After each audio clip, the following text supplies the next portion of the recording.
The Popular Front policy called for a cross-class alliance that would embrace liberal professionals and even the liberal wing of the capitalist class. This shift was driven by the Soviet bureaucracy's desire to build a military security pact with the Western democracies as protection against Nazi Germany. The Popular Front orientation would completely transform the role of the Communist Party. In the early 30s, the party militants were an important spark plug for militant direct action and self-organization among the unemployed, Black Americans, and workers, but by the late 30s the Communists had become allies of the top CIO bureaucrats in their efforts to discourage sit-down strikes and other forms of direct militancy, and were helping to solidify a labor movement alliance with the New Deal politicians. Gone was the 1934-era CP vision of class struggle unionism or their advocacy of elected rank-and-file negotiating committees. With 20,000 worker members, the Communist Party was by far the largest radical group in the workplaces in that period. The Popular Front shift of the Communist Party was very important to the ability of the Hillman-Lewis group to successfully carry out their project of sucking the new unionism of the 1930s into top-down structures controlled by an AFL-style labor bureaucracy. In 1936, the Lewis machine in the United Mine Workers Union set up the Steel Workers Organizing Committee as an entirely top-down campaign. No elected strike or negotiating committees. SWOC was as totalitarian as any big business, according to Lendakos. The UMW Treasury provided the funds, with an army of staff organizers hired for the campaign, including at least 60 communists. 24. The trajectory of the bureaucratic unionism of today's AFL-CIO-type unions can be traced back to various developments in the late 1930s and 40s, from the dominance of Popular Front politics on the radical left, the emergence of the National Labor Relations Board, and efforts of the National War Labor Board during World War II to the increasing bureaucratization of the labor movement after World War II. From its initial beginning and into the 1940s, the CIO was a contradictory social phenomenon. When Hillman and Lewis and other union oligarchs launched the CIO, they created new unions through top-down organizations under their control, such as SWOC and PWOC, to organize the steel and meat packing industries. The two international unions created by AFL in 1935 had constitutions that centered power in the paid officials of their international executive boards. Even in unions with top-down constitutions, however, a constant guerrilla war continued in the workplaces that had been centers of militancy in the 1930s. It would take some time for the bureaucratic layer in unions like UAW to consolidate their control. The UAW's early successes in 1935–37 depended on a high level of local militancy, as in the sit-down strikes that forced General Motors to sign a national agreement in early 1937. 4 months after a sit-down strike, there would continue to be quickie strikes, which were usually a brief sit-down strike in a department. In that era there was a strong shop steward system, and struggles in the shop were the order of the day. The national GM strike was opposed by CIO leaders but was sparked off by a spontaneous sit-down strike at a GM plant in Cleveland on December 28, 1936.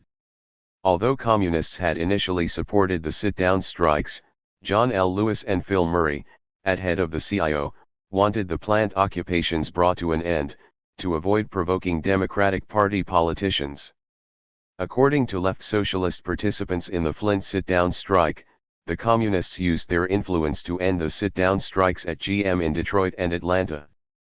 But non-communist radicals were able to prevent this in Flint. 25.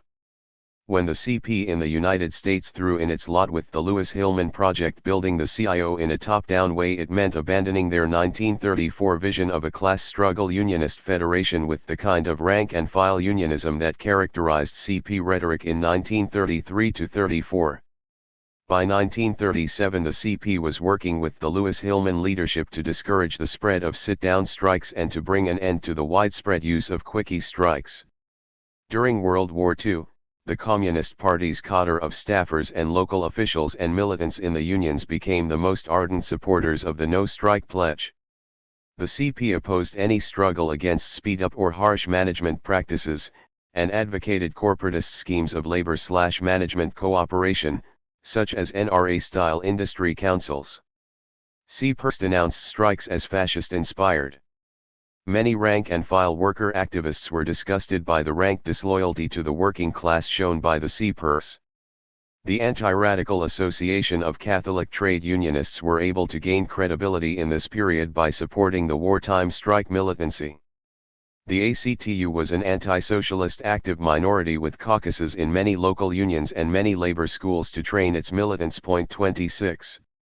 Thus the CP, during the late 30s and early 40s, played a key role in helping to consolidate the power of the full-time bureaucratic layer in the unions. Through their opposition to militancy during the war and their twists and turns of policy driven by Moscow, they undermined their legitimacy among workers and allowed more conservative anti-radical tendencies to pose as authentic defenders of worker interests. The CP showed that their primary loyalty was not to the American working class but to the bureaucratic class regime in Russia. During the late 30s and early 40s, the shop stewards helped to coordinate immediate struggles over grievances in the face of speed-up and harsh supervisors. For example, 8,027 workers had joined the Fisher Body Local of UAW in Lansing in 1937 after the sit-down strikes, but a year later only 1,078 were still paying dues to the UAW. 27 Agreements with employers in the 30s did not have dues checkoff, where dues are taken out of your paycheck and sent to the union offices. Workers were not required to maintain membership in the union to keep their job, and union membership could be maintained only through a constant struggle in the shop over worker issues. Local union officials had to constantly justify support for the union day to day. Even when they didn't approve of wildcat strikes or other direct action, local officials were reluctant to condone company repression of these actions. The active militants and stewards were the people at the center of the actions. Officials feared that it would discredit the union in the eyes of the workers if they did not support the struggle in the shop. The conflict between the struggle in the shop and the bureaucratic union structure came to a head during World War II, when the country experienced full employment, and this greatly strengthened the bargaining position of workers. Working people used this to mount a massive number of strikes in 1942, 44 new strikes for union recognition, as well as wildcat strikes against management autocracy and speed-up. Irwin Bauer was a radical auto worker in Detroit and president of UAW Local 306. Speaking of these wartime wildcat strikes in an oral history interview, Bauer said, "The wildcats were organized by people who knew what they were doing. They were organized by workers who had experience, stewards or ex-stewards, or by radicals who had standing." 28 Toward the end of the war, the strikes became more organized, taken on by local unions. During the war, business leaders and New Deal officials worked hard to get AFL and CIO paid officials to suppress these strikes. Acting through the National War Labor Board, New Deal officials offered to grant a union security clause to any union that would agree to the no-strike pledge. This would mean that paying dues to the union would become a condition of keeping your job. The idea was to use the bureaucratic layer in the unions as a cop to enforce management discipline in the workplace.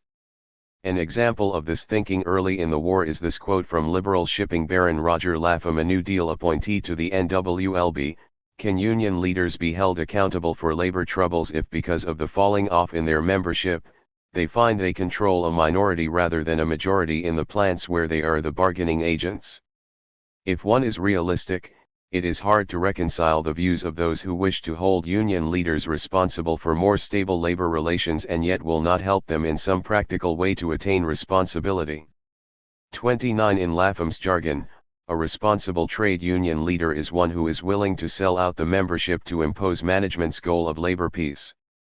Thus the deal was to grant the full-time union officials forced union membership in exchange for top-down enforcement of the no-strike pledge. Today more than 90% of union contracts contain a no-strike clause, which bans strikes or other forms of direct action during the life of the contract. This is the legacy of the wartime no-strike pledge. When Sam Dolgoff wrote in 1936 about the revolutionary tendency in worker unionism, he wasn't wrong. It was not inevitable that the insurgency of 1933-1937 general strikes, Workplace takeovers, growing worker radicalization, building of new unions from below would be captured by bureaucratic trade union officials through top-down international unions of the CIO and AFL. The politics of the activist layer in the unions was going to be crucial in charting out the eventual direction of the movement. Since the communists were by far the largest militant minority in the unions in the 30s, their political trajectory was an important factor that helped to contain the insurgency within the bounds of bureaucratic trade unionism. Building new unions. The existence of major workplaces without unions today means that organizing the unorganized needs to be a priority for the radical left. The huge surges of union membership during the World War I era and early 1930s illustrate how union revival is tied to the renewal of direct struggle.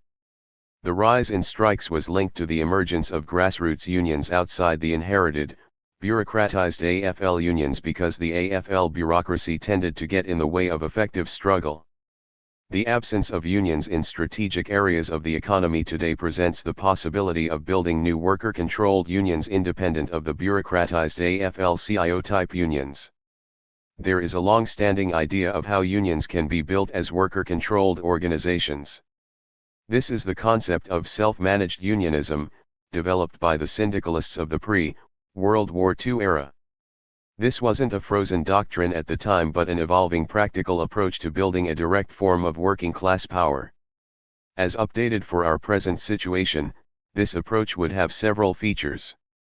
Member control of a union starts with the way unions are organized. Through conversations with co-workers we find out what is important to people, and find people who can come together as an organizing committee.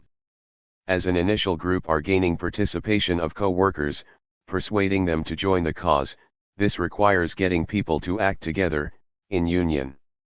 This can mean encouraging small-scale forms of direct resistance, building the union based on active participation of workers in the shop, not just passive voting for a distant bargaining agent through a National Labor Relations Board election. Decisions are made by the organizing group, not outside paid organizers. Building the resistance to management in the shop is important because it puts control in the hands of the workers themselves. Advocates for self-managed unionism are opposed to no-strike clauses, stepped grievance systems, and management rights clauses in contracts because these get in the way of building the struggle in the shop against management power. An important type of ongoing organization for the struggle in the shop is an elected delegates council. Unlike appointed shop stewards, election creates accountability to the rank and file. The elected delegates can act to collectivize grievances and mobilize and coordinate the struggle in the shop. A core part of rank and file self-management of a union is face-to-face assemblies of the members. Union assemblies are the place where we, the members, call the shots. This comes into play in a variety of ways, such as the meetings where workers discuss the union's direction and agenda, decide on and control strikes, elect rank and file negotiating committees, or discuss and vote on proposed settlements to strikes. I don't mean committees that are mere sounding boards for officials in negotiations, but committees to do the negotiation of a settlement to a struggle. When paid officials of top-down American unions control negotiations, they often prefer to keep the members in the dark. Member control over negotiations also means direct feedback, keeping the members informed about what is going on in negotiations. The direct deliberation and democratic decision-making by workers in assemblies is indispensable to self-managed unionism because unions are likely to be more effective to the extent they are controlled by the workers who are affected.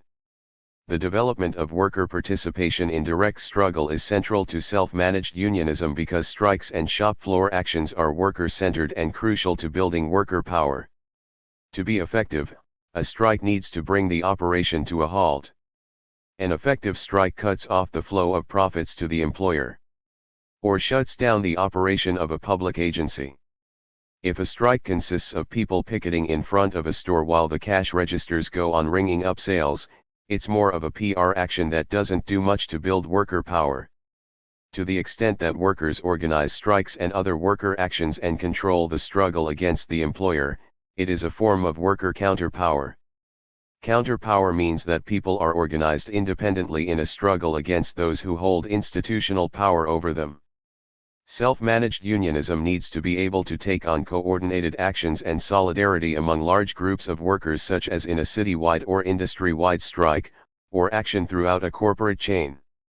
Coordinated action on a larger scale creates greater worker counterpower. The need for coordinated action among larger groups of workers has often been an argument for centering control of unions in a paid professional layer outside the workplace. For self-managed unionism, delegate democracy provides a different answer. Meetings of delegates elected by the worker groups at different facilities can be a way to organize solidarity and campaigns among workers throughout a company or industry, or a major struggle in a city such as a citywide general strike.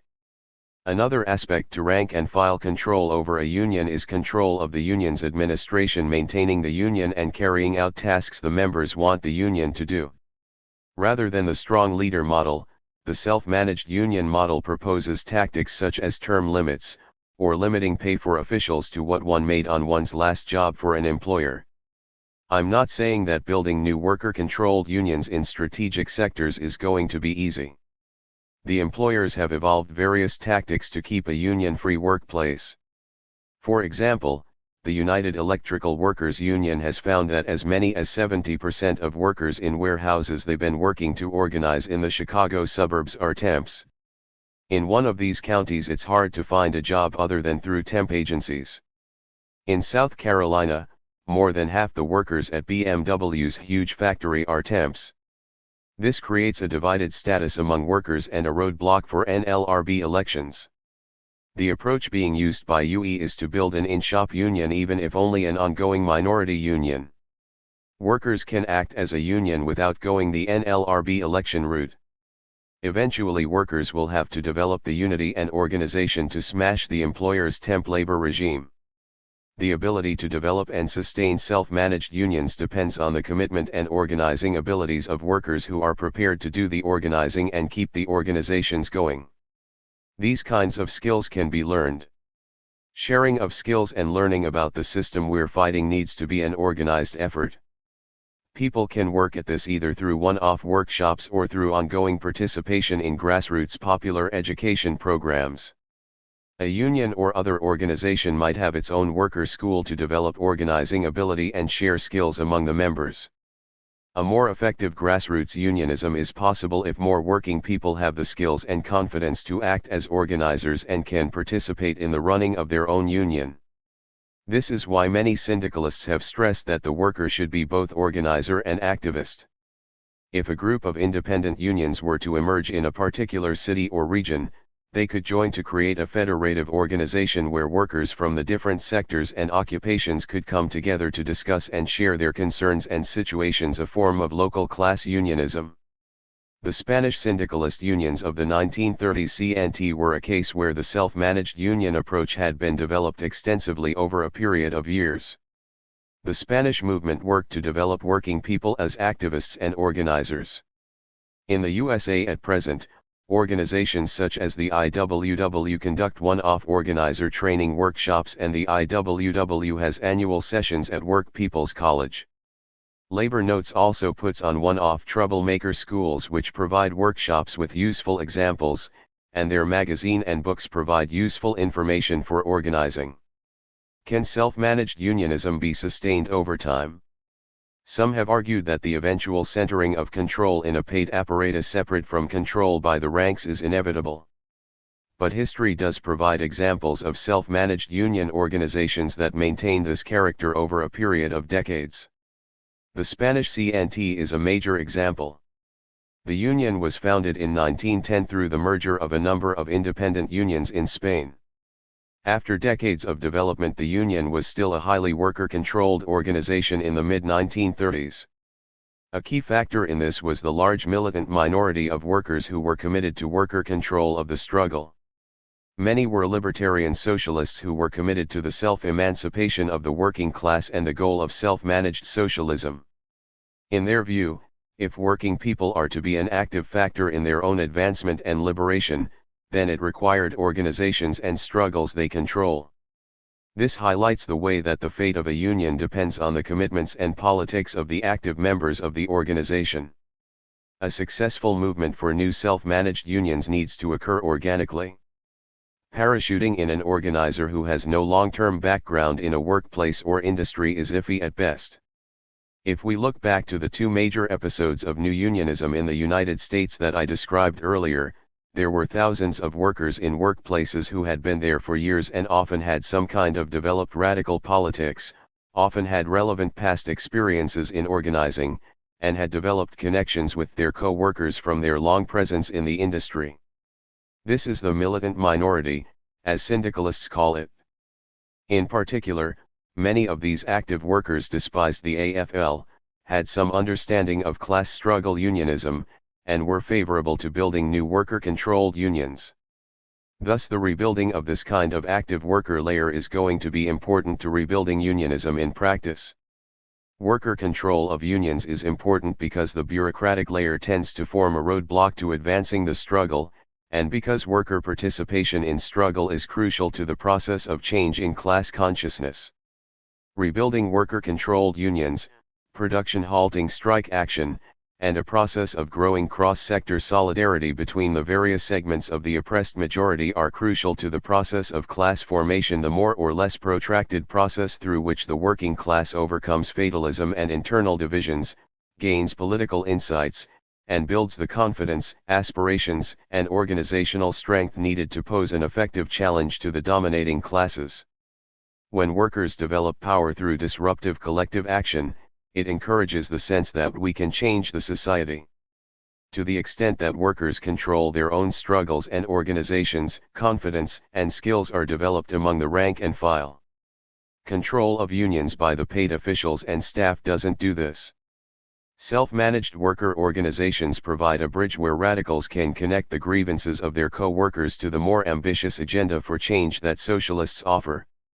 Developing stronger class-wide solidarity is important to the process of building a force for social transformation because the working class needs to gather its forces from the various sectors of struggle to form a united social bloc with both the power and aspiration for change. In this way, the working class makes itself into a force that can change the society. Independent rank and file organization. But what about the millions of workers in the AFL-CIO type unions? Although I built a case for building new self-managed unions outside the bureaucratized AFL-CIO type unions, many workers are members of these sorts of unions and rely on them for resistance to the employer's power. If we are to have an overall strategy for how militant action and an effective worker unionism is to be rebuilt, we also need to have a strategy for the situation of workers in these unions.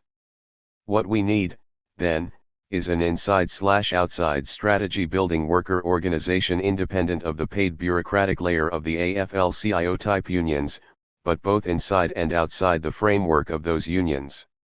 Looking at it from the perspective of libertarian socialists with a syndicalist orientation, the goal is to build greater control by workers over the struggles with the employers and a higher level of participation in these struggles.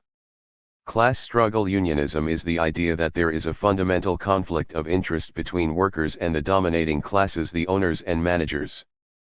We thus reject the orientation of union leaders to attain union partnership with management. We can start by focusing on the need to build the struggle at the level of the workplace, the day-to-day struggle over the power that management exercises over us. This is why syndicalists propose to build rank-and-file workplace committees that are independent of the paid bureaucratic layer that controls the unions at the top.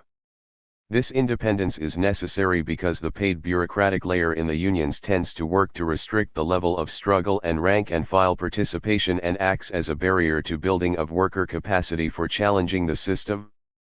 An independent worker group or committee can focus on various issues that come up, and try to encourage direct worker resistance, such as a collective refusal of overtime or stopping work, and confronting management over issues such as racial or sexual harassment or an unjust firing. When individuals speak up or encourage resistance, the paid officials of the local union may try to co-opt them in some way, appoint them to some toothless committee, or get them to be an appointed shop steward. In a large UFCW supermarket local in my area, a person who is appointed to the shop steward position also participates in meetings that are a sounding board for the leaders in negotiations, and they are paid for their time. So it's a perk, and a way to build the political machine of the local's president. In some unions, such as the UAW, there is a long history of the dominant political machine offering staff jobs to get effective militants out of the shop. When I say the goal is an independent committee, I mean we need to be firm and not get sucked into being a part of the staff or the political machine of the union leaders. In many local unions, the officials and their supporters are often only a thin active minority among a largely uninvolved membership. Often the union meetings consists of just this minority in the union. Thus there is room for an independent association to emerge and form a competing active minority in that workplace parallel to the bureaucratic machine. Large participation in that union may occur only occasionally when major issues come up, such as a meeting to vote on a contract, or to discuss a possible strike action. These large meetings are mass events where the officials are only one factor. An independent, active minority is needed to participate in these events, speak up, or distribute leaflets. They can try to forge an alternative approach or a different take on events from the union leadership through a newsletter or blog. An independent worker association of this sort can act as a counter to what the union leadership is doing and mobilize members against sellouts. An example of an independent worker group playing this role is offered by Railroad Workers United.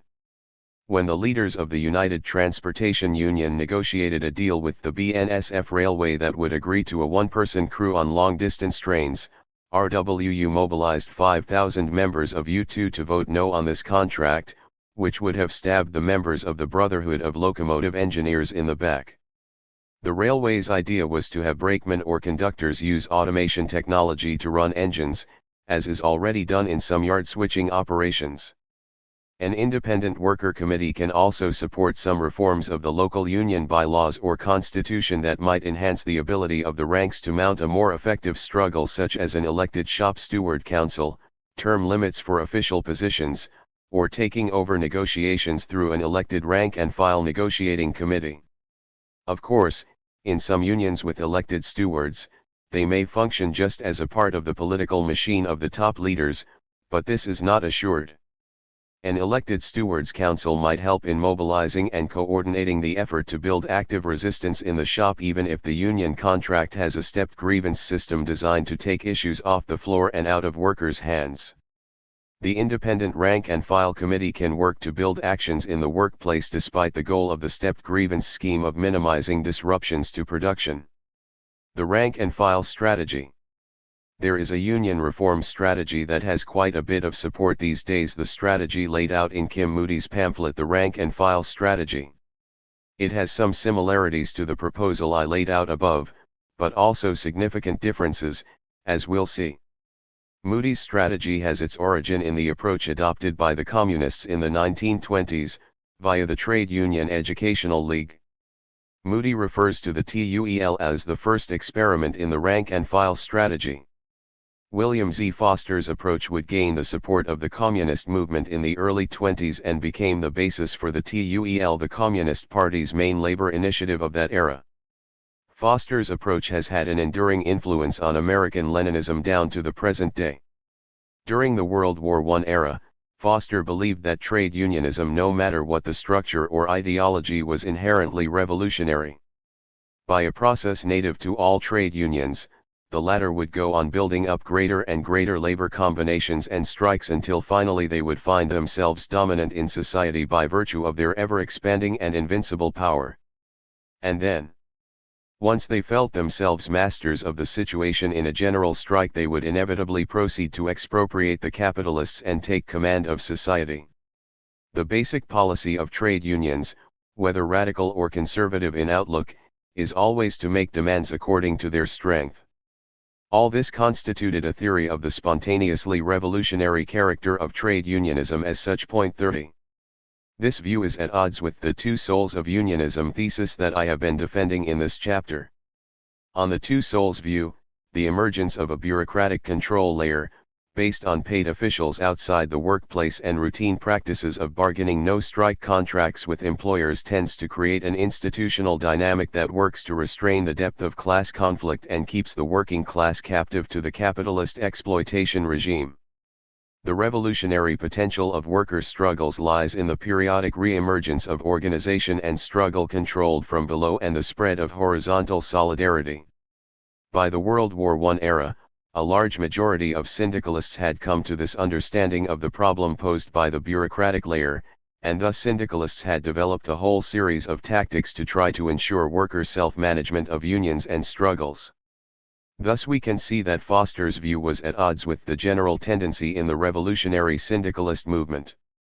When the bureaucrats at the head of the powerful Triple Alliance of British Railway, Longshore, and coal mining unions capitulated to the British government in the early 20s, it was one of a number of events that led Foster to reject the thesis of the inherent revolutionary character of unionism. His new analysis looked at the conservative ideology of the leaders as the key roadblock. With his new viewpoint, the key requirement for the revolutionary character of unionism was not the self-management of the unions by the rank and file, but the role of the organized revolutionary vanguard. The Communist Party. 31. This approach is based on a mistaken theory. The basic problem with AFL-CIO-type unions isn't explained away as bad leaders or leaders with the wrong ideas, even though that is often true. The problem is more systemic. The role of militant minorities in unions had been a common theme of anarchists, syndicalists, and other labor radicals in the early 1900s. However, syndicalists did not see the role of the militant minority as a substitute for the rank and file, but as a group who would help to build the worker democracy that allows the rank and file to control the union. Foster's view was different. Foster believed that a small number of live wires among a passive herd were the brains of the labor movement. Thus Foster's strategy for the labor movement was to get the vanguard into a position of control. The strong emphasis on the control of the top positions was echoed by Foster's associate Earl Browder. As for the TUEL, Browder believed that a compact, well-educated communist minority in the great mass organizations, united upon a clear program of practical action, can obtain the strategic positions of power in organized labor. It was a curiously managerial proposition, couched in the phraseology of non-ideological manipulation, control, and administration of workers. 32. Moody acknowledges Foster's elitism. Had a certain elitist view of this work as well as a tendency to maintain personal control of the operation. In 1922, he wrote that most rank-and-file workers were ignorant and sluggish. In 1924, he told the socialist Scott Nearing, "Revolutions are not brought about by the sort of far-sighted revolutionaries you have in mind, but by stupid masses, goaded to desperate revolt by the pressure of social conditions, led by straight-thinking revolutionaries who are able to direct the storm intelligently against capitalism." 33. In the early 20s, Foster worked to organize the militant minority into the Trade Union Educational League, creating local leagues that could try to contest for leadership of the unions. With the TUEL program calling for defense of Soviet Russia and replacing capitalism with a workers' republic, TUEL's tie to the Communist Party was pretty clear. Communist Party policy at that time was focused heavily on building workplace cells that would enable party militants to act as a bloc. The Leninist advocacy of centralization and strong leadership meant the CP had no principled reason to reject the top-down structure of the AFL unions. Thus, Foster's strategy of going for power in the unions was based on a mistaken theory, that the problem of the unions was the bad ideology of the leaders. In trying to sell his ideas to the communists, Foster was aided by the publication of Lenin's left-wing Communism, an infantile disorder. Foster writes in his memoir, "It so occurred during the early days of the TUEL I happened upon Lenin's famous pamphlet, Left-Wing Communism, an Infantile Disorder. Here, to my great joy and amazement, I found revolutionary dual unionism condemned and the boring from within policy endorsed. More clearly and forcefully than we had ever endorsed it." 34. Lenin's pamphlet had a major effect on left-wing thinking because of the prestige of Lenin and the Russian Revolution. When the Red International of Labor Unions was formed in 1921, they came down in favor of dissolution of the IWW into the AFL, the members of the IWW should join their respective trade unions and spread their propaganda among them, explaining the working class problems. The longer they keep themselves aloof from the AFL, the greater will be the sufferings and the harder will be the process of advancement of the unorganized workers. 35. Given Foster's hostility to the new unionism of the World War I era, he had to come up with a different solution for the ineffective craft union divisions in the American labor movement. The TUEL solution was to propose amalgamation of craft unions to form industrial unions. The TUEL's strategy for organizing the unorganized was to use these amalgamated industrial unions to carry out this task, a completely unworkable solution. The campaigns for amalgamation by the TUEL throughout the 1920s were a complete failure.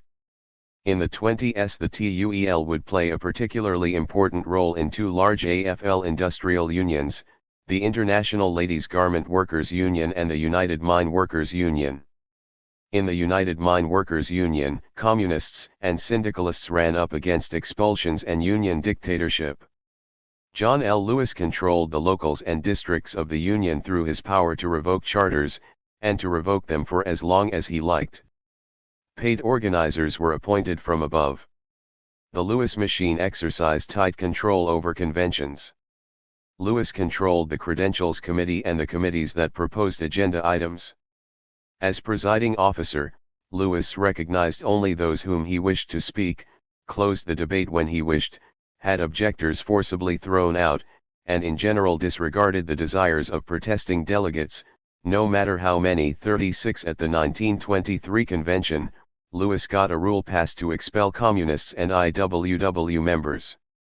Despite expulsions of TUEL supporters and other opponents, rank-and-file minor rebellion against the Lewis autocracy continued to grow during the 1920s. After a union-free environment was imposed by employers in coal mining in western Pennsylvania, Ohio, and northern West Virginia by 1927, United Mine Workers membership was down to only 150,000. Meanwhile, opposition to the John L. Lewis autocracy in the UWMA led to a variety of new coal miner unions being built in 1927 and increased labor militancy, including a successful IWW coal miners' strike in Colorado. Delegates representing 100,000 coal miners attended a conference to build a new union to replace the UMWA, but the TUEL used its large contingent to sabotage this movement, because the CP was opposed to dual unionism. With the communists stymied in their fight for control over the AFL unions and thousands of workers expelled, many communist militants began to question the CP's opposition to building new unions. At this point, Moscow intervened in the debate against William Z. Foster.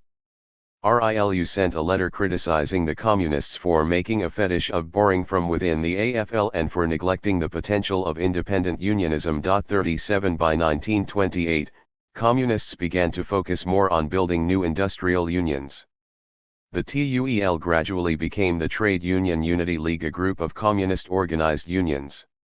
The TUEL's commitment to various Communist Party campaigns and positions meant the TUEL was closely identified with the Communist Party. The Leninist doctrine of party hegemony had been clear in the party's control of TUEL and continued with the TUEL. This is a part of Foster's perspective that Moody rejects. Ever since the Popular Front era of the late 1930s, Foster's fixation on boring from within the inherited bureaucratic unions of the AFL-CIO type has been largely unchallenged among both Leninists and Democratic Socialists. Thus, Democratic Socialists of America recently endorsed the rank-and-file strategy. 38. The Communist International had given marching orders to its industrial base: conquer the unions. And Foster's strategy was to do just that by using the TUEL movement to capture leadership of the AFL unions. Nowadays, advocates for the rank-and-file strategy do advocate going for power, as they call it, that is, building union caucuses to gain control of the union apparatus through elections. If a militant is elected as president of a local union, they may favor a more combative stance toward management at first, but they will also find that they are embedded in a whole system with pressures and limits. They face a contract with no strike clauses and stepped grievance systems that remove fights from the shop floor. They also face the International Union Constitution and the power of the International Executive Board, such as its power to trustee local unions and toss out elected leaders if they view the local leadership as endangering the position of the union bureaucracy. Over the past 4 decades, there have been various cases of local union officers tossed out when they pursue a stance too militant for the national union leaders, from the case of UFCWP9 in the 1980s, to the leaders of SAU United Healthcare Workers West in more recent years. There may be a weak day-to-day presence in workplaces of that union rotted out by years of transferring complaints up the ladder via the stepped grievance system.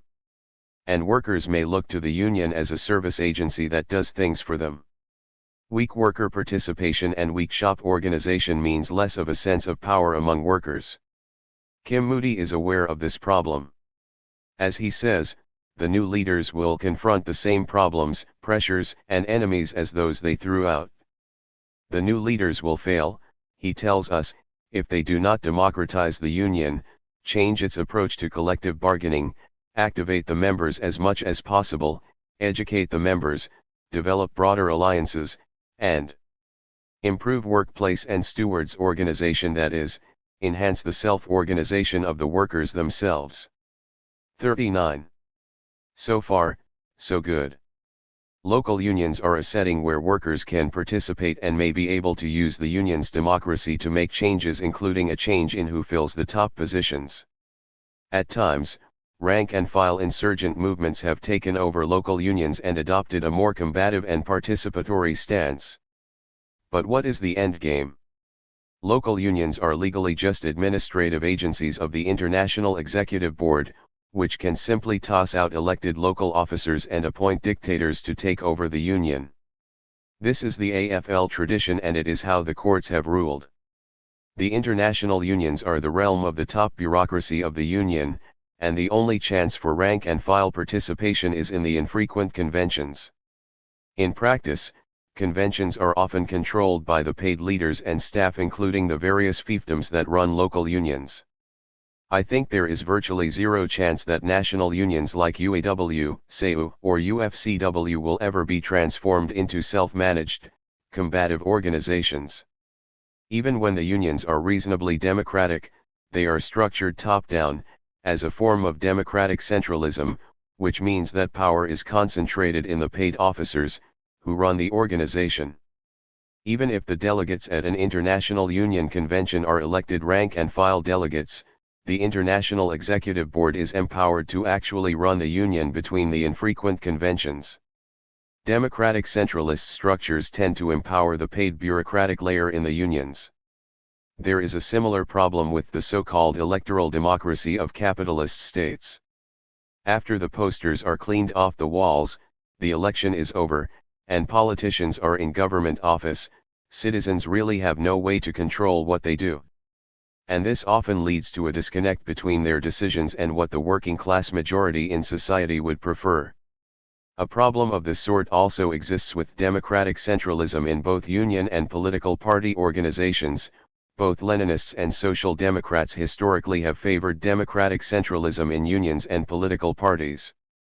The problem with the rank-and-file strategy is its commitment to an internal reform strategy that doesn't really challenge the centralist character of the inherited AFL-CIO-type unions.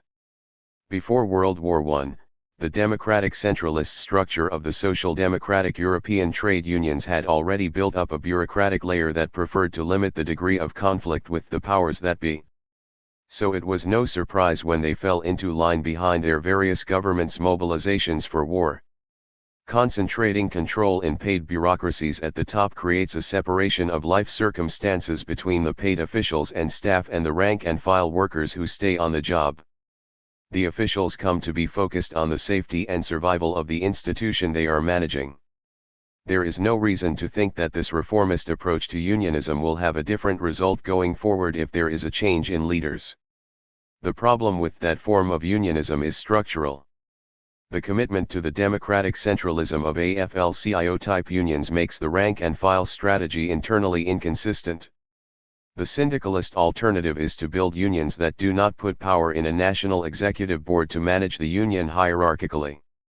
Rather, the idea is for the local unions and city-wide federations of local unions to have a horizontal relationship to the other local unions and local federations in other cities and regions. Of course, there are no guarantees that a self-managed union structure will avoid degeneration or conservative tendencies in the future. Power grabs by opportunists remain a possibility. To the extent workers see the struggle as a fight over fundamental change in the society, they will be motivated to participate and commit. Thus the aspirations, class consciousness, and commitment of the workers are important to preserving the combative and self-managed character of the union. Even if workers in the coming years build a new set of self-managed worker unions and bring these together into a new federation apart from the bureaucratized AFL-CIO type unions, the conflict between the two souls of unionism will continue. Unionism is a contradictory social phenomenon. In the decades since World War II, the dominating classes have pursued a strategy toward the labor movement that allows a voice for workers and unions as long as they stay within certain tight legal limits, a legal cage which allows them to exist but uses legal tactics that encourages concentration of control in responsible officials who will work to keep class struggle within certain limits.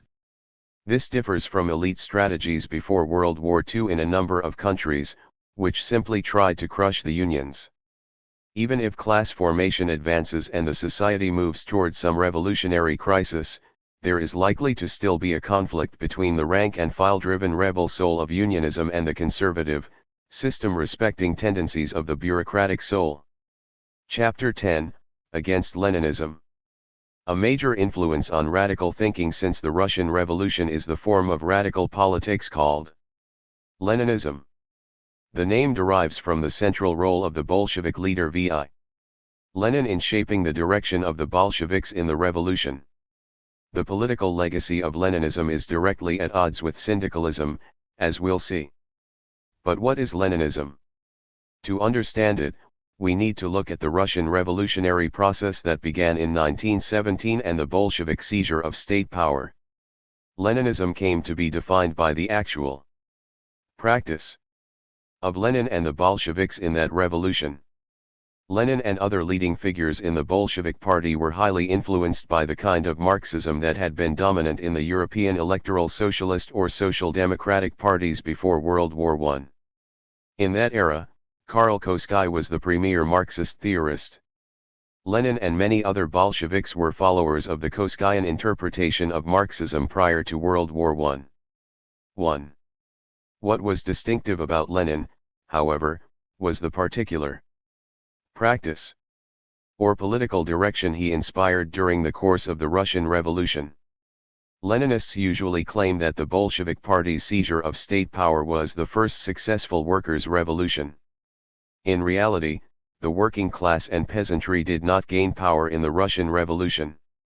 The revolutionary process created a new form of society based on class oppression, a system based on ruling power held in the state and production by a bureaucratic control class. Members of the ruling class held a kind of shared power through their collective monopoly over the party and state. At the time of the revolution, however, the Bolshevik Party's claims of working-class rule had a major impact on the thinking of militants in the labor and radical movements around the world during the 1920s and 30s. The Bolshevik leadership in Russia sought to bring radicals in other countries under their leadership as part of their strategy to defend the Russian Revolution and extend the revolution to other countries. Through the creation of the Communist International as an organizing center, a new movement based on Leninist politics was created under the communist label. Formed out of the crucible of the Russian Revolution, I think we can identify three elements of the Leninist program. An economic model based on centralized state planning and subordination of workers to corporate-style managerialist bureaucracies in the workplaces. And, thus, a bitter opposition to the syndicalist program of collective worker self-management of industry. The doctrine of party hegemony or the dictatorship of the party. The dominant Bolshevik leadership lacked a real commitment to the type of multi-tendencied council democracy favored by other radical left tendencies in the revolution. But multi-tendencied democracy of assemblies and elected worker delegates with freedom to organize and to debate and decide is essential for actual working class power. A fair reading of Russia in Revolution by S.A. Smith shows that, throughout the period from 1918 to 1921, Bolshevik practice exhibited a rather ruthless drive for a monopoly of power for their party. 2. A party of a new type. Instead of the reformist Western European mass electoral parties, the Leninist model is based on the militant minority or vanguard who were active and leading elements in struggles. The first two elements of Leninism are completely at odds with the thinking of syndicalists and other libertarian socialists. Thus, to understand the nature of the conflict between syndicalism and the Leninist politics of the emergent communist movement, we need to look at the Russian Revolution, and the syndicalist criticisms of the emerging bureaucratic class regime in Russia. Worker councils in the Russian Revolution. Syndicalists were enthusiastic supporters of the Russian Revolution at first, due to early reports. Supporters of the Bolsheviks will say that the working class gained power in October 1917 through workers' councils. Syndicalists tended to see the talk of power being based on workers' councils in Russia as a vindication of their own viewpoint. Lenin's 1917 pamphlet, The State and Revolution, advocated the dismantling or destruction of the old state machine in the revolution, breaking the power of the bureaucracy and the military brass and so on. This was also in keeping with syndicalist views about the process of transition to socialism. Did workers actually take power through worker councils in Russia? Here we need to look at the role of council democracy in the 1917 revolution. In Western Europe, in the World War I era, there was a widespread movement for militant, grassroots shop steward or delegate councils in workplaces. This tendency arose partly as a reaction to the growing problem of union control being in the hands of paid officials who were engaged in collective bargaining. Militants on the shop floor built a kind of grassroots unionism based on unpaid workplace delegates or stewards. The delegate councils were used to build a more direct and effective struggle against management power. Syndicalists were actively involved in building this movement in countries such as Britain, Germany, and Italy. The nearest equivalent to these Western European shop delegate councils in the Russian Revolution were the various factory committees. As in Western Europe, this movement in the Petrograd area developed independently of the trade unions and independently of the Soviets. On May 30, there was a major meeting of over 400 representatives of the factory committees in the Petrograd area. In a report on that meeting, the factory committees were described as fighting organizations, elected on the basis of the widest democracy and with collective leadership. 3. By October 1917, more than two-thirds of enterprises with 200 or more employees had factory committees. Through struggle, the factory committees were able to impose policies such as the 8-hour day and a veto on hiring and firing, to prevent hiring of scabs. They took over tasks such as securing food supplies. Nonetheless, as of October, about 3/4 of factories in Russia did not yet have factory committees. 4. The Russian syndicalists were strong supporters of the factory committee movement. The syndicalists in Russia worked through an ideologically specific organization called the Confederation of Russian Anarcho-Syndicalists. This was not a union. The syndicalist militants were active in factory committees, in building new syndicalist-style unions, and in working within various branches of the Russian trade unions, and in Soviets. The label anarcho-syndicalism was actually coined in Russia at the time of the 1905-06 revolution, but wasn't common outside Russia until the 1920s. The term was used by the Russian syndicalists to differentiate themselves from the groups called anarcho-communist. The anarcho-communists in Russia often advocated a kind of insurrectionary anarchism based on the idea of propaganda by the deed. In 1917-18 this typically involved small group expropriations of houses, automobiles, and so on. The idea was to encourage the masses to spontaneously rise up and follow the example of the insurrectos. As Emma Goldman reported from her investigations in Russia, some of the advocates of expropriation were engaged in shady pursuits for personal advantage, using anarchism as their political cover. 5. When some of these expropriators stole the automobile of the American representative of the Red Cross in April 1918, It was used as a pretext by the Bolsheviks for suppression of the Moscow Anarchist Federation and its armed blackguard organization. Syndicalists opposed these small group expropriation tactics. According to G.P. Maximuov, secretary of KRAS, these seizures belonged to the outmoded and discredited school of banditry and terrorism. 6. But the most important type of council democracy in the Russian Revolution were the Soviets. The word Soviet in Russian means council. The key citywide Soviet in the Russian Revolution was formed in late February 1917, in St. Petersburg, during the tumultuous events that led to the collapse of the Tsarist despotism. A group of radical and liberal intellectuals formed the Soviet top-down when they constituted themselves as the Executive Committee. They then put out a call for election of delegates from workplaces and military garrisons throughout the city. Party leaders, usually from the middle-class intelligentsia, were sometimes elected as representatives from some factory even though they didn't work there. The Soviet was highly centralized, with power concentrated initially in the Executive Committee and later encapsulated in an even smaller group, the Presidium. The Moscow Soviet was organized in a similar way. The tendency was for the assemblies of delegates to be just a place for speeches and a rubber stamp for decisions made by the Executive Committee. Very often decisions of the Executive Committee were not even submitted to the plenary for approval. 7. As time went on, more of the rank and file of local military units started sending delegates to the Petrograd Soviet and to similar Soviets formed in other cities. Eventually, a third of the delegates to the Petrograd Soviet represented military units. In fact, the Tsar's abdication at the time of the February Revolution was forced by the mutiny of the military garrisons in Petrograd. When the Tsar gave up power, the military high command in Russia handed government power to a group of liberal and social democratic politicians from the Duma. This was the provisional government. Because most of the rank and file of the Russian army and navy were loyal to the Soviets had the potential for overthrowing the provisional government and assuming power themselves. This was what Lenin was referring to when he described the Soviets as a form of dual power.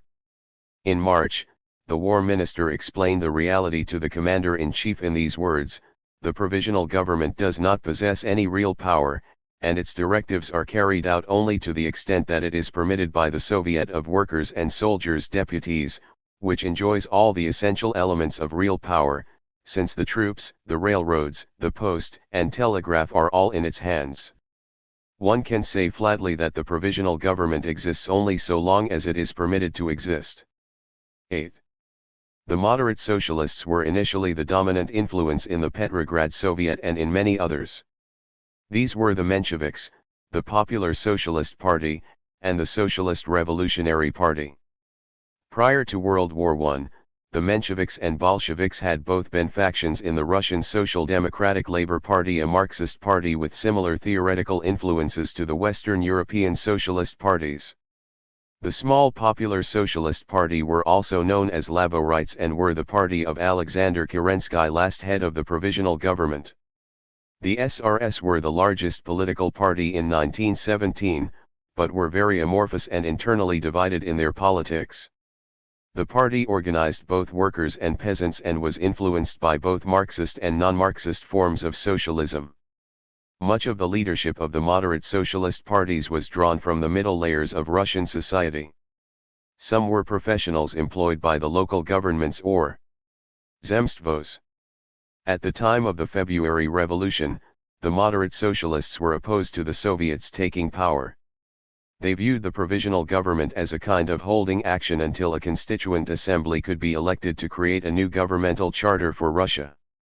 At the time of the February Revolution, there were about 700 Soviets, but new Soviets were formed during the course of the year. By the Second Soviet Congress, in October 1917, there were 1,429 Soviets, about half of which had both worker and soldier delegates. There were also 235 Soviets with worker, soldier, and peasant deputies, and 455 rural peasant Soviets. There were also 33 Soviets that were purely based on military personnel. In Petrograd, there were district Soviets as well as the main city-wide Soviet. 9. Not all Soviets were set up in the top-down fashion of the Petrograd City Soviet. Nor did all Soviets have the plenary of delegates converted into a mere rubber stamp.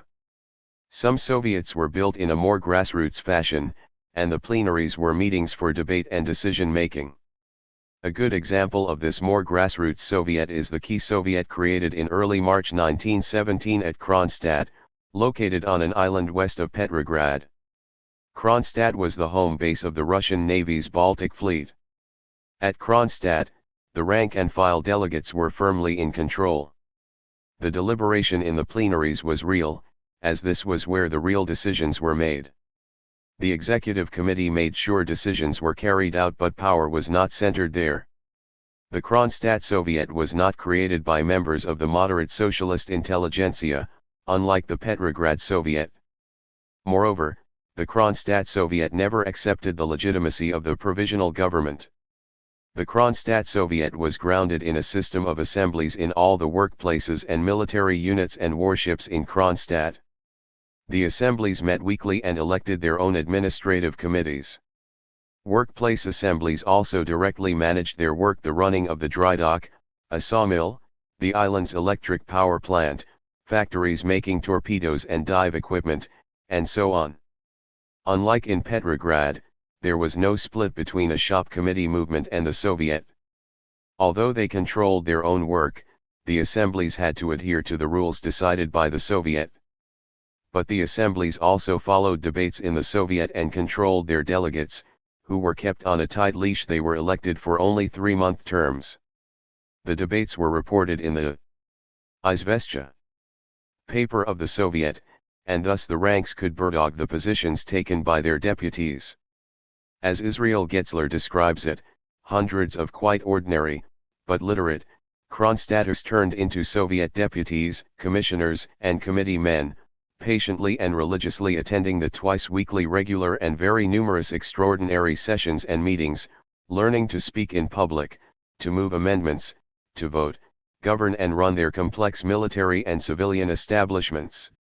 10. The grassroots democracy in Kronstadt was protected by the political dominance of an alliance of two libertarian socialist tendencies, the Union of Socialist Revolutionaries Maximalist and the Syndicalists. Although the Syndicalist/Maximalist alliance was not a full majority of the delegates in the Kronstadt Soviet, they were usually able to get their proposals passed because the left SRS tended to support them. The Maximalists and Syndicalists generally worked together in an alliance in the Russian Revolution. For example, both had delegates on the Revolutionary Council of the Revolutionary Region in eastern Ukraine that organized the partisan army headed by Nestor Makhno. The SR Maximalists advocated the reorganizing of governance in Russia into a federation of worker and peasant Soviets. They referred to this as a Toilers' Republic. The central coordination would be provided by a central Soviet where all the delegates would be directly elected and revocable. Thus the actual legislative body created in the October Revolution, the Central Executive Committee of the Soviet Congress, did not have enough accountability for their liking. The actual state power after October was held by the Council of People's Commissars. The Maximalists were greatly impressed by the revolutionary syndicalist movement in Western Europe, not cramped by party slogans. The radical syndicalist unions were, in the eyes of the Maximalists, not merely organs of class struggle but were working toward the collectivist society of the future. Thus the Maximalists generally agreed with the Syndicalists about worker collective management of the workplaces as a central element of a socialist future. The Maximalists also believed it was possible to have a distinct, ideologically defined organization that could complement the worker mass organizations. And the Syndicalists agreed with the Maximalist ideas about grassroots, bottom-up Soviets. Thus the Syndicalist/Maximalist alliance was based on a natural political affinity.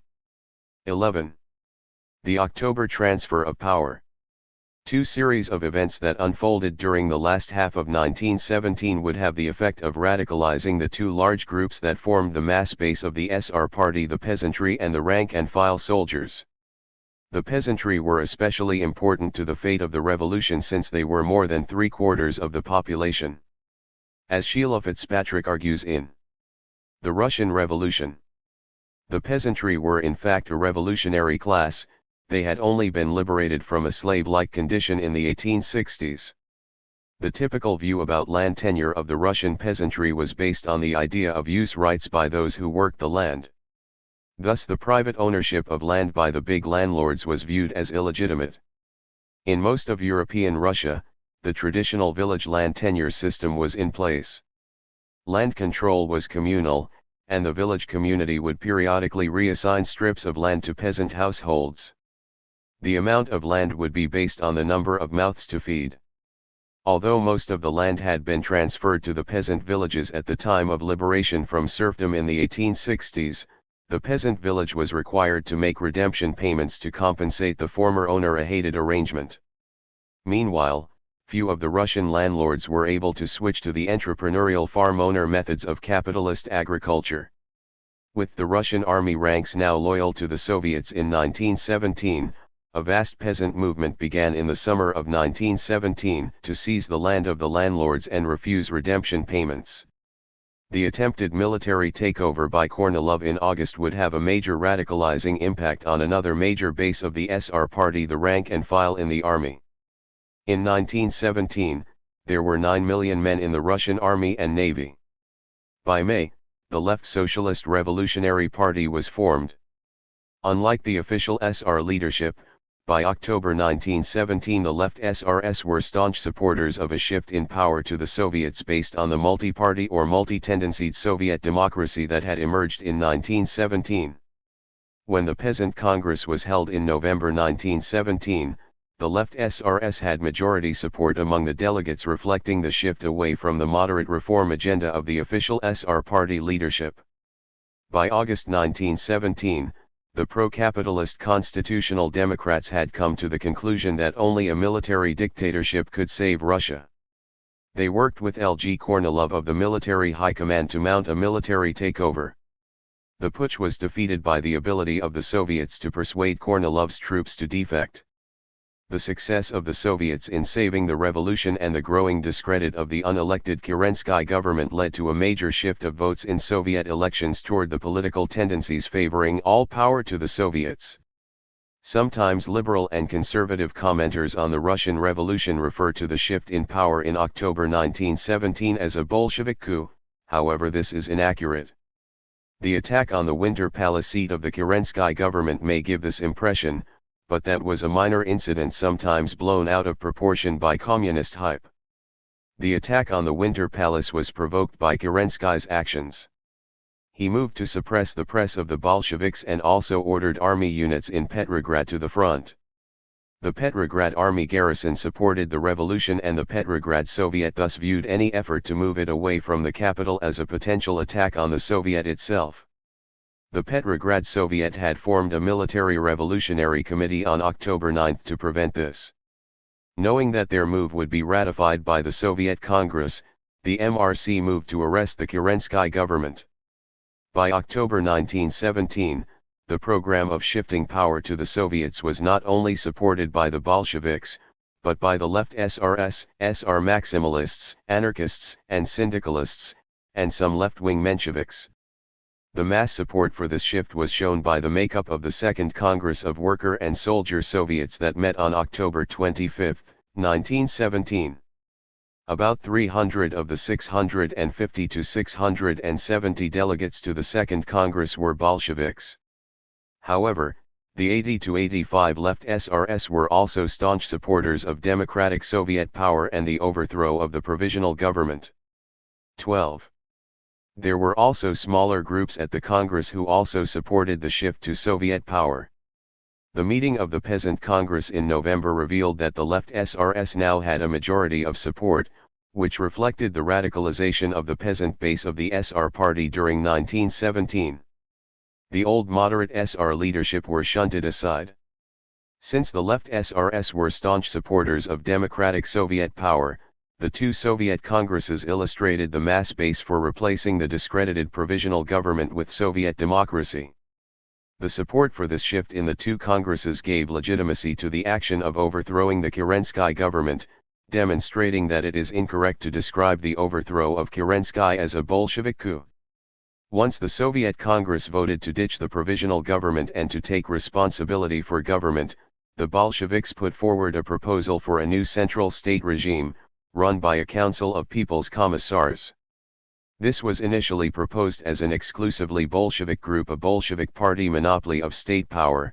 In other words, the idea of a Bolshevik monopoly of power was opposed by the left SRS and other groups, including numerous Bolsheviks. As Alexander Rubinovich notes, most of, including Bolshevik moderates, expected that Sovnarkom would be restructured as a multi-party, exclusively socialist coalition government to reflect the relative strength of the various parties and groups in the Congress of Soviets at its start. Only such a broadly based central power under the aegis of the Soviets would be capable of avoiding economic disaster, fending off counter-revolution, and averting full-scale civil war. But this conception of a broad socialist coalition government was not favored by Lenin and Trotsky, who preferred a monopoly of Bolshevik party power. 13. This idea of a party monopoly of power would be enshrined as party orthodoxy by 1921, under the slogan "the dictatorship of the party," but it took some time for this view to win out. The Bolshevik Party had grown very rapidly during 1917 and was not a fully unified organization, and a number of leading Bolsheviks disagreed with Lenin at various points. In particular, in October 1917, a socialist coalition government was favored by the Bolshevik moderates, such as Lev Kamina and Gregory Zinoviev. This position was also supported by David Ryazanov, head of the Petrograd Trade Union Council. When the Bolshevik proposal for a monopoly of power for their party on Sovnarkom was put forward at the Soviet Congress, the National Executive Board of the Russian Railway Workers' Union threatened to call a national railroad strike unless the new government was a socialist coalition representing the various socialist parties present at the start of the Soviet Congress. The Bolshevik moderates attempted to negotiate with the Rail Union Committee. Gregory Sakhanikov of the Bolshevik Central Committee went so far as to say the Bolsheviks were not seeking power and accepted the Rail Union proposal on condition that the new coalition government would be accountable to the Central Executive Committee of the Soviet Congress. The Soviet Congress in October 1917 had established the CEC as the country's new parliament or national legislature. 14. But the right Mensheviks and official SR party leaders, minorities in their own parties, by this time refused to participate in a coalition with the Bolsheviks. Nonetheless, the Bolsheviks were forced into a coalition government with the left SRS. With the merger of the Peasant Congress with the Congress of Worker and Soldier Soviets, the Bolsheviks and left SRS now formed a coalition on Sovnarkom with a Bolshevik majority. Since the peasantry were more than 3/4 of the population, the Bolsheviks needed peasant backing for the new government to have legitimacy. Some who question the democratic character of the transfer of power point to the dissolution of the Constituent Assembly in January 1918. However, the middle-class SR leaders and their moderate Menshevik allies had a majority that failed to reflect the radicalization of the peasant base of the SR party. The left SR party had only been formed in May 1917. The left SRS only ran their own slates in a few districts and probably didn't have the opportunity to do enough outreach to the party base to impact the voting for the Constituent Assembly. 15. At the Constituent Assembly, the Bolsheviks and left SRS demanded that the Assembly approve the program of Soviet power enacted by the Soviet Congress in October 1917. The Menshevik and official SR representatives adamantly refused. As a result, both the Bolsheviks and left SRS walked out. After which the assembly was forced to wrap up its meetings by the Kronstadt sailors, who were the official guard. This dissolution of the Constituent Assembly was supported by all of the libertarian socialist groups in Russia. The moderate Menshevik and SR leaders wanted Russia to move to a Western European-style parliamentary democracy, presiding over a capitalist economy. There is no reason to think this would be more democratic than genuinely democratic, multi-tendencied Soviets. The libertarian socialist groups in Russia didn't agree with the concentration of state power in the new Sovnarkom. Nonetheless, they did support democratic Soviet power and were willing to support the revolution at the time because they believed they could continue to organize for their viewpoint within the workplaces, Soviets, and unions. But the possibilities for a multi-tendencied council democracy would soon be undermined by the course of action pursued by the Bolsheviks from 1918 on. Leninists often claim that the working class took power in the Russian Revolution. Although it is true that a central state cabinet was created by the Soviet Congress in October 1917, it was merely a top-down state, run through various ministries. It's true that the Bolshevik Party claimed to be a workers' party. So what? Was there actual democratic accountability of this government to the working class and peasantry at the base? And what was the fate of the multi-party, multi-tendencied democracy of the Soviets?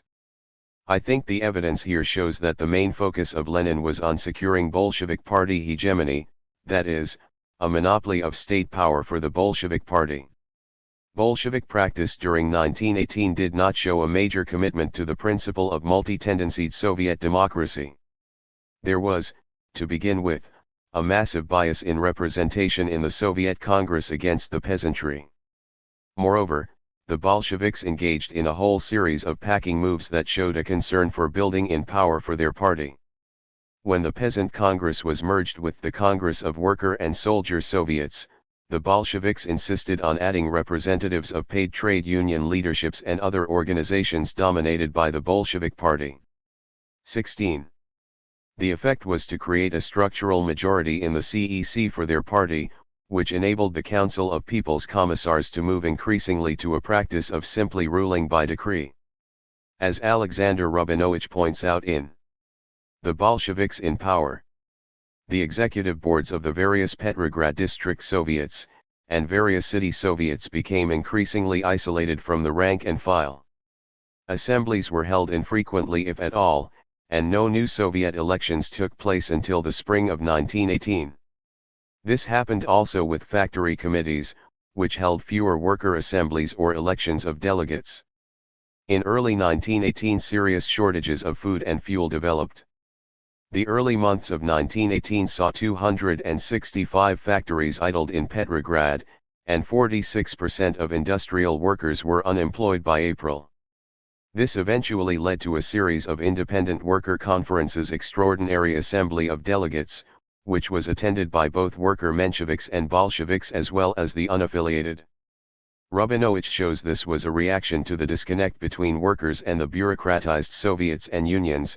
The emergence of the EAD was stimulated by the widespread view that trade unions, factory committees, and Soviets, perhaps especially district Soviets, were no longer representative. Democratically run working-class institutions had been transformed into arbitrary, bureaucratic government agencies. 17. The EAD was eventually suppressed in early July. The increasing discontent led to a drop in the vote for the Bolsheviks in Soviet elections in the spring of 1918. In Petrograd, the Bolsheviks responded by packing the city Soviet to ensure party hegemony. As with the setup for the CEC at the national level, the rules for election to the Petrograd Soviet were changed to allow representation for the paid trade union bureaucracy and other such agencies. This was a violation of the Soviet principle of direct election by the rank and file. As a result, only 260 of approximately 700 Soviet delegates were elected by factory workers. In the June election, the Bolsheviks only elected 147 delegates from factories, a minority. Also, elections were switched from proportional representation to winner-take-all. Thus the 27% vote for Mensheviks and SRS received no delegates. 18. The Bolsheviks responded to the declining vote for their party in many cities by using military organizations to overthrow the Soviet. Or a Bolshevik-controlled executive committee simply ignored the election results and continued in office. For example, Yaroslavl was a textile town that held new Soviet elections in late April. The vote elected 47 Mensheviks, 13 SRS, and 38 Bolsheviks and left SRS. The Bolsheviks used military means to dissolve the Soviet. The Mensheviks were arrested, which provoked strikes. The Bolshevik authorities imposed martial law. Through a kind of a priori dogmatism, the Bolsheviks regarded any political tendency that opposed them as petit bourgeois, even if that tendency was proletarian in composition and outlook. They assumed, a priori, that their interpretation of Marxism was the only real expression of working-class interests, so any political tendency that disagreed with them must represent the interests of an alien class. And since the class of farmers and small business people was the only such class that was numerous, any political tendency opposed to them must be petit bourgeois. So this became an excuse for suppression of Soviets in which other political tendencies gained the upper hand in elections. As S.A. Smith writes, the Bolsheviks did not hesitate to reorganize or shut down Soviets that fell under control of forces they dismissed as petit bourgeois. 19. During the spring of 1918, the Bolshevik coalition with the left SRS came under severe strain due to Bolshevik policies that trampled on the left SR base and disrespected left SR opinion. When the left SR/Bolshevik coalition government was created, the Cheka was created as a political police force to ensure the Bolsheviks would have a police body outside of the control of the left SRS. The left SRS had argued that the Cheka was not needed as issues of speculators and other criminal activities could be left to a militia police. In Petrograd, the left SRS developed a plan for a system of organized and unarmed patrols that would have made the Cheka unnecessary. There is reason to believe that by late April the Petrograd Cheka had become infested by speculators, middlemen who enriched themselves by the illegal sale of essential goods such as food and fuel at inflated prices. 20. Even more damaging to the relationship with the left SRS was the food dictatorship. This consisted of the food requisition committees, which were supposedly committees of poor peasants. In fact, later examination of the membership of these committees showed that 25% had never engaged in farming. In reality, the Cheka and the food dictatorship committees were infested with criminals and speculators. With complete lack of accountability, the food dictatorship committees would steal possessions of peasants, such as an accordion or their horses. Vladimir Karelin, a leading left SR, criticized these food requisition committees for undermining the whole structure of Soviet power in the countryside. From Karelin's point of view, this just illustrated the Bolshevik preference for bureaucratic centralization. 21. The lack of accountability of both the food requisition committees and the Cheka violated the Soviet principle of direct control by the base. The event that apparently unhinged the left SR leadership was the outright fraud of the Bolsheviks in their packing of the Fifth Soviet Congress with 300 more delegates than they were legitimately entitled to. This was the last straw and it blew apart the coalition. As Alexander Rubinovich writes, there is substantial circumstantial evidence that the huge Bolshevik majority in the Congress was fabricated, and that their number of legitimately elected left SR delegates was roughly equal to that of the Bolsheviks. With the 30 SR maximalist delegates, this would have given the left SRS and maximalists a combined majority. 22. The fate of worker control. Throughout the period from the March 1917 revolution into 1918 there were many cases where the factory committees were converted into administrative councils as workers seized factories. The unemployment crisis in early 1918 was the product of many factory shutdowns. As S.A. Smith writes, factory committees and local Soviets clashed sharply with employers over their attempts to close unprofitable enterprises during the winter of 1917-18. Between November 1917 and March 1918, 836 enterprises were seized by the worker organizations. Typically the factory committee became a worker administrative council, and the workers or the local Soviet declared the factory nationalized and appealed to the central government for financial support. 23. Lenin had written a worker control decree in November 1917, but his concept of control was simply workers acting as a check on management, requiring management to open the books, and with controls on hiring and firing and so on. Moreover, Workers had already won these controls through the factory committees and the workplace struggles in 1917. Lenin was not advocating for workers to take over collective self-management of the factories. Nonetheless, the worker control decree encouraged workers to go further because they now believed that their efforts would gain official sanction. Workers didn't put too much stock in the boundary Lenin drew between control and management. Lenin was assuming that capitalism would continue to exist for some time, and he wanted worker control to keep the capitalists from engaging in economic sabotage. Out of this upsurge of worker takeovers came the first attempt by the factory committee movement to form its own national organization, independent of the trade unions and political parties. In December, the Central Soviet of Factory Committees of the Petrograd area published a practical manual for the implementation of workers' control of industry. The manual proposed that workers' control could rapidly be extended into workers' management. The manual also announced the intention of forming the factory committees into regional federations and a national federation. Isaac Deutscher explains what happened next. The factory committees attempted to form their own national organization, which was to secure their virtual economic dictatorship. The Bolsheviks now called upon the trade unions to render a special service to the nascent Soviet state and to discipline the factory committees. The unions came out firmly against the attempt of the factory committees to form a national organization of their own. They prevented the convocation of the planned All-Russian Congress of Factory Committees and demanded total subordination on the part of the committees. 24. The fate of the factory committee movement was fought out at the first All-Russian Congress of Trade Unions in January 1918. There, the Bolsheviks put forward their plan to subordinate the factory committees to top-down union control.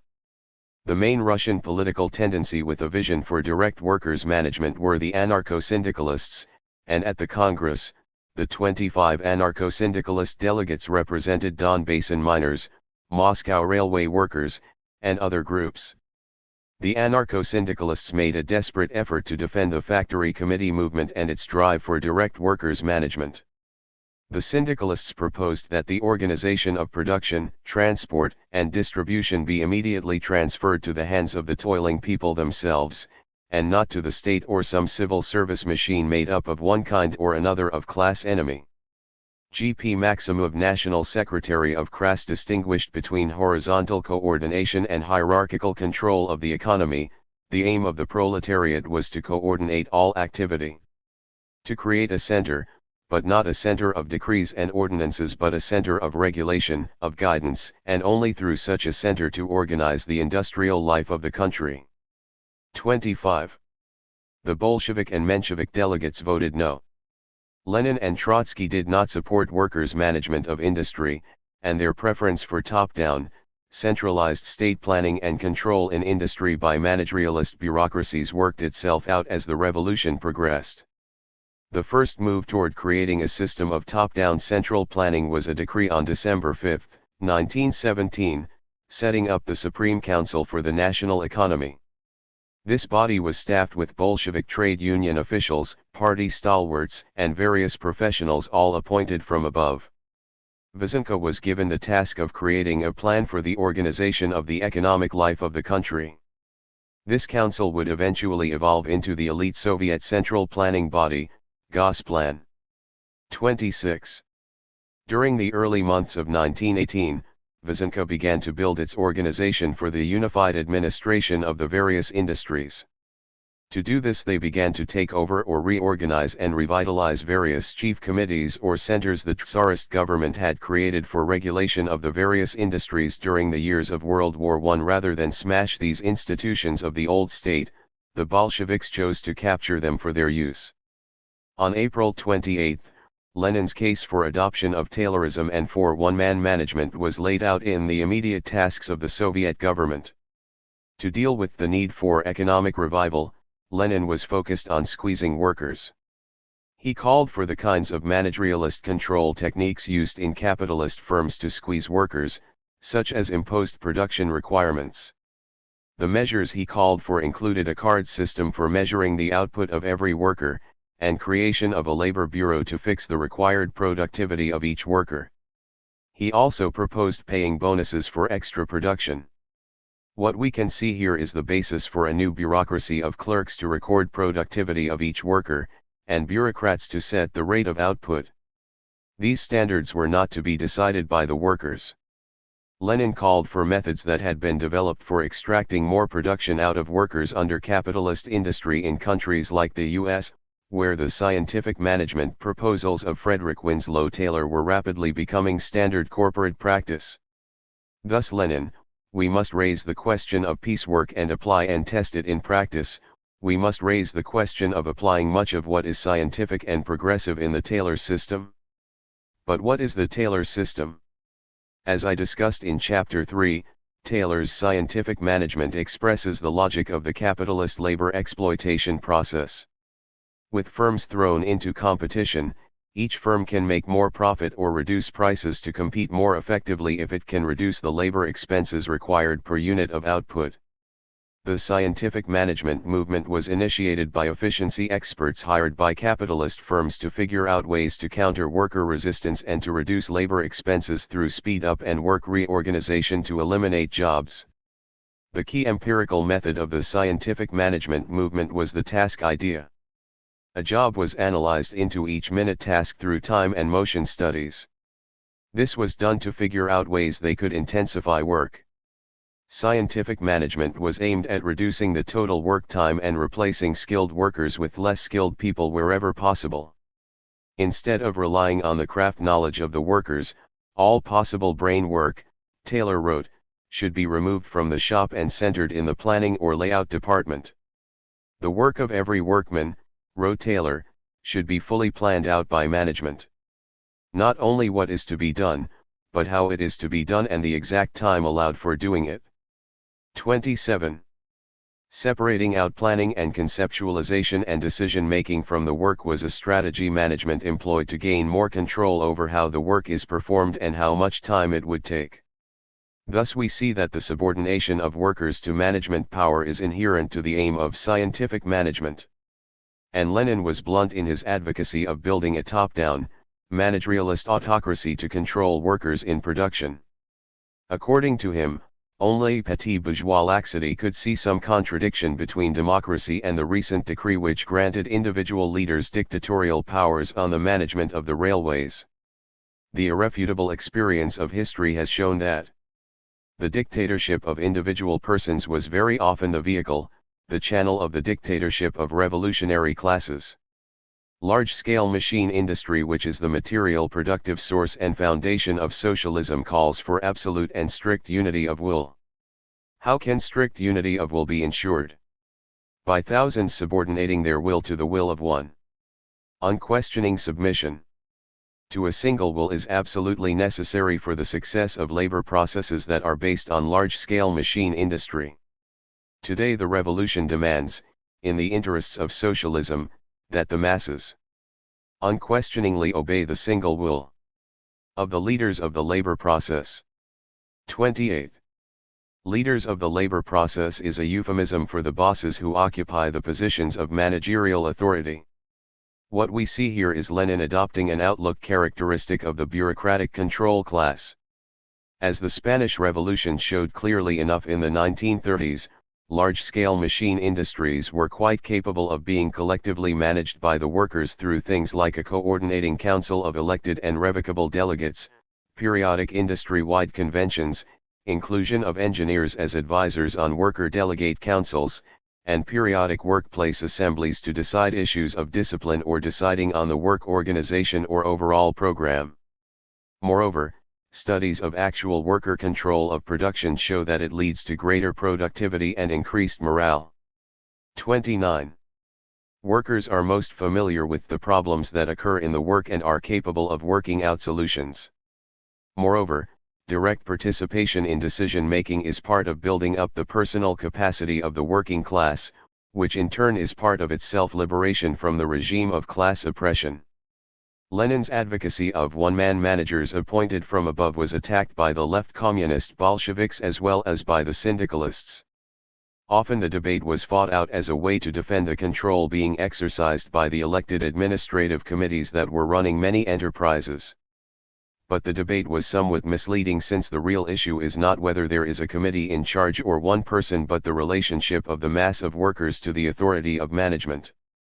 This is true, for example, of Trotsky's discussion in Terrorism and Communism, where his only concern is to defend having a single person in charge, to ensure personal responsibility, ignoring the question of responsibility to whom.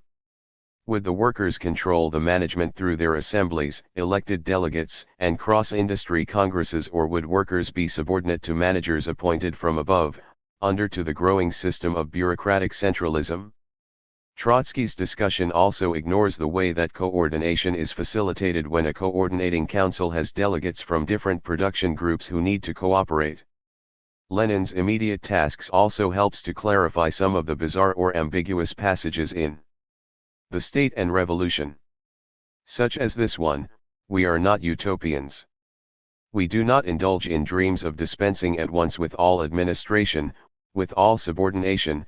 These anarchist dreams, based upon a lack of understanding of the tasks of the proletarian dictatorship, are totally alien to Marxism. But the subordination must be to the armed vanguard of all the exploited and toiling people. 30. The top-down bureaucratic centralization being built up in Russian industry between 1918 and 1920 was under the thumb of the dictatorship of the party, and this is who the vanguard were for Lenin. Lenin's forceful advocacy for workplace control by top-down managerialist bureaucracies in 1918 also helps to clarify what Lenin was hinting at in this passage in The State and Revolution. We, ourselves, the workers, will organize large-scale production on the basis of what capitalism has already created, establishing strict, iron discipline supported by the state power of the armed workers. A witty German social democrat of the last century called the postal service an example of the socialist economic system. This is very true. At present the postal service is a business organized on the lines of the state. Capitalist monopoly. Imperialism is gradually transforming all trusts into organizations of a similar type. But the mechanism of social management is here already to hand. We have but to overthrow the capitalists, to smash the bureaucratic machine of the modern state, and we shall have a splendidly equipped mechanism, freed from the parasite, to organize the whole national economy on the lines of the postal service, so that the technicians, foremen, bookkeepers, as well as all officials, all under the control and leadership of the armed proletariat. This is our immediate aim. 31. Lenin believed that the Bolsheviks could take over the managerialist bureaucracies built up by capitalism and convert them to socialist use by replacing the capitalist parasites with the workers' state. In that pamphlet, Lenin talks about officials and administrators being paid a workman's wage, but in practice the Bolsheviks were soon offering higher wages for specialists, former Tsarist officers, and others in positions of authority. And when he talks about the leadership of the armed workers, it's a euphemism for a state controlled by the Bolshevik Party. In 1917, Lenin believed that capitalist ownership would persist for some time under Bolshevik rule as they gradually implemented their program. Thus the role of workers' control for Lenin in that period was to use the workplace-based factory committees to keep capitalist management in line to prevent economic sabotage of the Bolshevik government. After the October 1917 transfer of power, it took some time for the new Soviet regime to consolidate power throughout Russia, and some level of conflict continued for months.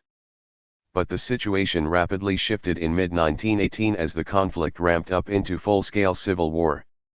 With the left SRS out of the picture and the dictatorship of the party in full sway, the communists rapidly moved to complete statist nationalization of the Russian economy. If they had left industry in the hands of the capitalists, they feared the owners and managers would sabotage the production needed to keep the large Red Army in the field. Even small-scale artisan firms were seized by the state. The new policy was known as war communism. As I noted earlier, hundreds of enterprises had been taken over by the workers from below in 1917 to 1918, and by 1918 these enterprises were being managed by the elected worker committees even if nominally nationalized. With the shift to war communism, there began a major push to replace these elected worker administrative councils with one-man managers appointed from above. By the fall of 1920, 82% of these enterprises were being run by one-man managers appointed by higher authorities. 32. In Terrorism and Communism. Trotsky justified the bureaucratic managerialism of the regime in these words: "It would be a crying error to confuse the supremacy of the proletariat with the question of boards of workers at the head of factories. The dictatorship of the proletariat is expressed in the abolition of private property in the means of production, in the supremacy over the whole Soviet mechanism of the collective will of the workers, and not at all in the form in which individual economic enterprises are administered." 33. In that passage, Trotsky uses the collective will of the workers as a euphemism for the dictatorship of the party. As late as the 1930s, Trotsky was still maintaining the absurd position that state ownership of the industries was inherently a proletarian property form. Despite the centralist prejudices of many leading Bolsheviks, the party also needed the cooperation of its rank-and-file worker cadres. The party's grip on power was still tenuous. This forced the party into a compromise with its trade union base at the 1919 Party Congress. The compromise added language to the party program that committed the party to eventually shifting to union management of the industries. The trade union control concept was encapsulated in Point 5 of the program adopted at that Congress. The organizational apparatus of socialized industry must be based primarily on the trade unions, participating already in accordance with the laws of the Soviet Republic and established practice in all local and central organs of industrial administration. The trade unions must proceed to the actual concentration in their own hands of all the administration of the entire economy, as a single economic unit. The participation of the trade unions in economic management and their drawing the broad masses into this work constitutes also the chief method of struggle against the bureaucratization of the economic apparatus. 34. This programmatic commitment to mass worker participation in economic management expressed a view that was popular with worker Bolsheviks, and this would come out in the formation of the workers' opposition in late 1920. The shift to a fully nationalized economy and the disappearance of genuine Soviet democracy were accompanied by a vast bureaucratic bloat. When Vysenko was first created at the end of 1917, there were about 6,000 white-collar employees working for the new state economic organization. By 1922, this had grown to 1.2 million accountants, engineers, cashiers, clerks, administrators, and the like. Many party members who were former workers had been appointed to administrative positions or were serving on Soviet executive boards or in other state bodies. For many workers, this was a kind of upward mobility where they often had better economic circumstances than the average worker. 35. With the Russian Civil War drawing to a close at the end of 1920, many workers and party members were anxious for a loosening of the repressive environment. By 1921, worker discontent was widespread and strikes broke out in Petrograd and Moscow. The immediate danger posed by foreign embargo and civil war had ended, and now the trade union base of the party was pushing for a greater say in the running of the economy. This debate would come to a head at the Communist Party Congress in March 1921. The workers' opposition charged that the party leaders had failed to carry out the promises in the 1919 program, and had reduced to almost nil the influence of the working class.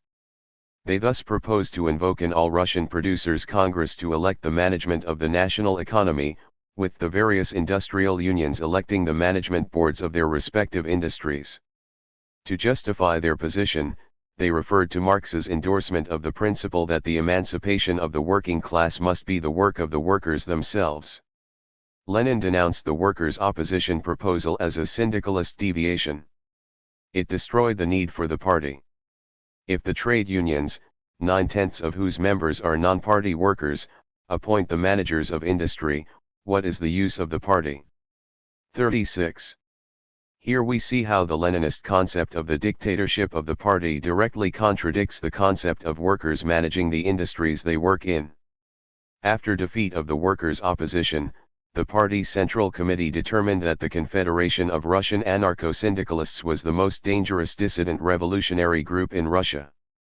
They were particularly worried about syndicalist propaganda among the Red Army instructors units and the impact of crass on members of the party itself, especially members of the workers' opposition.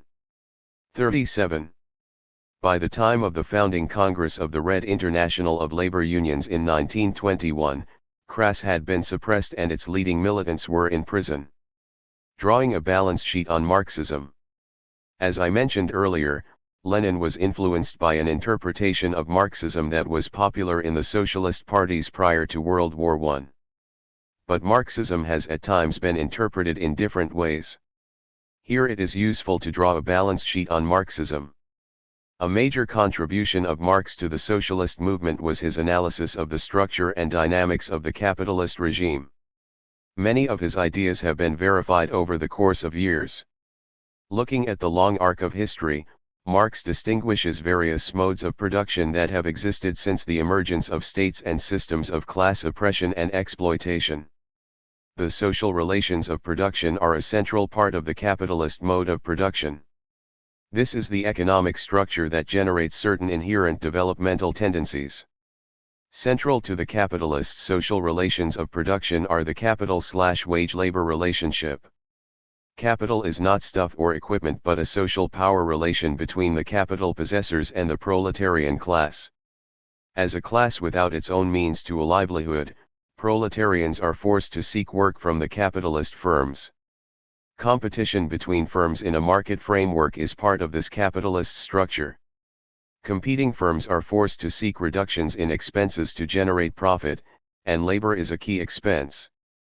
And thus capital constantly revolutionizes the system of production and the society built on it. Hence the tendency to reduce the amount of labor per unit of output. There is also a tendency toward maintaining a reserve army of the unemployed, to restrain worker bargaining power. If an energetic boom leads to a tight labor market and rising wages, capitalists will slow their investment as profits are threatened by the higher compensation costs. And then unemployment surges again. The ability of capital to exploit labor derives from class oppression, where workers are forced by circumstances to submit to the managerial autocracy of the firms, and are systematically stripped of their control over their own labor. As Marx put it, control over use of our own abilities becomes alienated from us even though we perform the work. Classes are seen as arising from the institutional power that dominating classes have over the immediate producers in social production of goods and services for each other.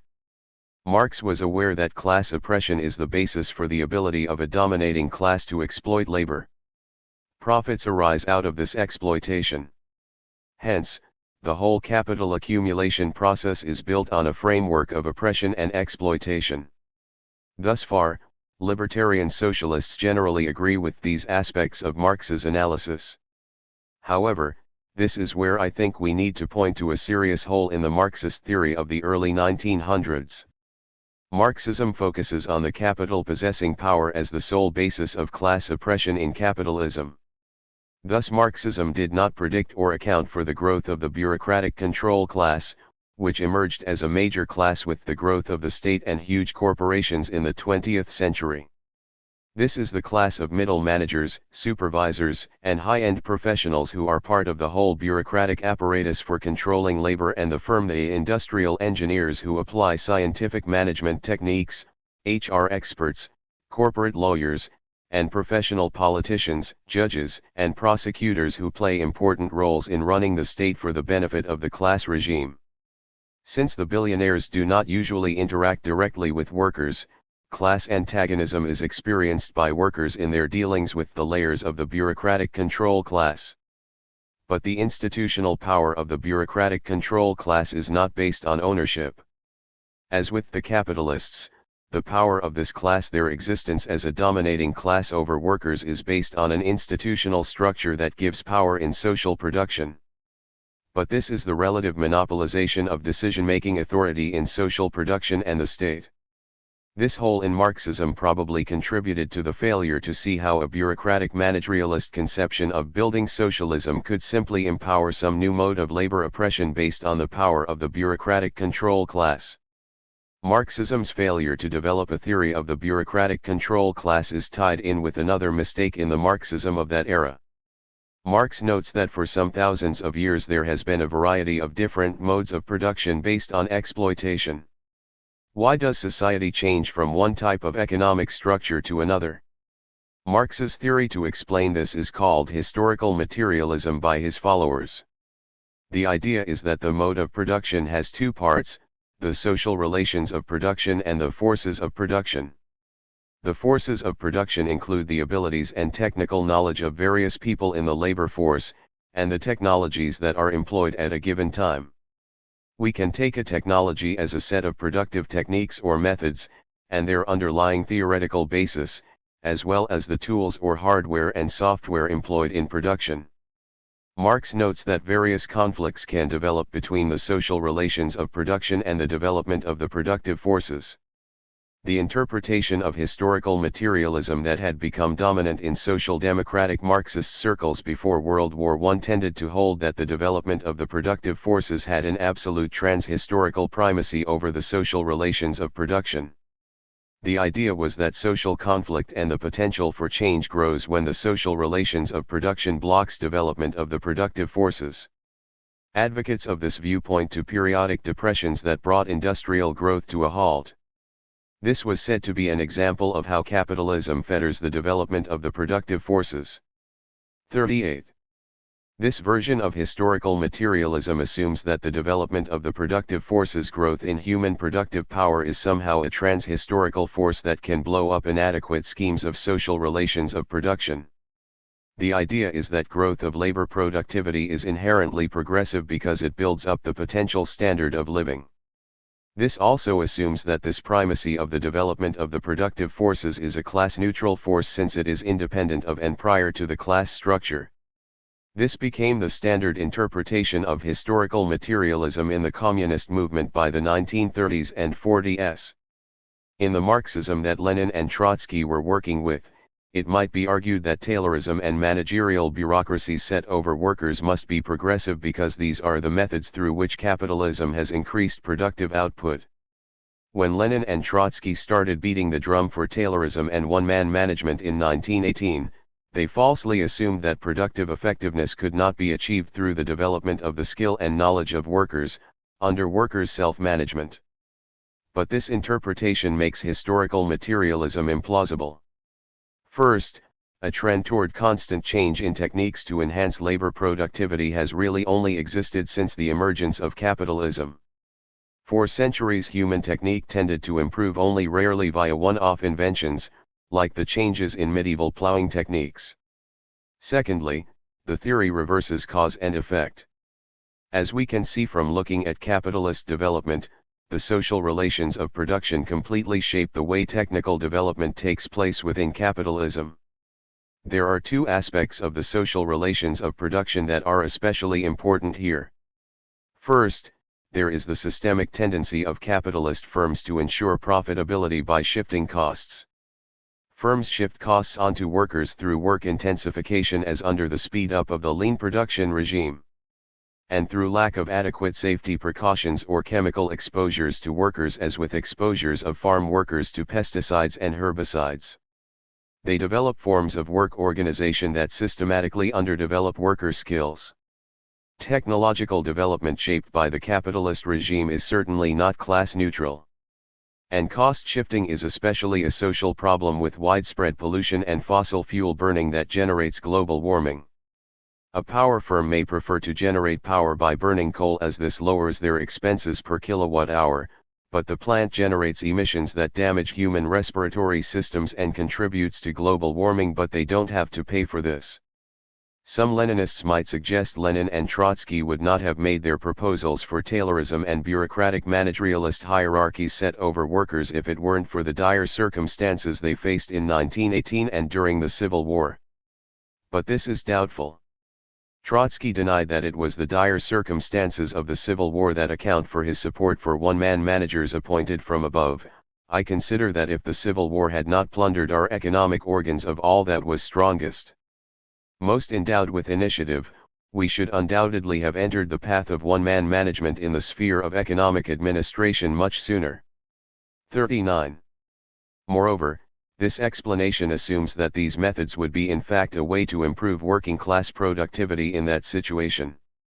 Actually, these methods tend to lead to worker resistance. As I mentioned earlier, studies show that worker control improves productivity and worker morale. Moreover, when have Leninist organizations since the Russian Revolution ever advocated workers' self-management of industry?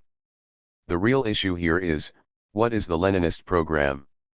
Leninists have in fact advocated a program of centralized state planning and control of production by the managerialist state. Collective worker self-management of industry is not a feature of Leninist programs. The emphasis on top-down, statist central planning and managerialist bureaucracy set over workers in production converts Leninism into a bureaucratic control class ideology. Another aspect to Marxism is the emphasis on a political party as a vehicle to gain government power for implementing a program. In both social democratic Marxism of the Koskayan variety and in Leninist practice, this means implementing a program top-down through managerialist bureaucracies of the state. Because Marx talked about organizing workers in general into a party, his followers built mass parties like the German Social Democrats by the early 1900s. But electoral parties and trade union bureaucracies tend to develop their own interests, and these bureaucracies tend to operate to keep the working class captive to capitalism, as I argued in Chapter 8. After a century and a half of experience with political parties, I think we can say that all parties are merely factional organizations. So, it's hard to see how they can be vehicles of working people directly exercising class power, that is, control over the decisions that affect them in the workplaces and communities. There is one more aspect to Marxist thinking about social change that makes Marxism internally conflicted. In the 1860s, Marx advocated the principle that the self-emancipation of the working class is the task of the workers themselves. He saw social relations of production based on class oppression and exploitation as generating class conflict, and thus class struggle itself becomes a force for social change. Marx emphasized self-activity of the working class workers building collective struggles and self-organization around their issues.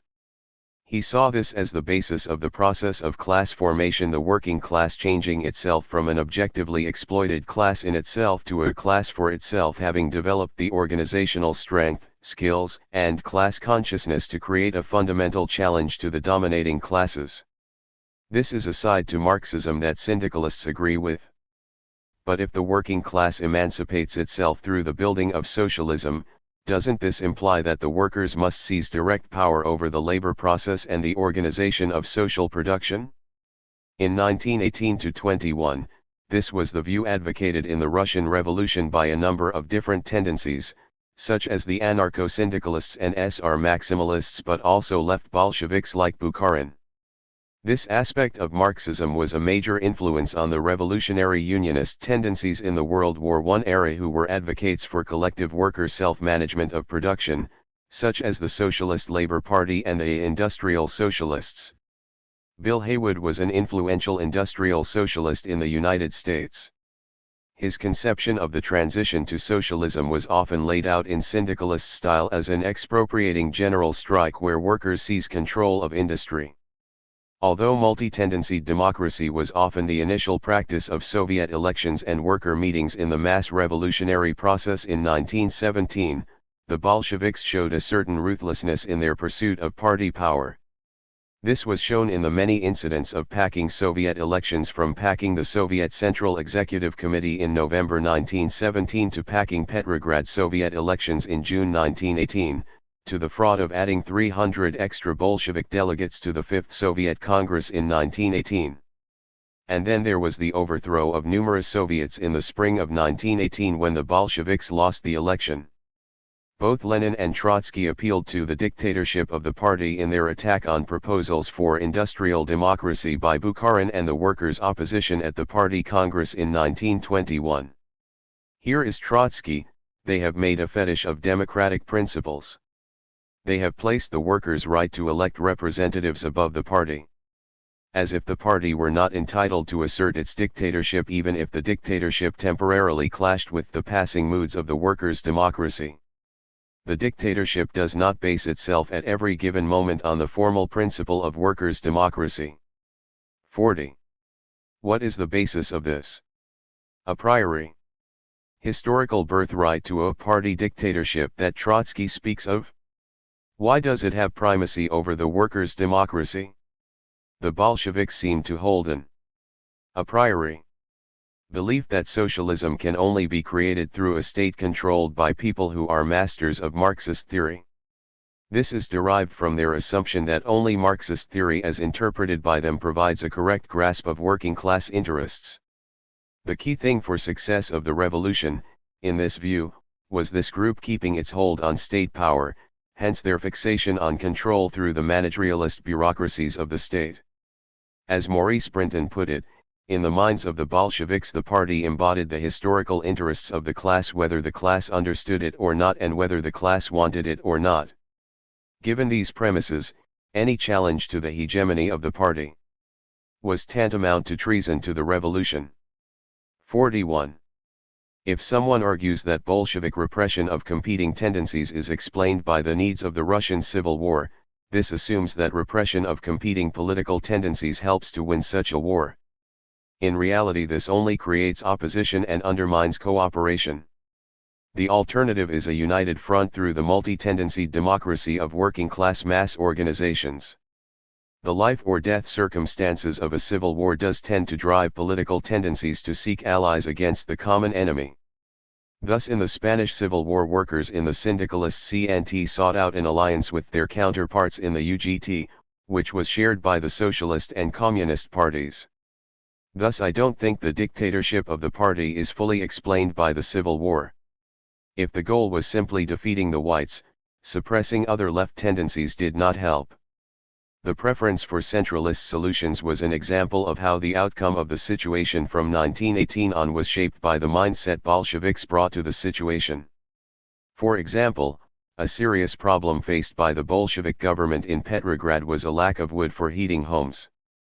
In an interview with Zinoviev, Emma Goldman pointed out that there are dense forests only a few versts from the city.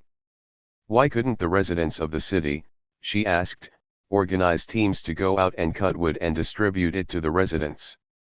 Zinoviev's reply: it would create communal competition, which is a bourgeois institution. It would interfere with our plan of nationalized and centralized control. 42. Top-down centralism was displayed from the beginning in the setting up of the Supreme Council of National Economy, created from above by the Council of People's Commissars and staffed with experts and leading party members. There was an alternative, the proposal for a National Congress of the Factory Committees to create a center for coordination and planning from below, as proposed by the syndicalists at the First All-Russian Trade Union Congress in January 1918. Bolshevik propaganda in later years, as Maurice Brinton wrote, would harp on the theme that the factory committees were not a suitable instrument for organizing production on a national scale. Deutsche for instance, claims that almost from their creation, the factory committee aspired to have the last and final say on all matters affecting their factory, its output, its stocks of raw material, its conditions of work, etc., and paid little or no attention to the needs of industry as a whole. 43. The Leninist argument makes a false assumption, either uncoordinated autonomy of each individual factory, or a central planning apparatus to create a plan and then issue orders through a hierarchy. Leninists dismiss workers' self-management with derogatory comments about socialism in one factory, says Brinton, or with profundities like "you can't have groups of workers doing whatever they like, without taking into account the requirements of the economy as a whole."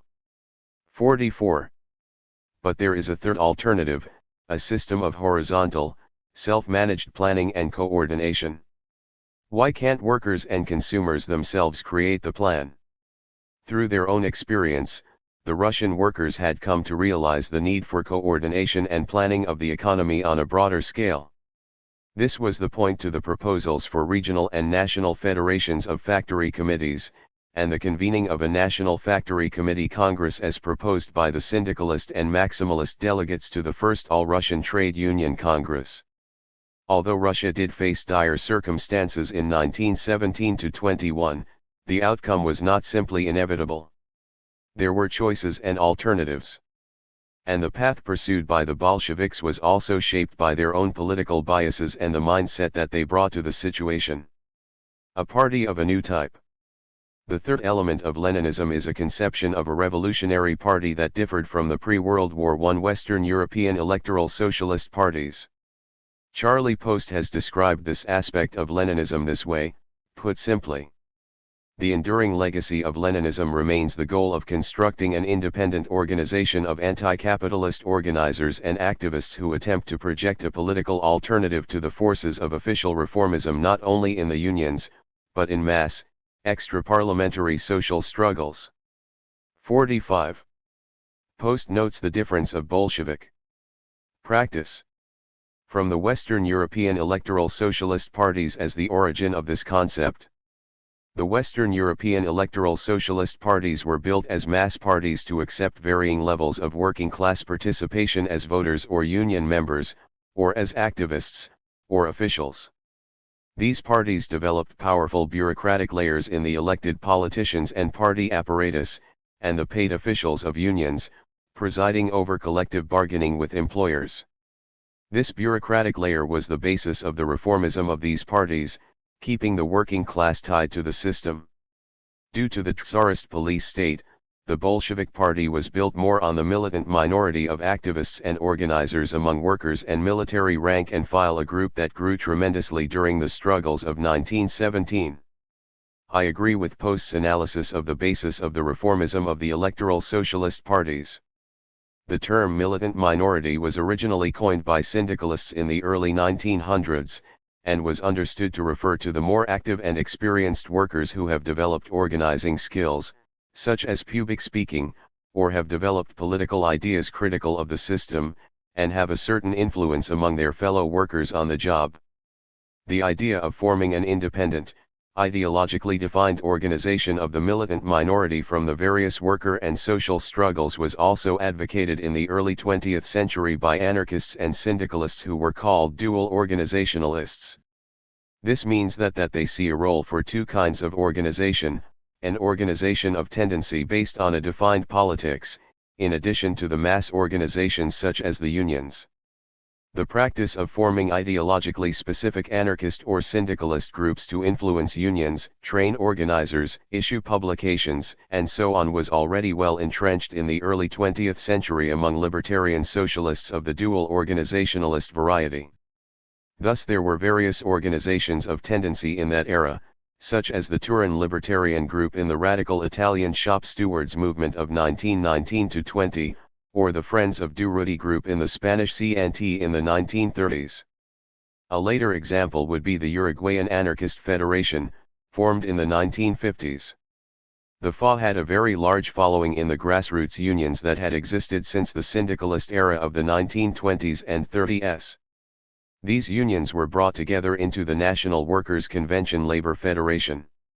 With communists and reformist electoralists of the Broad Front also present, the FA's influence was expressed through a large rank-and-file worker organization, the Combative Tendency. The Combative Tendency was a formally organized movement with about 10,000 members in the Uruguayan unions. Syndicalists do not all agree with this idea.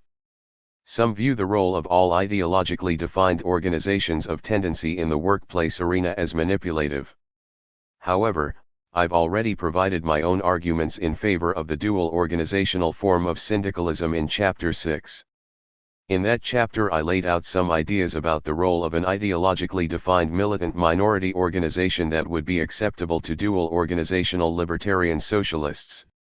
Within the working class there are people who are active in various struggles in helping to build a tenant organization, working to mobilize against police brutality, to educate about the climate crisis, or help organize a union in a workplace. A politically defined organization can be a kind of militant minority organization that brings activists, organizers, and writers for local publications together from these various different threads of social struggle to share experiences, and help people from one sector to understand the issues of the oppressed in a different area. The organization of tendency can also encourage internal discussion so that people can develop greater cohesion or unity across different areas of struggle. Through publications and workshops they can play an important role of popular education, helping to train people as organizers and effective participants in struggle. Militant minorities with a revolutionary aspiration for change can help popularize the case for replacing capitalism, and can help to encourage strategic thinking in mass organizations and movements. Their role also includes participation in the inevitable battle of ideas, both against defenders of the capitalist regime, but also the debates among the different socialist or radical tendencies about the way forward and the tasks that need to be carried out in the process of social change. Radical participation in mass organizations that are built on a grassroots basis, such as worker-controlled unions, forms a kind of bridge that enables the radical militant minority to connect their ambitious agenda for change to the grievances and struggles of working people. But Leninists go beyond these ideas in how they conceive of the role of the party. A central aspect of Leninism is that the role of the party is to gain leadership over the mass movements and use this as a basis for gaining a monopoly of government power for its party. What is the argument to justify this? In Chapter 6 I laid out an alternative in which we think of the process of class formation developing greater cohesion and class consciousness and aspiration for change broadly among the working class majority. And I suggested that a possible path this could take would be the coming together of mass organizations of the oppressed, various grassroots unions from various sectors, tenant and environmental organizations and other kinds of mass organizations to form an organized social movement alliance or class front, which could develop agreement on a shared agenda for change. I think it would be likely that a variety of ideologically specific political groups would be present in these mass organizations and have some influence on this developing process. And thus they may influence the agenda that is developed. But I see no reason why it must be one particular ideologically specific organization or party, rather than a number of them. Often different radical tendencies have worked in a practical united front in building unions from the beginning, and thus I think this is a possible scenario for a genuine large-scale mass alliance building process. It's hard to find an argument for the party as single leader idea.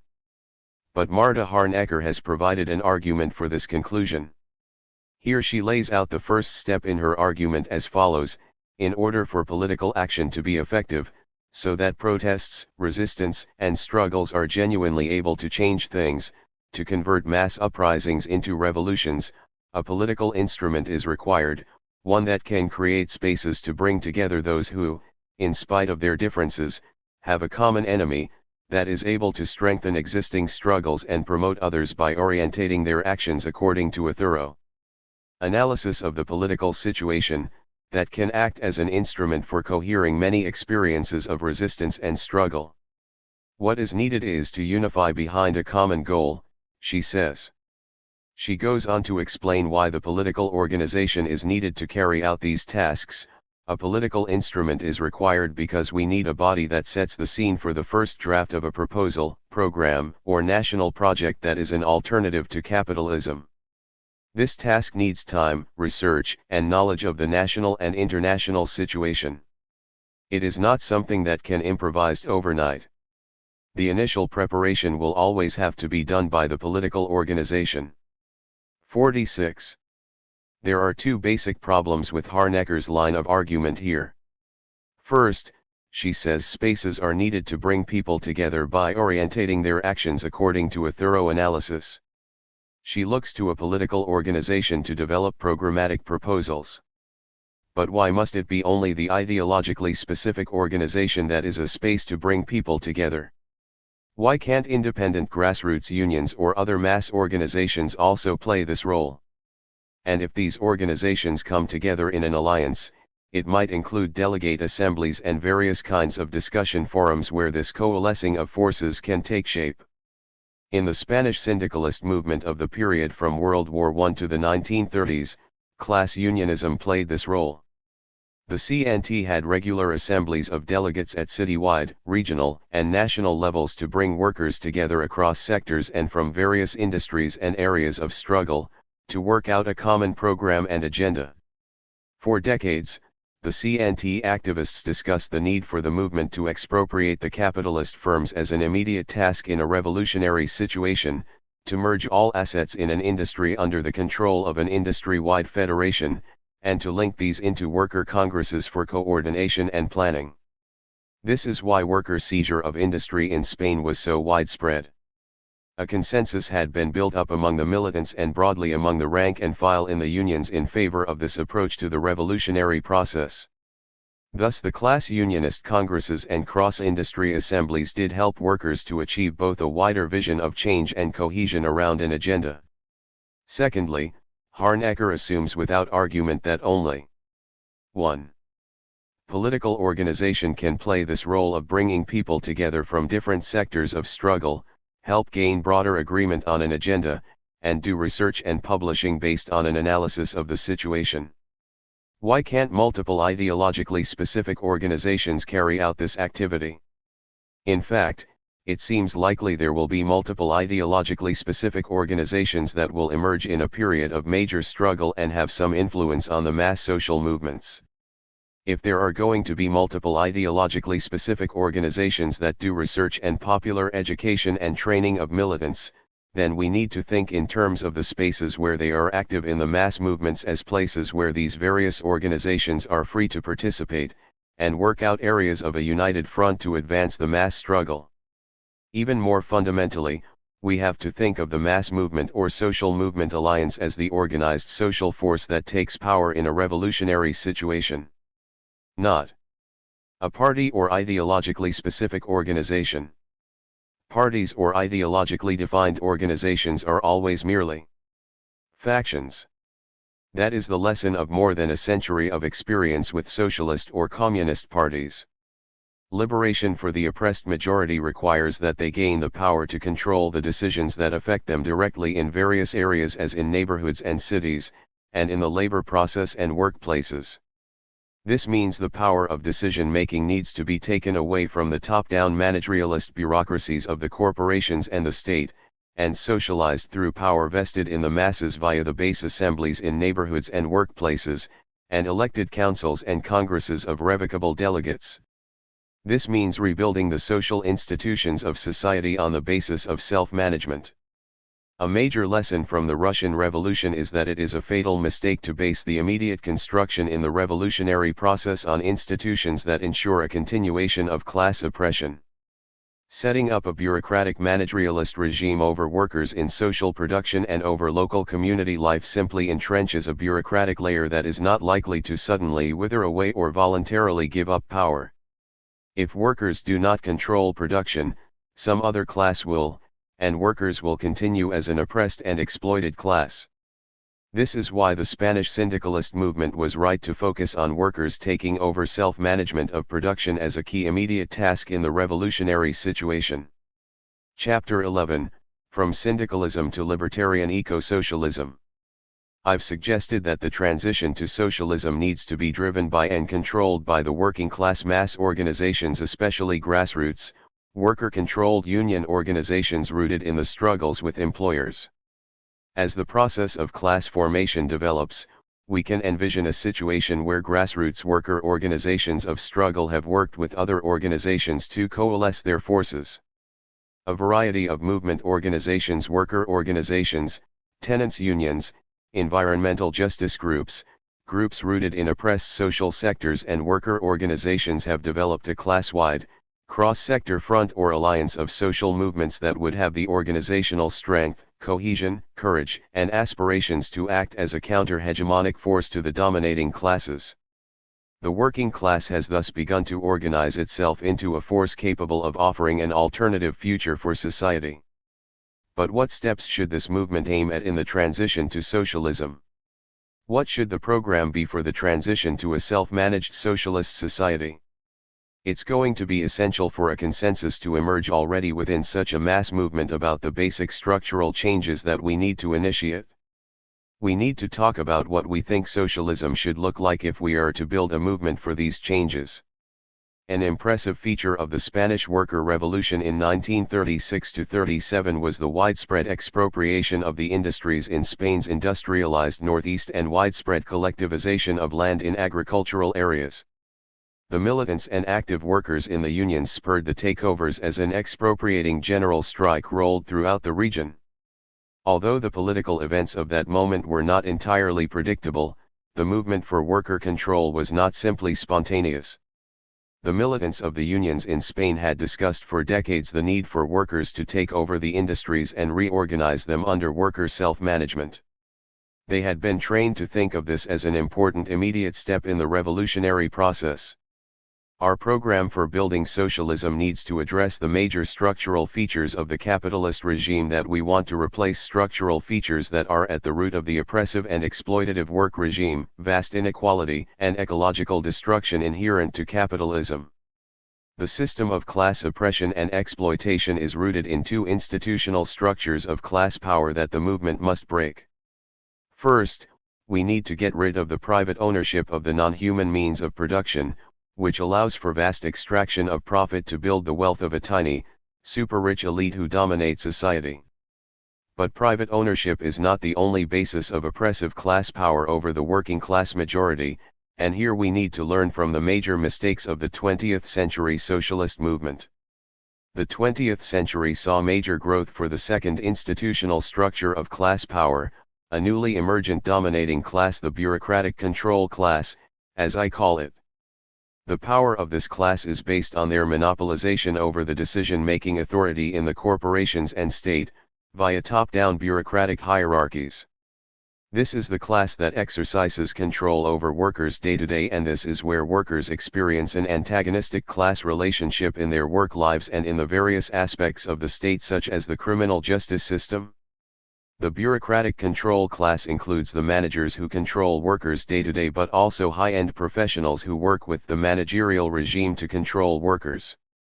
Ever since the industrial engineering occupation emerged out of the work reorganization practices and ideas of Frederick Winslow Taylor and Henry Ford, industrial engineers have forced greater work intensification, de-skilled jobs, and shifted discretion and conceptualization in production into the hands of the management apparatus.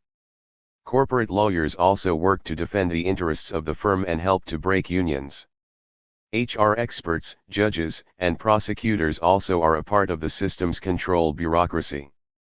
A workers' liberation movement must have a program for eliminating the power of this class over the working class. The growing ecological devastation of our time is rooted in another basic structural feature of capitalism, its inherent cost-shifting logic, which drives pollution, destruction of the ecological commons, and the existential threat of global warming. This feature of capitalism is rooted in its market-governed character, in which firms are driven to seek reduced expenses per unit of output in order to survive in the system's competitive shark tank. Stress from work intensification creates health problems for workers, and is one form of cost shifting. But pollution of the air and water is another. When a power firm burns coal to generate electricity, the emissions are damaging to human respiratory systems over a wide area, and the carbon dioxide contributes to global warming. But the power firm doesn't have to pay these costs. If the firm was responsible for these costs, any financial advantages of burning fossil fuels over solar or wind power would evaporate. The top-down bureaucratic state is another institution that preserves and defends the regime of class oppression. The subordination of public sector workers to bureaucratic managerial hierarchies illustrates that class oppression is inherent to the state. The complete disconnect between policies favored by the working class majority and actual policies enacted by the government illustrates the reality that the layer of electoral representative democracy does not actually give power to the masses. The appearance of people having a say has had great value to the dominating classes in creating a semblance of legitimacy for a regime based on oppression and exploitation. Thus we need a program for replacing private ownership, the bureaucratic control class, cost shifting, and the state, four prominent structural features of the capitalist regime. Basic guidelines for a transition to libertarian eco-socialism. Self-management as guiding principle. In Chapter 1, I introduced the concept of positive liberty, with two parts. Self-management. To be self-managing is to have control over the decisions that affect you to the extent you are affected by them, and equal access to the means to develop your potential and sustain your health and abilities. Self-management is both a natural capacity and need of humans. We have the capacity to develop goals for ourselves. We can foresee possible courses of action and develop plans for realizing our aims. We can learn and develop skills to help us in realizing our aims. We also develop and sustain our capacities by putting them to use in making decisions and controlling our own activity. We are also inherently a social species with the ability to cooperate in self-managing efforts at realizing collective or shared goals. Because self-management is rooted in human nature, it forms a basis for a naturalistic ethics that justifies the movement to rebuild all the institutions of the society on the basis of self-management. Self-management, as I understand it, is about control over decisions to the extent you are affected by them. Individuals or groups in society may be the people primarily affected by certain areas of decision-making more so than others. Some decisions affect mainly you. These are decisions about how you conduct your own life as a distinct person. Being self-managing means you get to control these decisions yourself. The boundaries of personal autonomy can be controversial and sometimes tricky to pin down, but we don't suppose that there is no sphere of decision-making about your own life where you should be in charge. Decisions are social if they govern the joint activities of a group of people or have a shared effect on a group of people who are more affected by those decisions than others. For some areas of decision-making, the social group might be everyone, as with issues that affect everyone in the society roughly equally. For example, if a coal-fired power plant is damaging the lungs of people in the region near the plant, the decision to burn coal to produce electricity affects them all. But most decisions tend to affect some people much more than others. Various decisions about an industry or workplace will impact people other than the workers in that workplace, consumers of goods or services, people in the region affected by the air or water emissions from that area of production. This means that the worker organizations that self-manage the various industries will have to be socially accountable to the larger society, accountable to the masses who they are producing the goods and services for, and accountable to the entire populace who share the ecological commons we all depend on. Thus, self-management doesn't just apply to worker control of decisions about the labor process and workplaces. The goal of libertarian socialism is to rebuild all the institutions of the society on the basis of self-management, rooted in the face-to-face democracy of the assemblies in the workplaces and neighborhoods. No to statist central planning. To work out what the program should be for building a socialized economy, a key question is how the economy is governed, that is, how are decisions made? If we were to assume that a socialized economy is based on social ownership of the means of production, some might infer that this means that the way to govern the use of the means of production should be based on all the citizens of the society having an equal say and equal control over the planning and operation of the economy. In fact, socialists have made proposals of this sort either based on the elected politicians and state bureaucracies doing the planning and running the industries, or, in more grassroots versions, neighborhood assemblies discuss economic proposals and elect delegates to some kind of communal congress that controls economic planning. This idea of everyone in society having equal say over the running of the economy via government ownership and control is what I call the geographic model of socialist governance. A recent example of a proposal along these lines is sketched out by W. Paul Coxhott and Alan Cottrell in Towards a New Socialism. 1. Their proposal has some features I agree with, such as hours of work as the measure of work effort, and worker remuneration based on work effort. They use retail sales of products as the basis of production planning for personal consumption goods, which I also advocate. They also propose a referendum to decide how much of a region's income will go for personal consumption goods versus public goods and services. I discuss my version of this later in this chapter. Nonetheless, their proposal is a form of central planning where the government planning authorities assign inputs and output goals to the various production groups, which means that workers will be denied effective self-management over their work and the workplaces. A fundamental flaw in this type of proposal is that the politicians and those in control of the planning process will want to have managers on site in the workplaces to make sure that workers carry out the plans that state leaders have concocted. Thus, a purely geographic conception of socialist economic governance tends to inevitably lead to top-down, managerial hierarchies set up to control workers in workplaces. This is consistent with how ownership is understood within capitalism. Because the investors own the companies, they have the legal right to impose a managerial despotism over the workers there. If we look at the structure of existing states, we see that they have class oppression built into them with the same sort of autocratic power of the bureaucratic control class over workers as in private capitalist firms. In the previous chapter, I discussed how Lenin and Trotsky insisted on the subordination of workers to managers appointed by the planning bureaucracy to control production. They tried to justify this as consistent with worker power by referring to the election of worker delegates or a workers' party to a Soviet Congress. In reality, workers were subordinate, lacking control of the industries where they worked.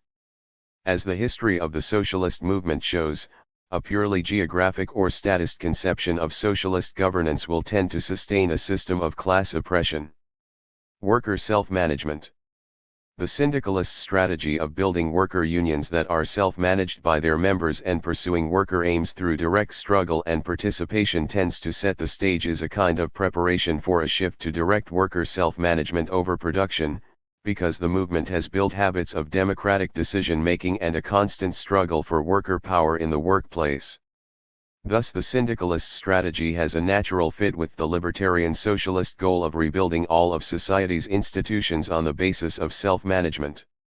Under the present capitalist regime, managers directly monitor and track our work and make the decisions about the work that we and our co-workers are expected to carry out. The top-down corporate hierarchy controls decisions about what technology to use, what chemicals we're exposed to, how the work is organized, hiring and firing, how our jobs are defined, what products we make, and whether to shut down the workplace and move the jobs to some other site in the global system.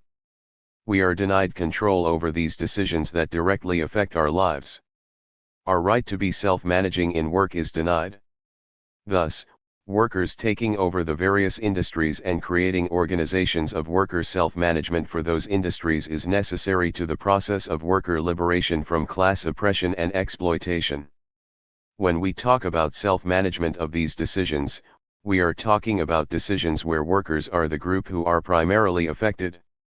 These are decisions about the way our abilities are put to use, how the work process is governed, and how we are treated in the world of work. This includes decisions about workflows, the technologies being used, how we coordinate the various aspects of the work, when joint work starts and ends, or where the workplace is located. Here we are talking about economic operations based on the cooperative, coordinated labor of the people who produce the product or service. People spend a large part of their lives in the workplace, and conditions at work have a direct impact on a person's health and opportunities for development of skills. Working people can't free themselves from the dominating classes unless they gain the power to self-manage their own work. Moreover, workers taking over all the various nodes where they work in the system of social production is strategically central to the working class gaining power in society. The syndicalist proposal is for the working class to socialize the economy from below through a process of workers taking over the various industries and creating their own democratic organizations to self-manage the work in that industry. Here is a basic truth: if workers do not control their own work activity and the workplaces, then some other class will, and thus the regime of class oppression will continue. So an essential task for workers' liberation is the worker takeover of the various workplaces and industries and the creation of organizations of worker self-management. For workers to control the labor process, the organization of the work, and the control of the workplace, there must be face-to-face democracy of periodic assemblies of the workers in that facility. This is where the staff can deliberate and make decisions on the basic policies and the overall governance of their facility and for their industry. For ongoing coordination of the labor, the workers can elect colleagues to a coordinating or administrative council. In a typical facility that is fairly sizable, there are often departments that have issues that pertain first and foremost to them, which suggests a kind of distributed decision-making structure where departments have their own periodic assemblies to make collective decisions for themselves. However, this direct self-management of production does not mean that workers would be split up into competing cooperatives or collectives. Rather, as Diego Abad de Santillan put it during the Spanish Revolution in 1936, the worker production groups are not proprietors of the industries but are only administrators at the service of the entire society. The goal of a syndicalist program is socialization, not converting workplaces into the collective private property of the workers there. De Santillan justified the CNT movement's goal of socialization in this way: we are an anti-capitalist, anti-proprietor movement.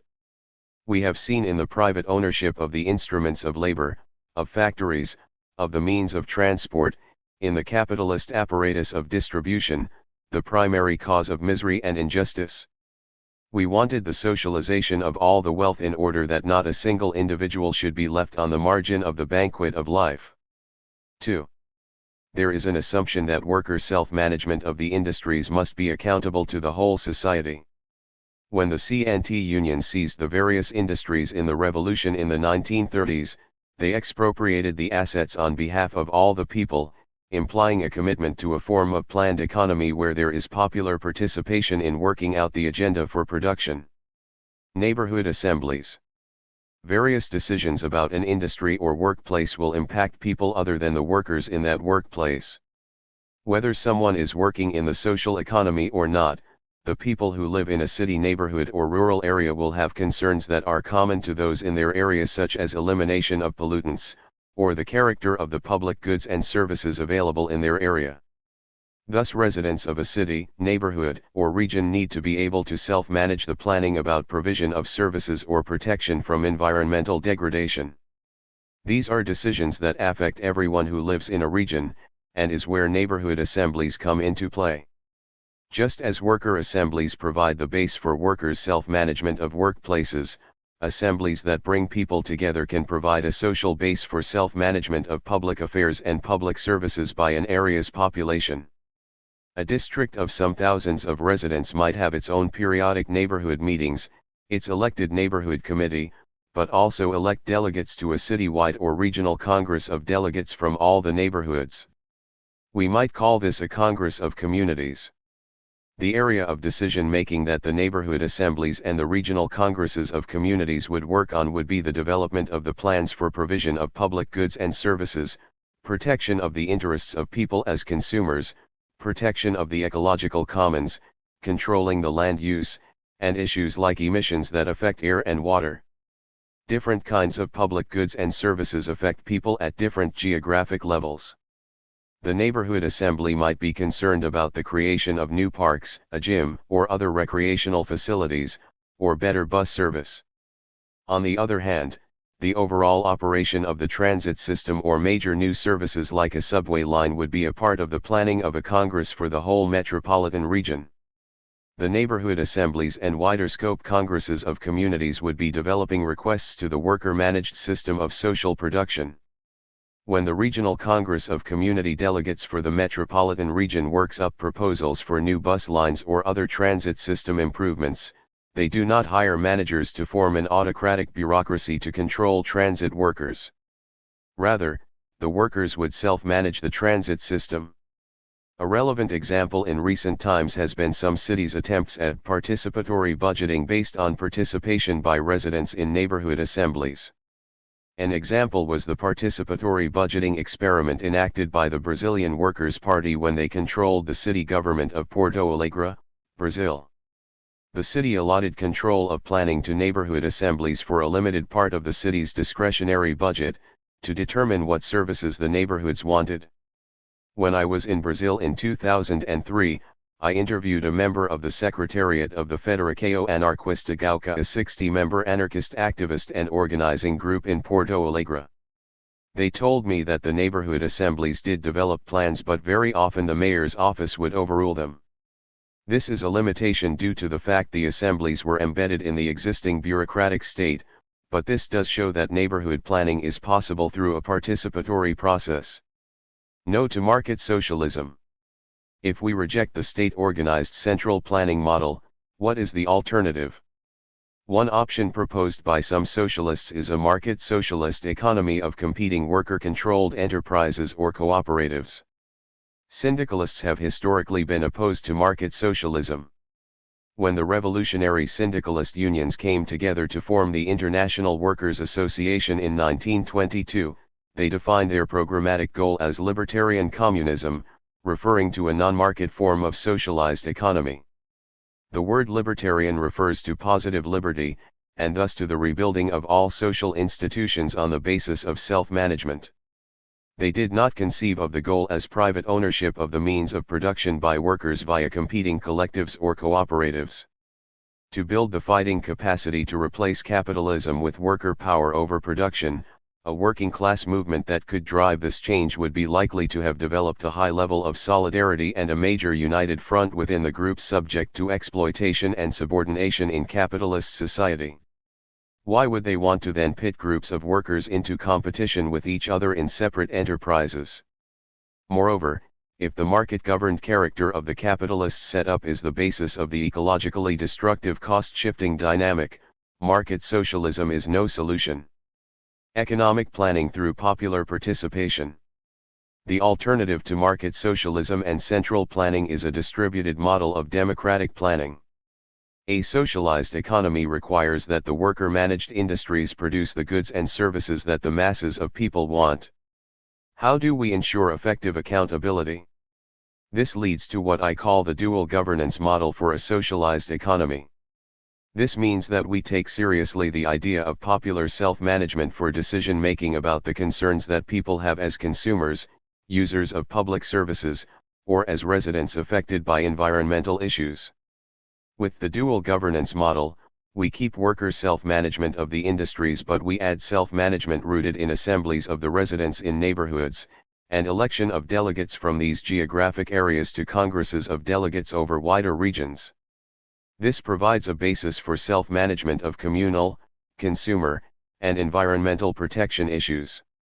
A distributed planning system needs to have a way to effectively coordinate between the many centers of self-managed planning in the society workplaces, coordinated industrial self-management organizations, and planning for social benefit that can occur through delegate bodies over wide geographic scope as well as by local communities. We're familiar with the way that prices enable different companies and households to coordinate or adjust their plans to each other within the present society. As we will see, a non-market price system can be used in a planned economy also as a means for coordination between the plans of communities for public goods and services, households in their consumption decisions, and worker production organizations. Because it is a socially controlled price system, the destructive cost shifting of capitalism can be eliminated. As a non-profit, coordinated economy, the competitive drive for profits is replaced by an economy geared to cooperation, worker mastery of production, and human well-being. Protecting the ecological commons. The potentially catastrophic effects for humanity from global warming illustrate the danger from treating the atmosphere as a free sink for emissions. In this case, carbon dioxide from burning fossil fuels, or methane from leaky gas fields, are putting humanity on track to very dangerous levels of heating of the atmosphere and oceans leading to deadly heat waves, rising seas, and intensified storms.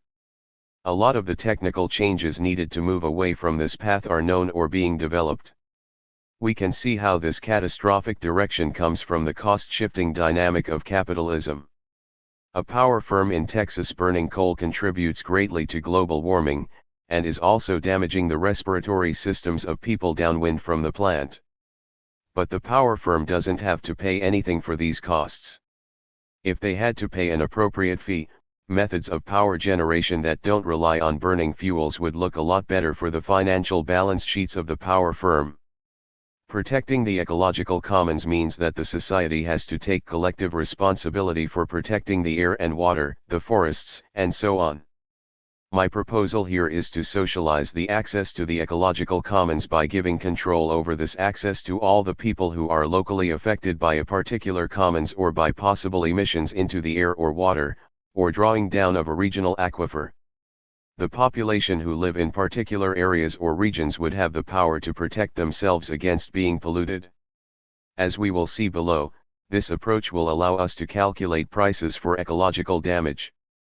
These prices can then figure in costs assigned to the balance sheet of production groups, giving them a positive motivation to reduce ecological costs. This allows us to define a concept of ecological efficiency. Following Robin Hahnel, I define throughput as consisting of all the natural resources that we extract and all the negative effects of pollutants that are emitted. To the extent we reduce throughput required per unit of social benefit from social production, we have improved ecological efficiency. The ability to assign accurate prices to throughput enables us to have an economy that generates a tendency toward greater ecological efficiency. Thus, if the ecological efficiency of production is improved, some element of growth can occur without increasing ecological damage. Some radical environmentalists say that the source of the ecological devastation of the capitalist regime is growth. But growth in regard to what?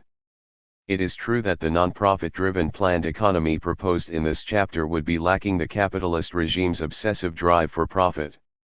Nonetheless, growth is going to be needed along various dimensions: growth in equipment needed in the shift to a non-fossil fuel-based electricity system, growth in free-to-user health provision, growth in rehab of buildings to make them more ecologically sound, and many other areas. And this also means we need a way to ensure a shift in the production system so that it works at reducing its damaging ecological impacts. Replacing the state. An important lesson from the revolutions in the 20th century is that the initial steps in the process of social transformation need to avoid creating new institutions that will simply continue some system of class oppression over the working class. Thus, a key part of the syndicalist program is the initial moves to take over the workplaces and reorganize production under worker self-management, which gives the working class the power to shift the priorities of the production process on issues such as ecological impact, quality of the products, improved health and safety for the workers, etc. This differs from a Marxist conception of social transformation, which sees the key aim as the capture of state power by a workers' party. Through this workers' state, the party would implement a socialist program. In fact, proletarian state is a contradiction in terms. States are based on top-down managerialist bureaucracies where public sector workers are subordinate, so class oppression is built into the structure of the state. When the Bolsheviks got control of the central state in Russia in 1917, they proceeded over several years to build a system of top-down central planning with managerialist bureaucracies installed from above over the workers in the various industries. Thus they set in play a process that created a new class-divided economic arrangement, based on the power of the bureaucratic control class. A key task the working class must accomplish in a period of social transformation is the breaking down or dismantling of the state. Taking over the various industries and establishing worker self-management of production is a central task, but changing the system of political power in society is equally important. A society must have a method to decide basic rules and enforce them. This is the core of the governance system of that society. Breaking down the state means changing the governance system so that the formerly oppressed majority gain control over governance. We are used to thinking of a geographic basis for democratic government in which people elect politicians to represent the people in a district, based on universal right to vote. Thus it might be thought that the neighborhood assemblies and congresses of delegates from neighborhoods might be sufficient for a new government system. I think this is likely to be a mistake. A revolutionary process that works to liberate the working class from subordination to the capitalist and bureaucratic control classes needs to expropriate the means of production from the old owning class, but also needs to break the power that the bureaucratic control class has wielded over workers and over the state. This process is likely to lead to major opposition from the people in these classes who lose power. The college-educated managers and top professionals whose power is threatened or removed are likely to oppose their loss of power. Moreover, they have the speaking and writing and organizing skills to build organizations and organize in neighborhood assemblies and congresses of neighborhood delegates to advance their class interests and try to maintain a powerful role for their class. They can build political parties that push a program that would shift power to the high-end professionals and managers. To prevent this, I believe that the working class mass organizations must build political power based on workers and their assemblies and organizations in production. This is where the syndicalist proposal for worker congresses comes into play. These would be congresses of elected and revocable worker delegates, elected from the various worker assemblies throughout a metropolitan area, a larger region, or throughout the region transformed by the revolution. Bringing together all the neighborhood and workplace organizations from the region being transformed creates what we might call the social federation. I would see the regional and social federation level worker congresses as akin to a legislature, having the power to craft a new charter for society and set out the division of powers of the various organizations. The worker congresses are a key aspect of working class political power. A part of the governance system is the way that social self-defense is organized. There is the potential of foreign invasion, such as a force trying to restore capitalism. People are also going to want protection from individuals or gangs who act in predatory, antisocial, or violent ways, who commit assaults, try to bully their neighbors, engage in theft or sexual violence. At the same time, there needs to be a fair process of finding out if a person accused of such crimes is actually guilty based on evidence and activities of workers such as those in forensic labs. People want to be free of the insecurity from the threat of violence. Of course, in a society where a movement of the oppressed majority has gained power, the self-defense roles such as policing or segregating people for violence offenses would need to be done differently than under the kind of massively violent police and prison regime that exists in the United States at present. The police in the U.S. currently operate with virtual impunity when they engage in violent or repressive behaviors. Since their origin in the early 19th century, American police have been a central part of a racialized regime of class oppression. They know that their role is to defend propertied interests and keep the masses in check. Thus, enforcement of the basic rules of the society needs to be rebuilt on a different basis. For syndicalists, a crucial issue is going to be who controls the dominant armed power in society. The idea that the worker mass democratic organizations need to gain control of the dominant armed power in society in a revolution is a long-standing syndicalist principle. As such, the 1922 Principles of the Syndicalist International Workers Association said, "Syndicalists do not forget that the decisive struggle between the capitalism of today and the free communism of tomorrow will not take place without serious collisions." They recognize violence, therefore, as a means of defense against the methods of violence of the ruling classes, in the struggle of the revolutionary people for the expropriation of the means of production and of the land. Just as this expropriation cannot be commenced and carried to a successful issue except by the revolutionary economic organization of the workers, so also the defense of the revolution should be in the hands of these economic organizations. 3. This would mean the development of a workers' militia or people's militia, drawn from the communities of the oppressed and exploited majority.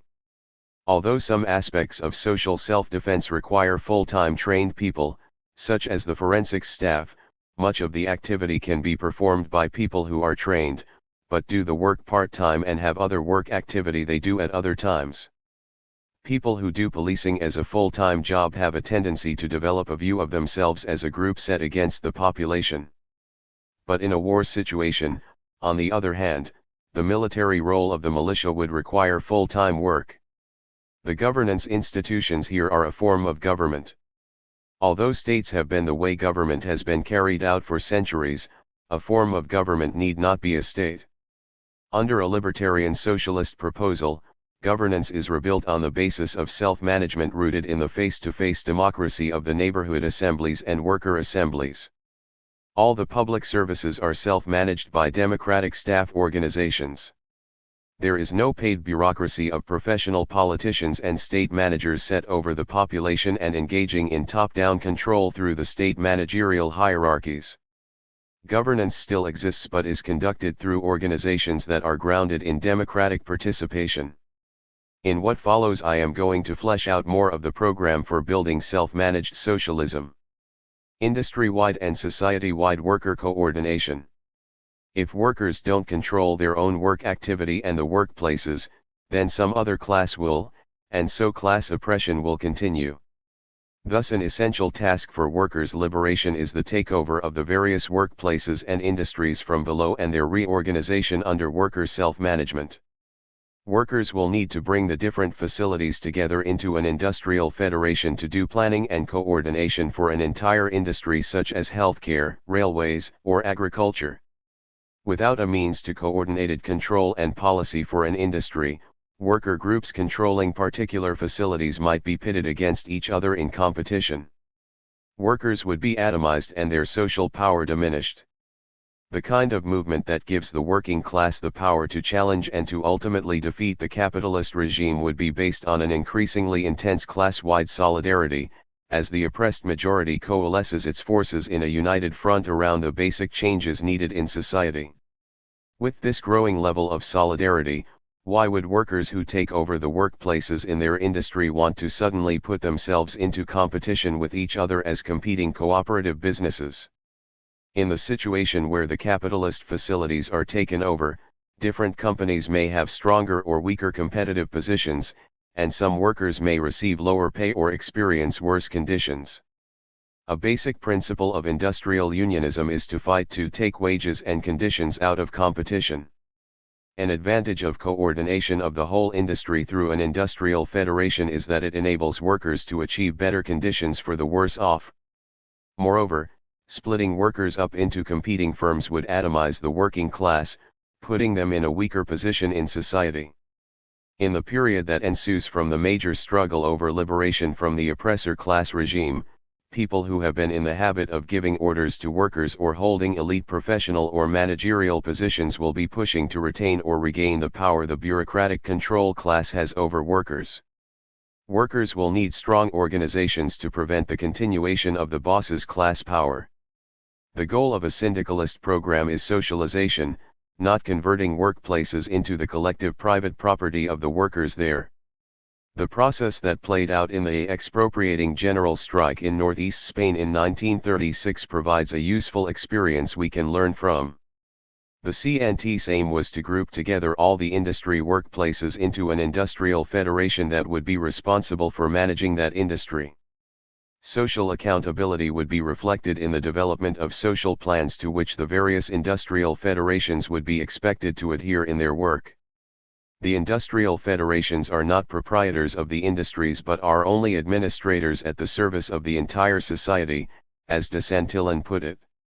We can think of an industrial federation as rooted in the workplace assemblies in the various facilities throughout an industry. Periodically these assemblies would send delegates to an industry-wide convention to decide basic policy, coordination, and goals. The assemblies can also elect an ongoing coordinating committee with delegates in the various facilities. For the Spanish syndicalists, there were two aspects or phases to syndicalist socialization. The first phase was expropriation of assets of the capitalists and creation of an industrial federation suppressing market competition between firms in the industry. The second phase would be the creation of overall social planning. For this they envisioned regional and national worker congresses with delegates elected from the workplace assemblies. Apart from local exceptions, the Spanish Revolution never got to this second phase of overall social coordination. The CNT's National Industrial Federation of Telephone Workers seized the assets of the Spanish National Telephone Company. In some cases an industrial federation was created as a joint project with the UGT. This happened in industries where the UGT was a major part of the workforce as in the railway industry and on the big hydro-powered electric monopoly in northeast Spain. After railway worker militants seized the Madrid-Zaragoza-Alicante Railway, the largest privately owned railway in Spain, they moved to create a single revolutionary railway federation to manage it, and soon merged other railways into this federation, such as the Barcelona commuter railways. The Railway Federation was coordinated by a 12-person revolutionary committee and a full-time executive director. The Revolutionary Committee was made up of working delegates. The two unions present on the railways, the UGT and CNT, each had 6 delegates. Assemblies of the rank and file were held every 2 weeks in the railway terminals. The delegates gave reports, and could be removed by the assemblies. Point 4. During the course of the revolution, the 40,000-member CNT Health Worker Federation built Spain's first socialized healthcare system, taking over hospitals and drug factories and setting up health clinics. In a number of industries, the CNT industrial unions merged the assets of that industry's businesses. The CNT Woodworkers Union took over the sawmills in the Pyrenees Mountains and seized all the furniture factories and mom-and-pop cabinet-making shops in both Barcelona and Valencia. The union used the assets from the shuttered workplaces to build a new factory with the latest American equipment, which had better safety features. The new factory also had a gym and swimming pool where the workers could relax. The concept that prevailed, a Wood Union member recalled, was that the working class should have good furniture at cheap prices. 5. An internal caucus in the union and FAI group disagreed with this focus on mechanized production and wanted to reorganize the industry into self-managed work groups. That might be a better way for the workers to learn and practice furniture design and craft skill, but their critics in the union described this as a throwback to the pre-capitalist era of self-employed artisans. This debate shows that there's not just one cookie-cutter solution to industrial self-management. The goal needs to be the creation of a horizontally federated system of production that can implement planning and coordination throughout industries and over a wide region.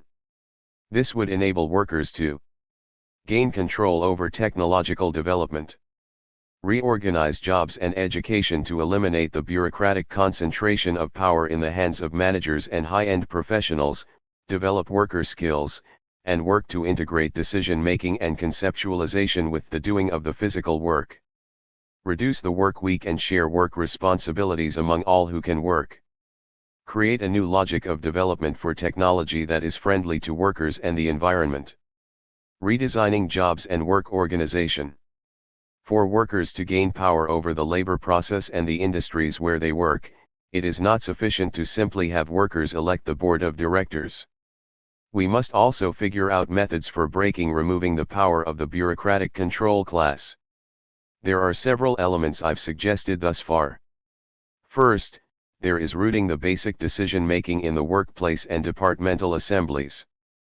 Secondly, the Workplace Coordinating Council can include people who are working delegates. The delegates can be revocable by the base at any time. Also, the Coordinating Council members should have term limits so that they go back into the regular workforce after their maximum term in office. We do not want the Coordinating Councils to evolve into some permanent bureaucratic power group. We also need to look at the way jobs are defined to ensure workers have the skills and knowledge that enables them to participate effectively in decision-making. This requires a basic re-examination of the way jobs are set up in the industries inherited from the capitalist regime. Capitalism doesn't just produce the various goods offered for sale: iPhones, Ford pickups, and packaged ground beef. The way work is organized also tends to create a mindset in which people accept the way decisions are made and who is in charge. The existing division of labor encourages workers to accept subordination and respect for boss authority, on the one hand, and a sense of entitlement to run things on the part of managers and high-end professionals. Back in the early industrial capitalism of the 19th century, entrepreneurs who set up factories or other types of production organization relied extensively on the existing skills that workers possessed. Skills and technical methods were passed on from one generation to the next through craft tradition, through methods such as apprenticeship. With the emergence of new industries and work reorganization in the early 20th century, technology based on craft tradition was replaced over time by engineering rooted in science. In theory, worker craftsmanship could have been transformed by making education in the physical sciences and engineering methods more broadly available to the working class. A skilled trades level of worker training could have been organized more widely, and this could have been upgraded with a broader emphasis on scientific education. This was an approach advocated in 1899 by Peter Kropotkin in Fields, Factories, and Workshops. What is needed today is an approach that looks for various tactics to reintegrate the design and decision-making activity with the physical work. The aim should be to figure out ways for workers to gain more of the skill, training, and decision-making experience that is needed for them to effectively participate in the real control and direction of production groups. Michael Albert and Robin Hahnel developed the concept of balanced job complexes, in which they envision jobs being redefined to include a mix of tasks where the more rote physical activity is combined with tasks that require more skill or expertise or decision-making. I think there is no a priori formula for doing this, since the types of tasks vary greatly from one industry or workplace to another. This is an area where the worker organizations would need to develop their own study of how skill, decision-making, and physical work can be combined in various kinds of jobs. The proposal is not to require that everyone become an expert on everything. That is not possible, nor is it necessary. Rather, the idea is that more workers have some area of expertise or skill in the mix of things they do in the course of a month of work. I would guess that developing a program of this sort would be one of the roles of the industrial federations, perhaps through the creation of job enrichment committees. Objections from the marketizers. There are a number of objections to job balancing that have been raised by marketizers. Here is a standard argument: people don't all have the same talent. Talent is a scarce resource. And there is a social cost for the lengthy periods of training for people to acquire the ability to do engineering or medicine, or skilled trades work such as tool and die making. There is a certain minimum number of people needed for these kinds of work if a person devotes all their work time to it. So it is a waste of resources and economic inefficiency to train more people than that minimum. The marketizers argue that job balancing will require the society to train more people who can do tasks requiring higher levels of skill or expertise, because some part of the time this group will spend doing tasks that less skilled people could do, as opposed to the Taylorist-Fordist industrial engineering approach, which minimizes the number of people who would require such skill level. And this will increase costs of production. The marketizer line of argument is fallacious because it leaves out compensating efficiency gains from job balancing. First, the logic of Taylorist-Fordist-style industrial engineering tends over time to create a vast underdevelopment of the latent talents and potential of working-class people. Many people who currently work in professional jobs come from wealthy or college-educated families that gave them an advantage in pursuing the university degrees that are the ticket to various professions. There is no reason to believe that similar potential is not latent within many working-class people. The underdevelopment of working-class skill is itself an economic inefficiency. There is also another basic counterargument. When capitalist relations of production assume that manual workers are to simply do as they're told, it creates apathy or resentment among workers, while creating a sense of entitlement in those who make decisions in management, design, and work organization roles. The issue here is the positive freedom of workers, their ability to have effective shared control in the production process and the running of an industry. We do not need to assume an exact equality of expertise, but to be able to effectively participate in the actual control of the labor process and the production organization, workers need to have enough technical understanding and skill to make shared control a reality. Finally, studies of worker control and decision-making in workplaces show a substantial gain in job satisfaction, morale, and productivity. 6 If we look at the overall gains in efficiency with job balancing, it is likely to more than even out the added training costs needed to have more people with the ability to do work requiring higher levels of skill or expertise. Marketizers also have a second argument, related to the first one. If people spend more time devoted to the area where they have their expertise and skill, and avoid doing the physical tasks or menial work, they will get better at their particular area of skill or expertise.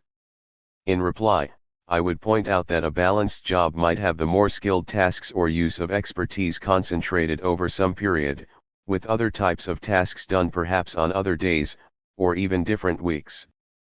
People may still have plenty of opportunity to get fully engaged in use of their skills and expertise. For example, a person who works both as a bus driver and transit system planner might work an entire week doing transit planning of some kind, and then drive a bus for a number of days the next week. There is also a third argument against job balancing from the marketizers. Some argue that systematic efforts at job balancing and shared control will be an infringement on the freedom of individuals to pursue whatever sort of job they want. To begin with, I'll point out that job reorganization is not going to happen if this isn't seen as an important goal of the mass worker organizations that drive the shift to worker self-management of industry. Worker unions or production organizations, either industrial federations or at a particular facility, would need to set up work reorganization committees or task forces. If they want to get rid of the old bureaucratic managerialist layer that controlled the workforce under the capitalist regime, they are going to have to think about how the governance of the workplace needs to change. Part of this is looking at the roles of the workplace assemblies, elected delegate councils, and other new roles that are created to empower the workforce. In other words, the shift in the organization of the jobs is something that workers will be creating for themselves. No party or state bureaucracy is going to impose this on them. Positive freedom is an essential part of freedom, and positive freedom includes workers' training to develop skills and expertise, and their ability to control the labor process and the workplace. People in the old bureaucratic control class may complain that they no longer have the freedom to hold their old jobs, but the capitalist organization of production was a systemic infringement on the freedom of the working class. And the domination of workers by the bureaucratic control class is part of the class oppression of the capitalist regime. So the marketizer argument about restricting the freedom of people looks only at the loss of power of the dominating classes, and not the gain in freedom for the working class. Remuneration. When we look at the vast inequality within capitalism, it's clear that the reason for income inequality lies in the various structures of power that give certain people more power to gain income shares far larger than others. The most powerful structure is the ownership of non-human means of production and business assets. Capital is a social power relation that enables the capital possessor to enter into factors of production and buy or rent equipment or land, hire managers, experts, and workers, and set up a managerialist despotism over workers. Even though workers perform the labor, the firm owns the revenue from the sale of goods or services. The ability of the top capitalist elite in the United States, the 1%, to suck down 40% of the national income is rooted in this social power. However, even if the capitalists are expropriated and their social power removed, there are other structures that generate significant inequality. The bureaucratic control class have substantial power from their monopolization of decision-making authority and concentrations of expertise related to the control of the firms and the state. They may appeal to meritocratic ideology to justify their higher incomes. We have the university degrees and we deserve high incomes from the responsibility we exercise. But this is really just a might makes right ideology. Workers have the latent capacity to replace the bureaucratic managerialist structures with their own collective self-management of the social production process. To motivate the work that is required for social production, there does need to be an incentive for people to actually do the work. A basic working class sense of justice says that workers do earn an entitlement to consume a share of the social product through their labor.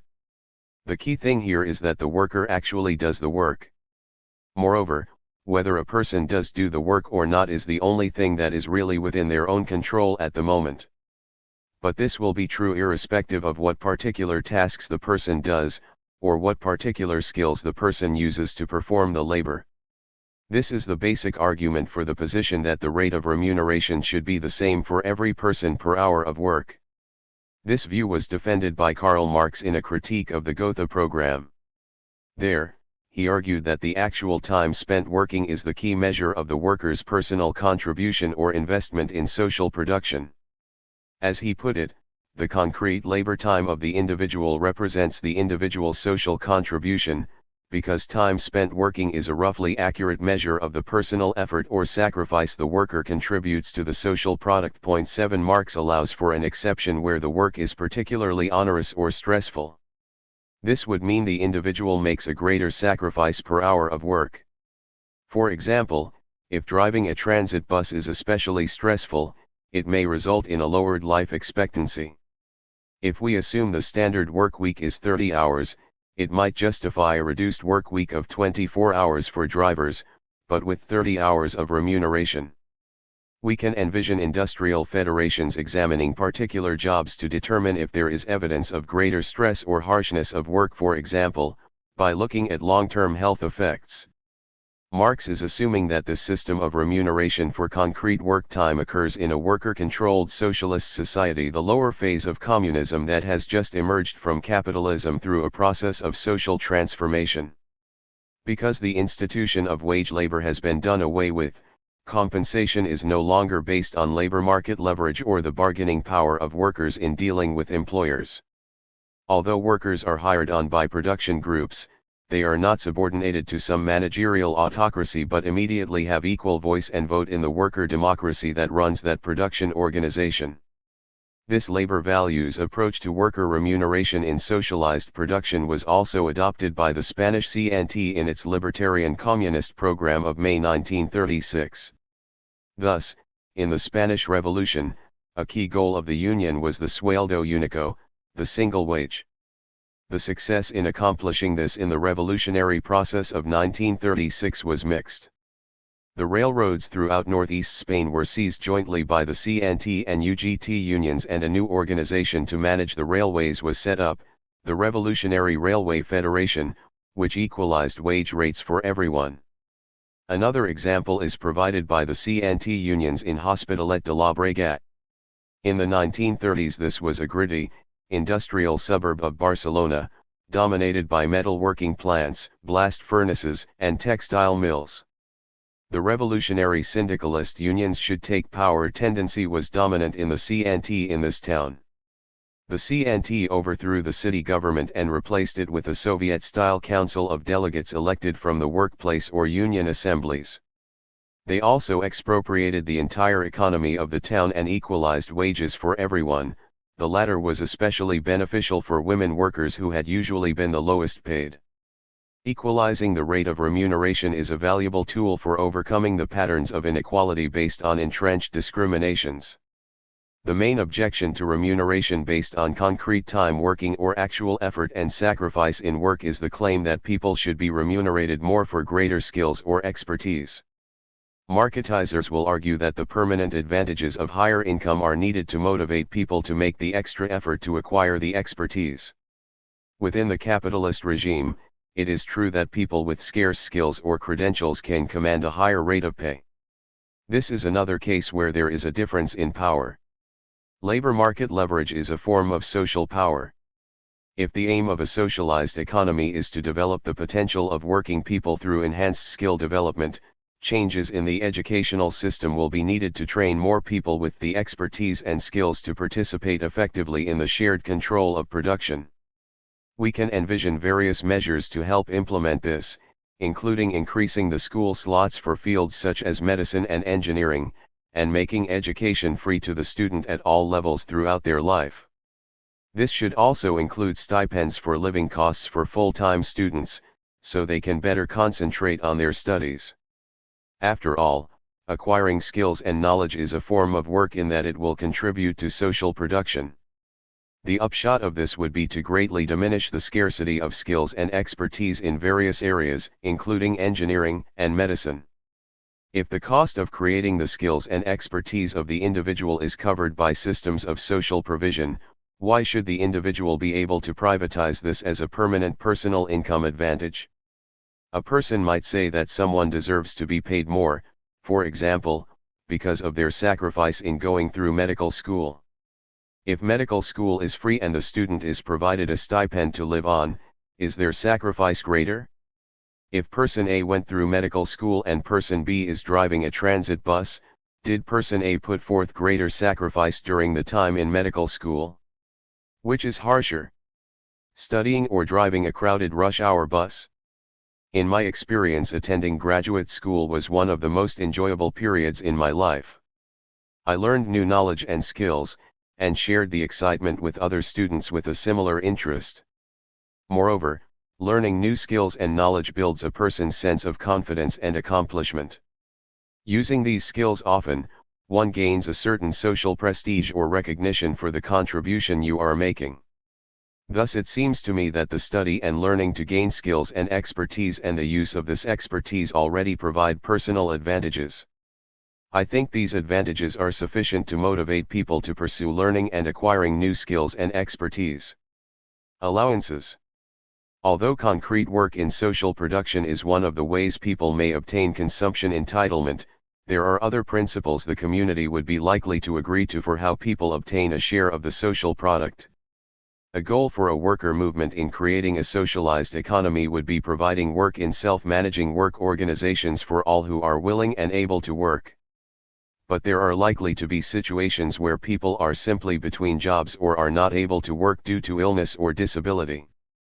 There is no reason to penalize them for this.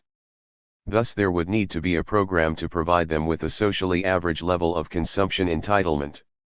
Moreover, the society is also likely to continue with the practice of no longer expecting work contribution from people once they reach a certain age. And there is no reason to penalize people for their age. The upshot would be socially average consumption entitlement for all retirees. We can refer to these allocations of consumption entitlement as allowances. There are also good reasons to provide parents people responsible for children with some additional consumption entitlement for each child. If we don't go along with this, we are saying that adults should be penalized for having children as they will have less consumption for themselves than adults who have no children. Moreover, parents are raising the next generation. Their children will eventually also contribute to society through their work and in other ways. Why should the responsibility of raising the next generation fall solely on the parents? Back in the 19th century, an intense system of gender inequality got entrenched in the United States because the costs associated with rearing the next generation were dumped entirely on parents. Since women would be pregnant or nursing a lot of the time in that era, and so had the less regular work record, men were likely to have a better chance of getting higher pay. Thus it was rational for working-class families to send out the men to do wage work, and women were the ones who were left with doing the unpaid labor of maintaining the home, raising children, and taking care of the men. This sexist, gender-based division of labor was enforced through the policies of employers who often refused to hire women, or fired women as soon as they got married or became pregnant. This is an example of the cost-shifting logic of capitalism, which I discussed in Chapter 5. As certain kinds of work were deemed women's work and other kinds of work regarded as men's work, women's work tended to be devalued, which became a basis of a pervasive pattern of lower pay for women as they were increasingly integrated into the paid labor force during the 20th century. To ensure a social arrangement based on gender equality, we need to avoid shifting the costs of taking care of children entirely onto the people raising them. Providing allotments to parents for expenses in rearing children is just one of the measures that can work in this direction. Additional policies for this goal might include universal high-quality free-to-user childcare and high-quality early education. The early cognitive development of children shouldn't rest solely on the capabilities or background of those raising them. What about individuals who have an aversion to work or difficulty in getting along in a work group? We don't have to throw them under the bus. There could be a certain minimum level of consumption entitlement that everyone is guaranteed. If a person decides to just survive on this, it's not likely to be a problem as long as this universal basic income is lower than the average consumption entitlement from work. There would still be a material incentive for work in the system of social production. This also provides an incentive for production organizations to make work attractive enough that people do not have to be desperate to do it. Writing in 1918, Bertrand Russell defended this idea of a small universal income in these words. We find at present that a man who has a small income from investments, just sufficient to keep him from actual want, almost always prefers to find some paid work. So it would be, presumably, in such a community as we are imagining. At the same time, the man who felt an avocation for some unrecognized work of art or science would be free to follow his desire, provided he were willing to scorn delights and live laborious days. And the comparatively small number of men with an invincible horror of work, the sort of men who now become tramps, might lead a harmless existence, without any grave danger of their becoming sufficiently numerous to be a serious burden on the more industrious. Point 8. Thus a person who had some project not remunerated through the social production system, or who just wants to do things other than work, could decide to survive for a time on the bare minimum. Positive liberty and public services. I've said that positive liberty includes equal access to the means to develop your potential and sustain your health and abilities, meaning that a social arrangement that aims at positive freedom has reason to provide free to the user health care to sustain your physical capacities. A system of socialized health care needs to be based on self-management of that public service, just as with any industry. This means that the healthcare service would have its own democratic structure for self-management to ensure control by the people working in that sector. A system of self-managed socialism, based on worker power over production, also needs to include a strong development of occupational health efforts, such as systematic studies of the effects of various production methods on the health of the workers.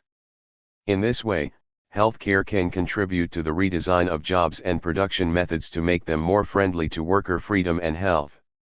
Free-to-user universal healthcare is based on the provision of a portion of consumption on the principle, from each according to ability, to each according to need. Health itself provides an objective basis for what is required for need. Although I have also endorsed the principle of earned remuneration through concrete work time, these two principles can coexist. In fact, both principles were present in the CNT's 1936 Libertarian Communist program. Provision for need applies to things like child allowances and health care.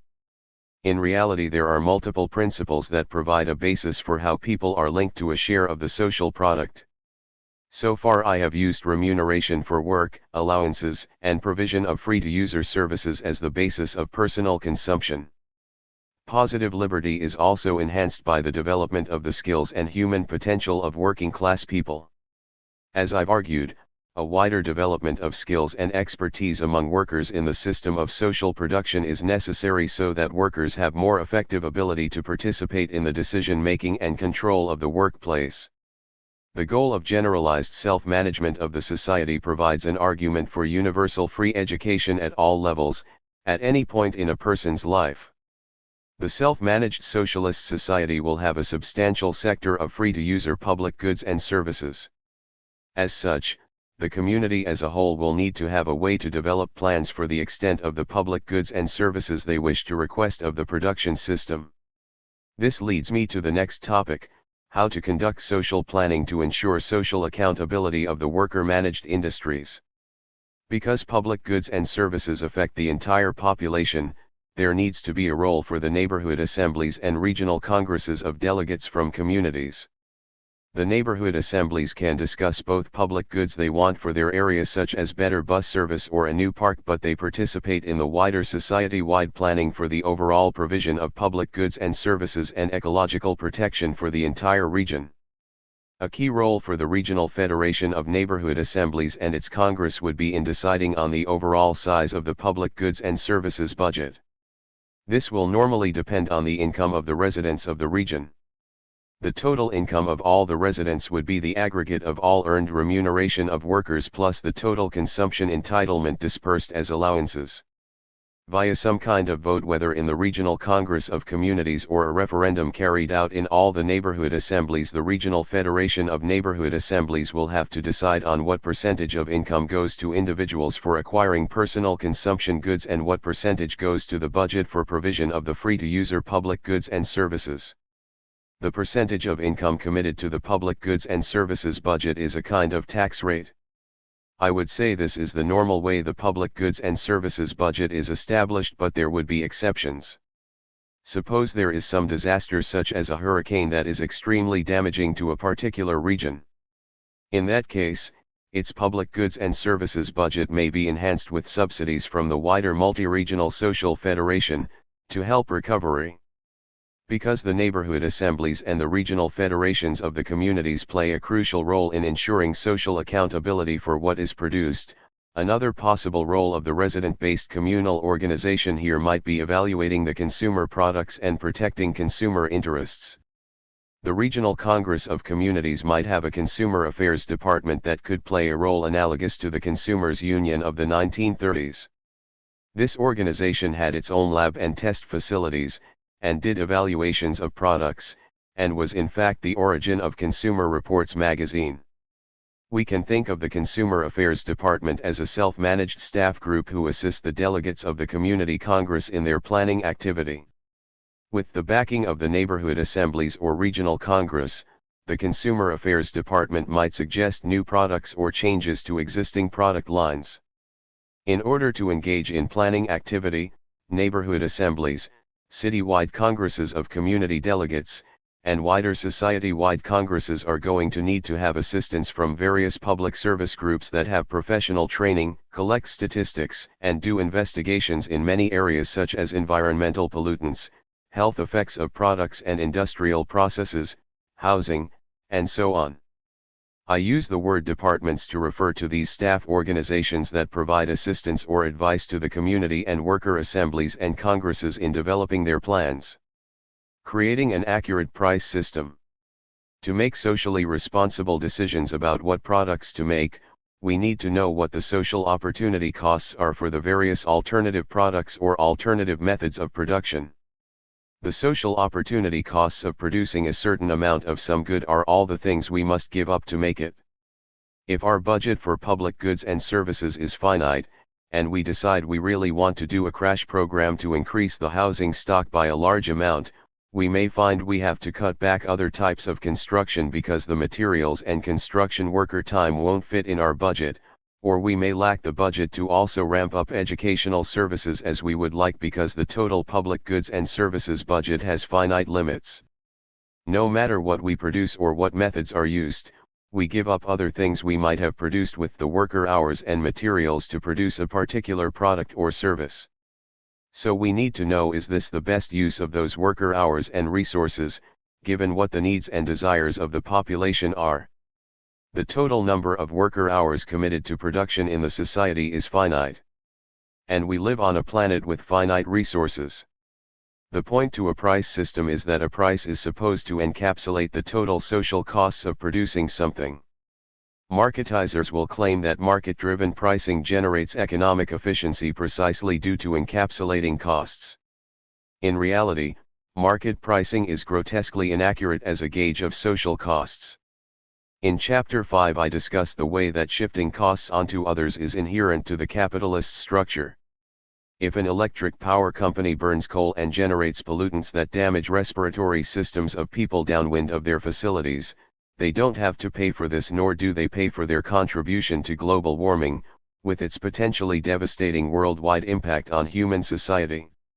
This is an absolutely pervasive problem with a market-governed price system. Firms are in competition and under great pressure to minimize their expenses.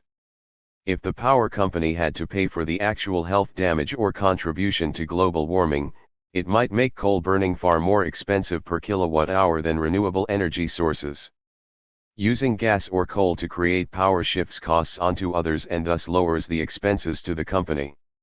The natural gas extraction fields created by the fracking industry generate water pollution and emission of as much volatile organic compounds as a leaky oil refinery in Houston and methane leaks that contribute to global warming. As with burning of coal, the costs of the natural gas industry are avoided by the gas firms, and so the price for gas-derived power from burning natural gas is lower than its real social costs. Both advocates for capitalism and proponents of market socialism try to rely upon the bureaucratic state as a deus ex machina, here proposing state regulations and fees as a solution. But how could the state know what the real social cost is for any pollutant or damage to forests?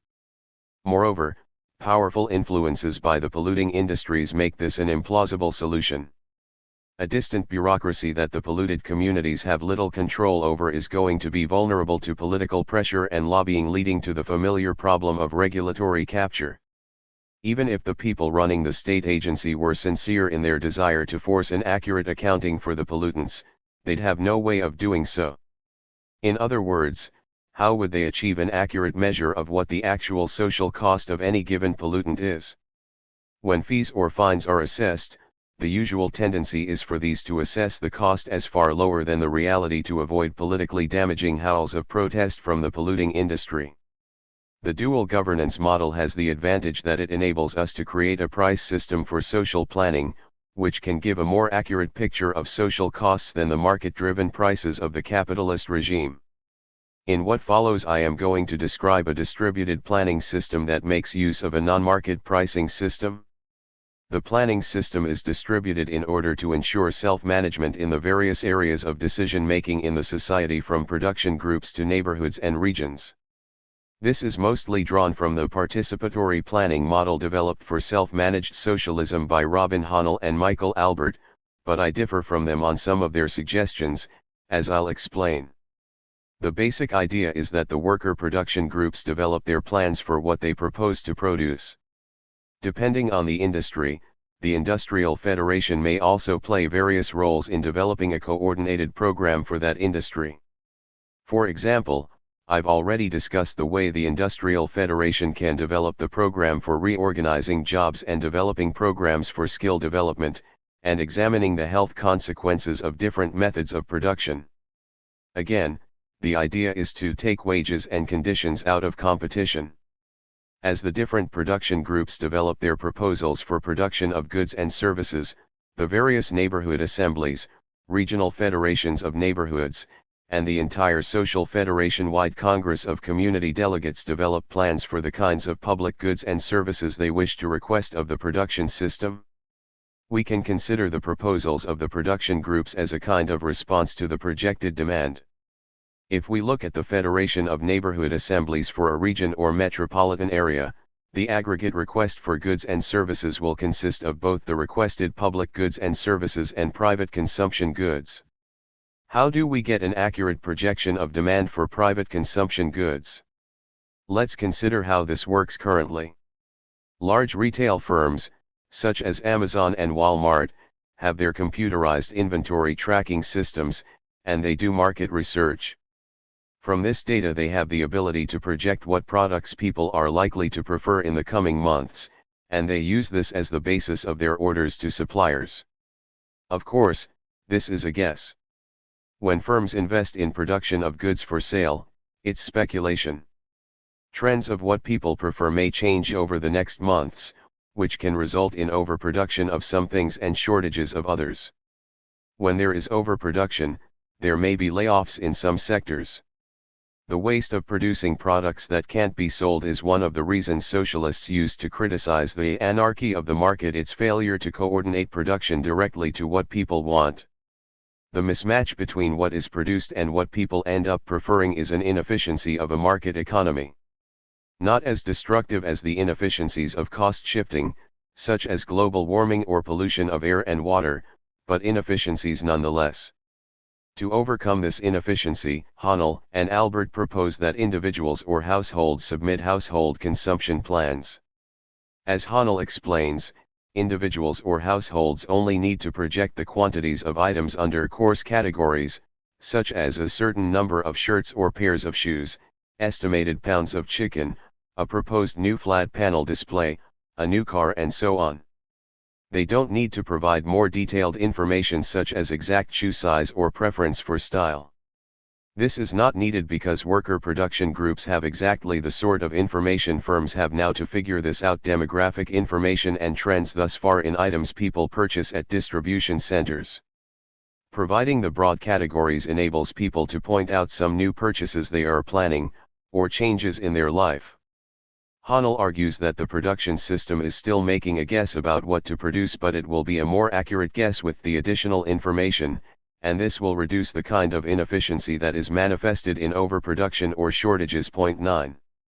But are people going to understand this reduced inefficiency and see it as important enough to motivate adopting the system of individual household plans? Given the many more damaging and oppressive aspects of capitalism we have to work to overcome, I'm skeptical that people will want to adopt the system of individual household plans. I want to argue, though, that distributed, participatory planning can work whether or not people agree to adopt the system of individual household planning. Even if individuals did household planning to estimate their purchases for the coming year, Their preferences are likely to shift over the course of the year, and by shopping around when they want a particular item, they may educate their desire in a way that leads them to some new preference. Robin Hahnel recently debated this issue with Eric Olin Wright. Let's consider a production organization that makes shoes. How do they know exactly how many brown versus black size 10½ men's dress boots to make? Hahnel concedes that the production group does not need to have consumers giving them detailed requests such as the exact size or color or style. The shoe production group starts with information about the proportions of shoes or boots of different sizes and styles that have been made over the past year, and also knows what the consumer preferences were in the same period. As Hahnel says, this kind of new information is what helps the worker to answer the question of exactly what type of shoe it should be producing, just as it does in market economies. So much for the claim that a planned economy has no solution to the question about the exact mix of styles and sizes. Point 10. The various distribution centers in regions provide information about what people are actually buying, and this information is used to project the next year's demand. Rather than doing individual household plans, I suggest that the neighborhood assemblies in an area, and their consumer affairs department, use the data on local purchasing trends in the distribution centers to make an educated guess or projection of the products that the residents in their area will want over the coming year. This is akin to what major retail firms do right now. This is rather like taking the trend in actual choices of residents over the past year as a substitute for the individual plans. The Distribution Workers Federation runs the network of distribution centers and can work as a clearinghouse to sort out any overproduction or shortages. The distribution centers could arrange movement of products to locations where demand was higher, or could offer lower prices to entice purchases, to reduce inventory. To the extent that slightly more or less of a certain product is produced than people want, it is an inefficiency, but it would be no worse than under market systems where this inefficiency is pervasive. I propose a Department of Price Information as a staff organization to assist the planning process at the society-wide or social federation level. This group would be responsible for publishing the comprehensive price schedules that the neighborhood assemblies and worker production groups use in developing their plans. This will ensure everyone is on the same page as far as the prices they are using in developing their plans. This group simply aggregates all the consumption requests from the various regional communal organizations and the various requests for inputs from the worker organizations. To develop a projection for supply, they can aggregate all the production proposals from all the worker production groups. The Price Information Department is not a central planning board. It doesn't craft plans or give orders to production groups. They do not set prices arbitrarily but would operate with some kind of pricing rule which the Social Federation Congress has agreed to. A pricing rule might work like this: if the projected demand for X increases N% over the projected supply of X, raise the current projected price of X by N%. Hahnel's planning process allows for a series of rounds where neighborhood assemblies and regional community congresses adjust their requests in light of changes in project prices, and worker production do likewise. This allows for the plans for production and consumption to gradually converge. Moreover, it is likely that the Social Federation Congress, which controls this process, will be under pressure to keep the number of rounds to a minimum, as production groups and regional congresses of community delegates are going to want to keep the amount of time they spend on revising plans to a level that is good enough. Once the planning is completed, the production groups have an agenda for production to work to for the next year, though there could be adjustments mid-year if there are major changes in conditions. Protecting the environment. Protecting the ecological commons means that the society has to take collective responsibility for protecting the air and water, the lands, and so on. This is an important role that I envision for the organizations of people who reside in neighborhoods, cities, or a whole watershed or other region. Capitalism allows firms to pump pollutants into the air as the air is treated as an unowned free good. When fishing companies overfish the coastal regions, their competition for a source of revenue in sales leads to overexploitation, and drives fish species toward extinction. The fish in the coastal areas are treated as an unowned free good that the fishing organizations can capture. Even when the state, at present, regulates polluting activity of firms. The state agencies protect the firms by not allowing direct power of the population to ban or restrict pollution. The state is a distant bureaucratic agency that monopolizes environmental regulation, and in doing this, allows the use of the ecological commons by firms as a free sink or source of wealth from extractive activities. My proposal here is to socialize the access to the ecological commons by giving control over this access to all the people who are locally affected by a particular commons or by possible emissions into the air or water, or drawing down of a regional aquifer. This means that the neighborhood assemblies who would be impacted by emissions from a local steel mill or bus factory have control over the permission to emit any pollutants. The Regional Congress of Communities would have some sort of environmental protection department that includes scientists who track pollution and can give advice to the local residents on the potential health damage from various kinds of pollutants. This control over use of the ecological commons effectively socializes it. Robin Hahnel describes the process this way: in each iteration of the annual planning procedure there is an indicative price for every pollutant in every relevant region representing the current estimate of the damage or social cost from releasing a unit of that pollutant into the region. What is a pollutant and what is not a pollutant are decided by the federations representing those who live in a region, who are advised by scientists employed in research and development operations run by the resident federation. 11. If the local bus factory emits a particular chemical that is carcinogenic, for example, the Regional Congress of Communities could simply ban it. The factory production group would then have to figure out different techniques that won't emit that pollutant. But what if emitting some pollutant is unavoidable? Does the factory shut down? The residents in that region may not want to lose the production. So, let's suppose they decide to demand a 50% reduction instead of a total ban. The strength of their demand for reductions in pollutants restricts the supply of permissions to pollute. Here we have a case of supply and demand, which enables an accurate price to emerge. The production organization may propose to produce N units of this pollutant, which represents the demand in this case. This type of data enables the Price Information Department to issue a schedule of indicative prices for pollutants. Once the overall social plan is finalized, the price the production group must pay for its permission to emit N units of this pollutant goes onto its budget. The production group's costs include the total kilowatt hours of electricity, the worker hours of some form of expertise, the use of X tons of steel and so on. The price for the pollutant determined by the distributed planning process is a cost that goes onto the production group's budget. The Regional Congress of Communities is then credited with an addition to its budget for public goods and services.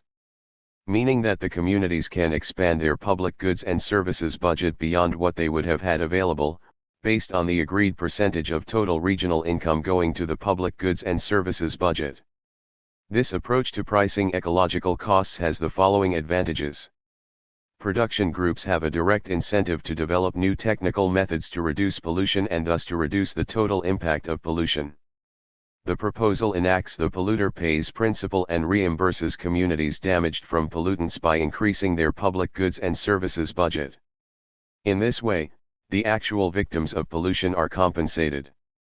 It provides an incentive for neighborhoods and regional communities to create an accurate assessment of just how important it is to them to eliminate certain ecologically damaging practices, and also forces the production groups to reveal exactly how important it is to them to continue to make use of resources, such as using the air as a sink for emission of certain pollutants.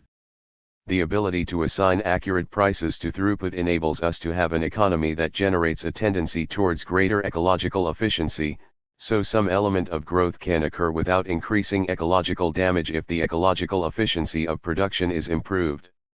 Nonetheless, there is no guarantee that the decisions made by the resident-based organizations, such as regional congresses of communities or neighborhood assemblies, will be adequate to recover from the current tendencies towards ecological devastation. There is still going to be a need for strong, organized environmental groupings that can act as militant minorities within the various communal bodies to ensure that an ecologically wise direction is pursued. How can production groups fail? In any feasible economic arrangement, it is likely there will occur economic failures of production groups. This can happen, for example, if demand has rapidly disappeared for the products due to various changes in society or consumer taste. It can also occur in the system of generalized self-management I am proposing here. An effective economy needs to ensure that the costs we invest in certain production organizations is justified by the actual human benefit provided from their work. In the distributed, planned economy I have been describing, there are two ways to measure social benefit.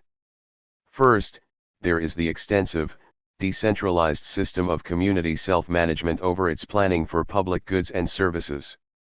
As an accurate measure of the costs of the various proposals emerge in the planning process, the benefit to the community from the requested goods and services is measured by the willingness of the community to continue with a plan that requests a series of public services such as free-to-use or high-quality child care, free-to-families early childhood education, a free-to-user network of public transit services and so on. In other words, the decision to assign a certain percentage of total regional income for public goods and services, is itself a measure of the social benefit provided by those goods and services. Second, there is also a sector of private or individual goods that are sold through the distribution centers managed by the distributive worker organizations in the various communities or regions. The share of personal consumption entitlement that people spend on various products is a measure of the human benefit provided to those people by the production groups who have generated the various products. So each production group's year-end result has both a total of social costs as well as a total of benefit provided to the consumers of the goods and services. Our socialized economy works on a non-profit basis where the social costs are justified by the human benefit provided. But what if the measure of a production group's benefit is only 80% of costs? This means the benefit-to-cost ratio for that production group is 0.8. We can say that the goal of our non-profit economy is for production groups to achieve a cost-to-benefit ratio of 1, which means that the costs are exactly matched by benefits provided. Thus the Social Federation Congress may agree on a rule where a low benefit-to-cost ratio triggers a process where a production group will need to justify its existence if it is not to be disbanded. In other words, a production group may be subject to being disbanded if its cost-to-benefit ratio goes too far below 1. A cost-to-benefit ratio falling below 1 might trigger a team being sent out by the Industrial Federation to do a study of why this group is failing. Are they using outdated technology that is highly polluting? Are they in need of additional training for the members of this group? Members of more successful groups in their industry might be sent in to try to mentor them or advise them on changes. The Industrial Federation may find that there is no viable solution or their efforts haven't worked. Is the production group too inept or lackadaisical about their fate? Has the consumer demand for their product evaporated? If so, the Industrial Federation may end up disbanding the failed production group, and redistribute its resources. The workers would still receive allowances equal to average remuneration while they look for a new position with a different production group. This also provides us with a reply to a criticism of the Honnold-Albert planned economy proposal. According to David Schweikart, the worker production groups have little motivation to find out what people really want. 12 This assumes that consumers would be completely lacking in power, as they were under the statist central planning scheme in the Soviet Union. Keep in mind that the worker production group at the end of the year under our version of distributed planning will have a record of both costs of production and benefits provided, which determines the fate of their production group. If the group is not producing what people want, it won't be able to justify its continued proposals for total worker hours of remuneration and allocation of the means of production it is using. If their benefit-to-cost ratio falls too low, their production group might be disbanded. The worker production groups also have various incentives to work at finding innovations, new techniques to reduce pollutants, techniques to economize on materials extracted from the ecological commons, techniques to reduce the worker hours per unit of output, and also innovations in the products, that could bring greater consumer support for their product line. Increases to worker productivity per hour of work cannot be cashed in as greater income, but they can lead to a reduction in the work week required to obtain the standard level of consumption entitlement. Perhaps the Worker Congress at Social Federation level decides on the standard work week. If the standard work week has been 30 hours but there has been a 20% gain in productivity in the last several years, they might decide to cut the standard work week to 24 hours for the same 30-hour work week level of consumption entitlement. More free time provides a motivation for seeking ways to produce the same level of output in fewer hours of work, so improvements to labor productivity are socialized via a general increase in free time. Another aspect to innovation is the creation of new products and the setting up of new production groups. What if people would like a new product to be produced but they can't persuade an existing production group to produce it? There are two ways new production groups or new products can emerge. If there is a demand for new products, the industrial federation in that industry could take moves to establish such a group. If there is a group that wants to set up a production group, they could approach the industrial federation, or existing production groups might want the new product to use as an input. Eric Olin Wright describes potential problems with this avenue. Mostly, I suppose, industry federations will make sound judgments. After all, they have no incentive to block creative, well-thought-out proposals. But they may be excessively risk-averse and be subject to other kinds of biases.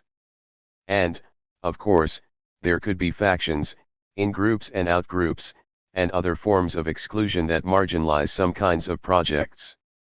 13. Perhaps the Consumer Affairs Department has a role to play here. Projects that can marshal significant support from the Consumer Affairs Department and gain backing in neighborhood assemblies and regional congresses of communities can propose the new product as a production request. The organizers of the new production group may be able to gain sufficient backing for their requests for allocation of the necessary inputs. The prices of consumer goods in the distribution centers are intended to encapsulate the social opportunity costs of producing them, which is why we need to reject a pricing proposal that Marx put forward in a critique of the Gotha program.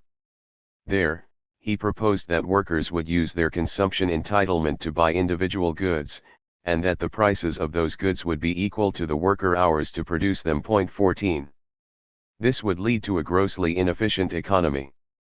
The social opportunity costs of producing a pickup truck will not only include the actual hours it took to produce it and its parts, but also the social cost of producing the engineering expertise that was used in its design, the ecological costs from the pollutants emitted by parts and assembly plants, and some portion of the cost of means of production worn out in the course of a year's production, plus other inputs like electricity. There might be two products, A and B, such that the number of worker hours to produce them is the same, but the other social costs for A are much greater. If the prices were the same due to setting the price equal to per unit worker hours of production, this would lead to overdemand and overconsumption of all the social costs that are much greater for A than for B. Thus more of A would be produced than is justified by the actual benefit to cost ratio for A.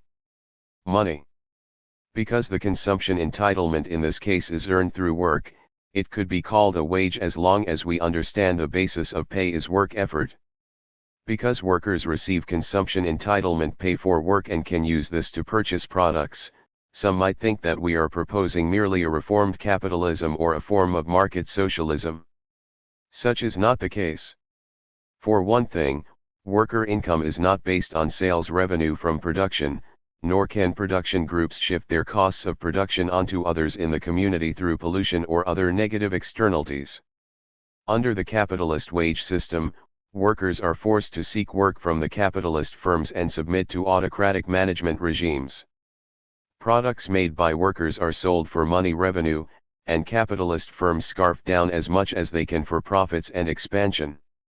Under the non-profit, worker-managed socialism proposed here, that wage system would not exist, even though workers receive a kind of wage. Because the earned consumption entitlement is a numeric quantity that can be used to purchase individual consumption goods, it has one of the key properties of money. But it lacks a fundamental property of money in capitalist society, it can't function as money capital. Workers might want to save some of their wage income. Perhaps there would be something like a non-profit credit union where people can save or take out loans, which is just delayed consumption.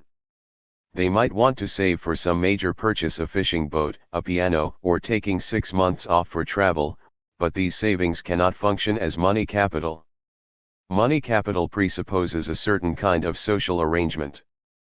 People with money capital can use it to go out into markets for factors of production and buy or rent all they need to run a business, buy or rent equipment or buildings, hire workers and managers, and so on. This already implies a class-divided society.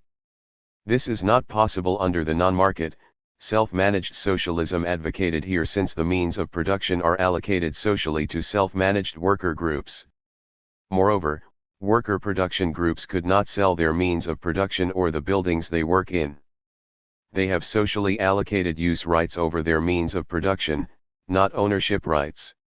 In the Spanish Revolution, there were some villages in rural eastern Aragon that initially abolished money when they took over the land and socialized production. They simply provided a series of goods and services without fees to the various residents. Eliminating markets did enable them to focus on providing food for the CNT's large proletarian army that was fighting in eastern Aragon, but not having a unit of social accounting created problems. Veterans of the CNT in the rural region of Aragon were interviewed by Ronald Fraser for his book Blood of Spain. They pointed out that people would throw away bread, or the peasant farmers would use it as pig feed, because it was free, but bread requires energy sources and skilled labor to produce. Other types of pig feed were available that cost less. According to Macario Royo, a member of the CNT Regional Committee, it was tragic for us who had aspired to a libertarian society, but we had to face it. Wastage couldn't be permitted. We had to put a wage on people's work and a price on the products.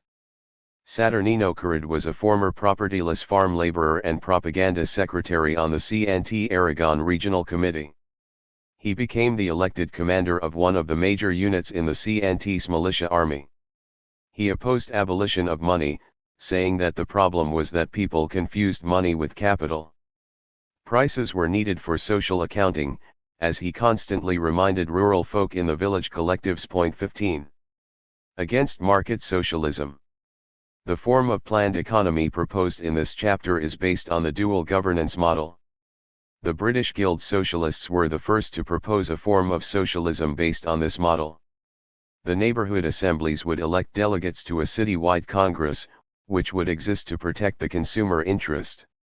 At the same time, workers would self-manage the industries through their worker councils. 16. In the World War I era, there was both a large consumer co-op movement in Britain and a syndicalist-influenced radical shop stewards committee movement, which aimed at workers managing the industries.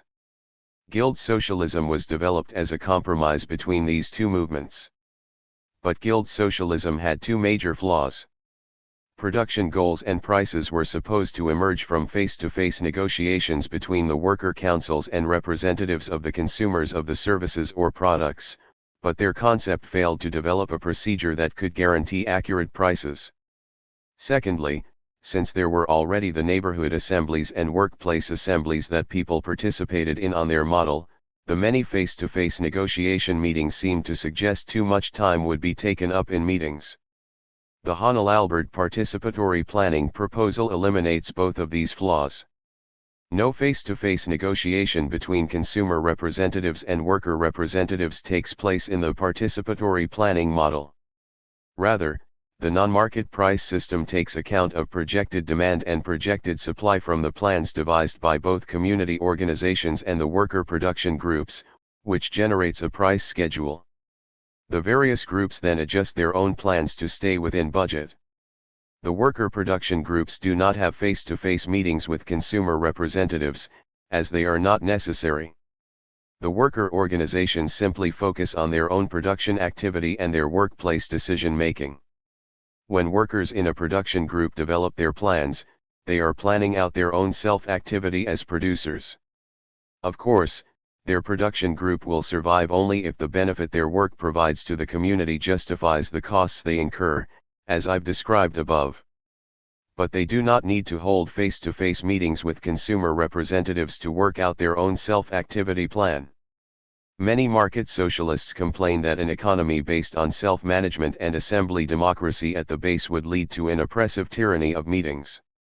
Very often it seems that the real objection of the marketizers isn't about a non-existent proposal of face-to-face meetings of consumer and producer representatives.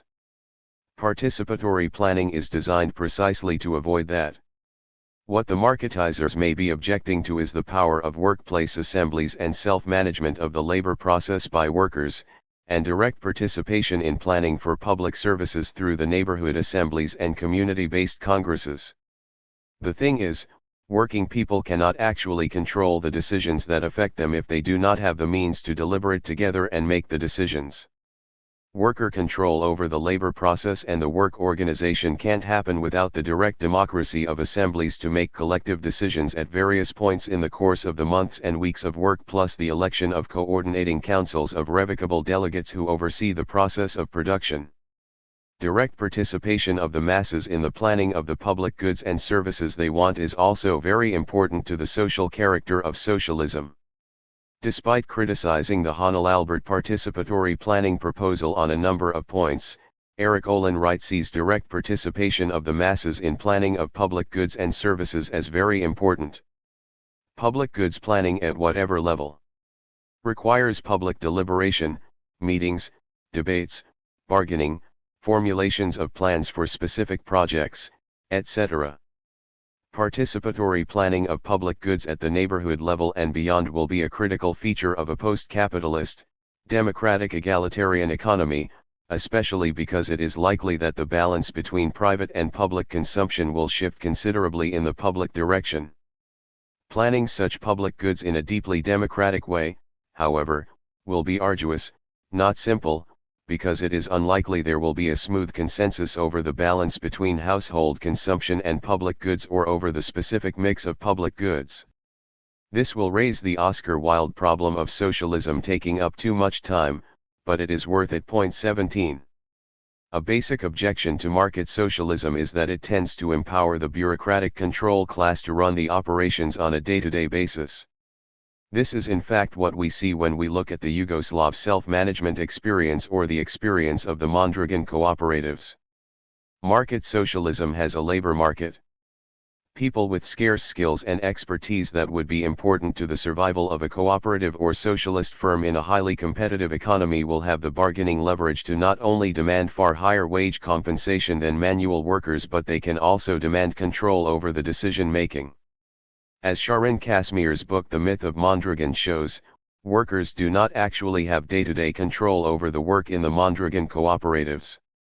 There is a corporate-style division of labor with the professionals and managers in charge. Point 18.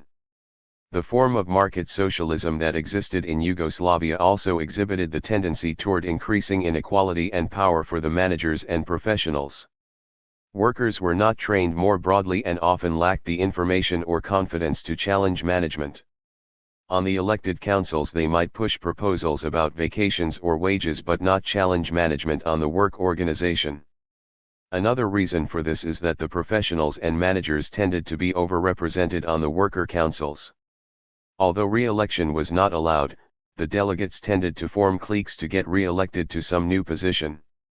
The professionals and managers tended to strongly push for the technologies and methods of Western capitalist countries, as a result of the highly competitive nature of the system and the possibility of gaining higher income through greater productivity. This led to problems of speed up and layoffs.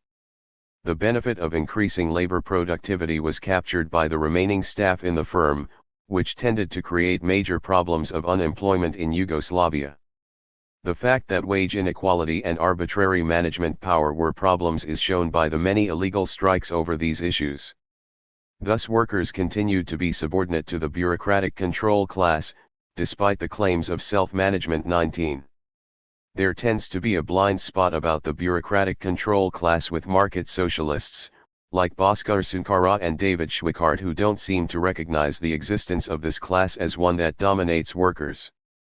If you examine the curry sauce factory example in Sunkara's The Socialist Manifesto, this is clear enough. Point 20. You have a standard capitalist-style division of labor with narrowly defined jobs like custodian and labelers and various levels of managers. and Sunkara's managers would make 3 or 4 times what the grunts would make. The various competing firms in Sunkara's model are also balanced with the usual statist planning projects, since market socialism also requires the continued existence of the top-down bureaucratic state. For one thing, market socialists have zero solution for the ecological devastation from the cost shifting of competing firms other than statist regulation. The capitalist elite in the United States are the most powerful ruling class in history. To have a chance of getting rid of them requires organizing a very intense and widespread movement, deeply embedded in working class communities, and with rising strikes and other disruptive struggles building greater cohesion and solidarity and class consciousness over time. So, is Sunkara supposing that, having carried out a revolution with an intense level of class solidarity, workers would want to be pitted against each other, atomizing their power in competing firms, and also as to work as low-paid grunts under members of the bureaucratic control class? This is absurd. Indeed, it's nonsense on stilts, to use a favorite phrase of David Schweikart. I think we can summarize the syndicalist case against market socialism this way. A working class movement for revolutionary change, built on the basis of intense solidarity, will be unlikely to favor pitting workers into competition with each other and violating the industrial unionist principle of taking wages and conditions out of competition. Market socialism inevitably tends to empower the bureaucratic control class as an oppressor class over the working class. In market socialism, there is a labor market. Coming out of capitalism, people with marketing and engineering and management experience will have leverage to gain high wages and privileged decision-making power unless there is a program to break the power of the bureaucratic control class. As a market-governed system, market socialism will also have the problem of cost-shifting behavior that drives ecological destruction. Statist regulation is not a solution, as the state has no way to determine an accurate estimate of environmental costs and will tend to favor powerful industrial groups. Given the vast crisis for humanity, posed by market-driven ecological devastation, why should we favor a socialist economic proposal that can't solve this problem? As a class-divided system, market socialism is bound to generate a lot of economic inequality, but it is not likely to be as extreme as under capitalism, though is still a problem. And how does market socialism deal with long-standing patterns of racialized and gendered inequality? Market socialism still requires a powerful, top-down bureaucratic state, which will provide an additional power base for the bureaucratic control class. Because public sector workers are subordinate to bureaucratic managerialist hierarchies, class oppression is built into the very structure of the state and thus continues under market socialism. Housing and the self-managed city.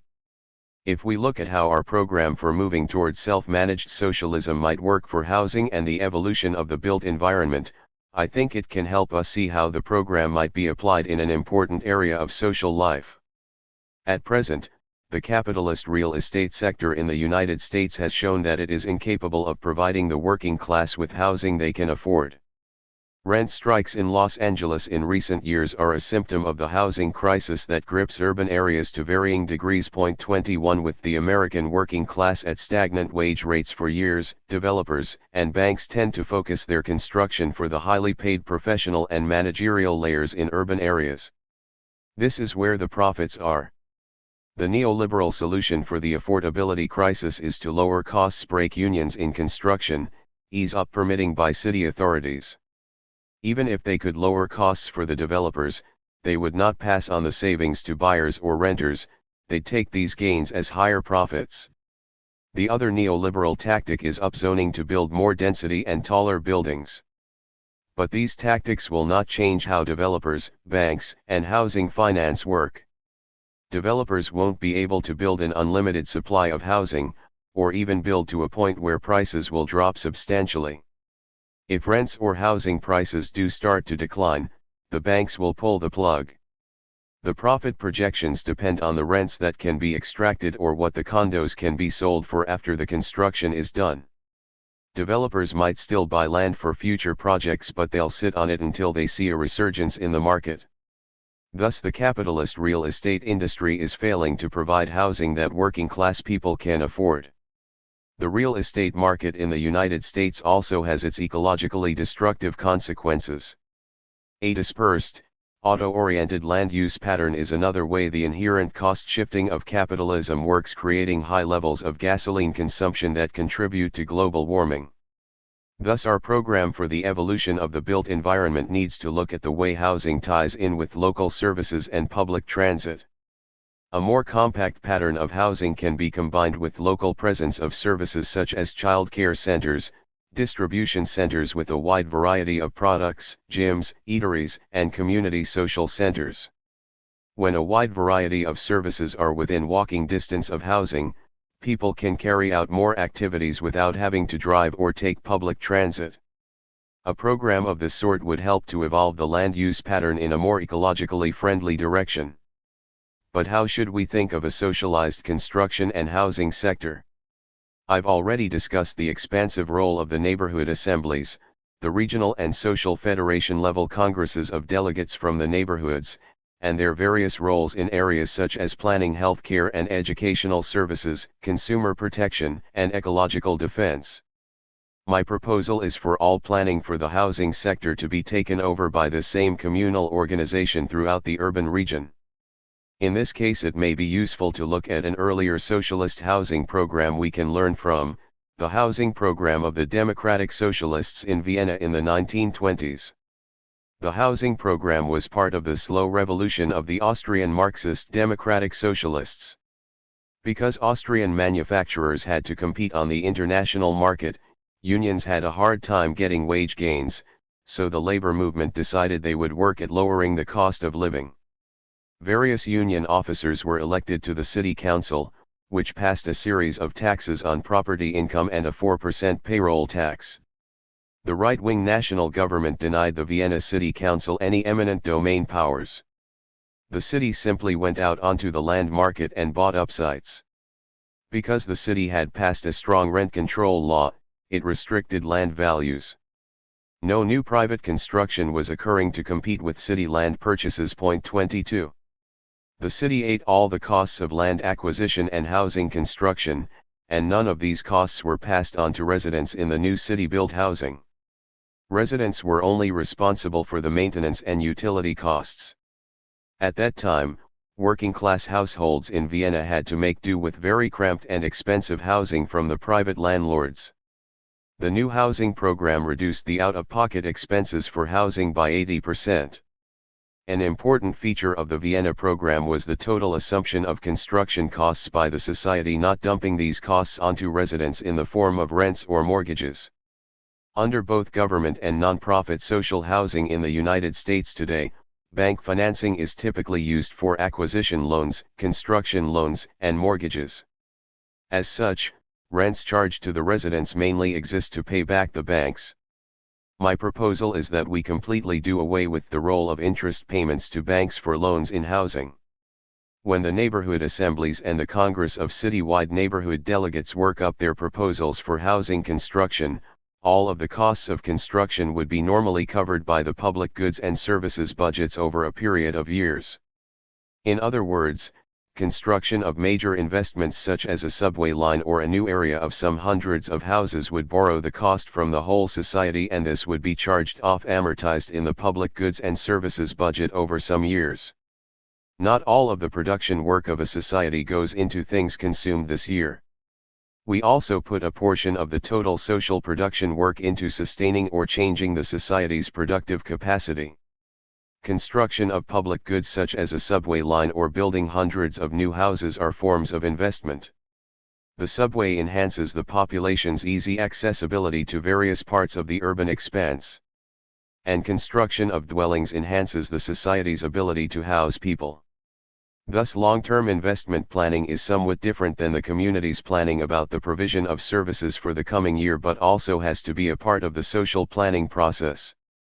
The Congress of Neighborhood Delegates for an urban region might have a housing department, a staff association that helps with working up plans for housing construction and evolution of the built environment in the urban region. Once the Urban Congress and its housing department have come to agreement on a plan for a particular site, they can issue a request for proposals. The elements of this plan would include things like the proposed mix of housing units, desired finishes, and environmental concerns, and any space provided for other social uses such as a child care center, grocery, or community center, etc. Attached to the plan is the proposed budget for the project, made by the Social Federation's Price Information Department, which will have analyzed the plans for public goods and services to obtain an accurate schedule of current prices.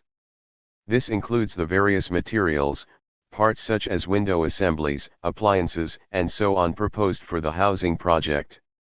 At the same time, a design and build construction worker organization may respond with its proposal for building the project.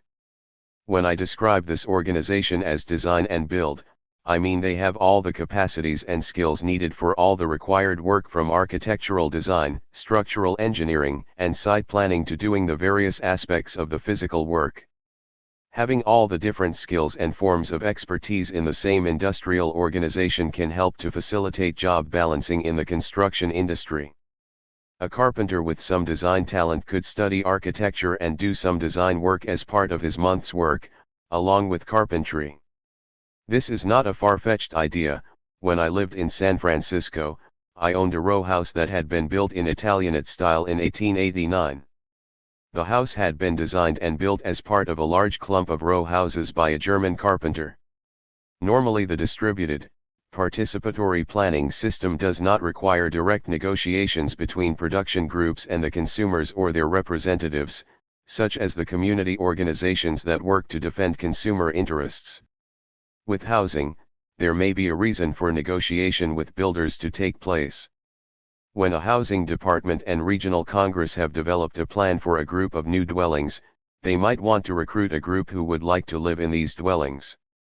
That group of future residents could then work with the construction organization to customize the dwellings. An experiment of this sort in Baja California is described by Christopher Alexander in the production of Houses. 23. The individual families had different desires. Some couples did a lot of entertaining of friends, and their dwellings were designed with more space in the front of the house, the living room and dining room. Other couples wanted to provide more space for their children. More of the space went to increasing the size of the kids' rooms. Some individuals were able to obtain a larger dwelling by contributing free construction labor to the project. Normally, the allocation of the dwellings might depend on need larger dwellings to larger households, for example, but if a person has some significant savings, they might be able to get a larger dwelling if they contribute their savings to the budget for the project. Once the residents move in, the dwelling is theirs. They can modify it, of course, within the limits of whatever social rules apply. The local community may not allow someone to run an alcohol dispensary from their garage, as under current zoning rules. A couple who have another child may choose to add on a new bedroom.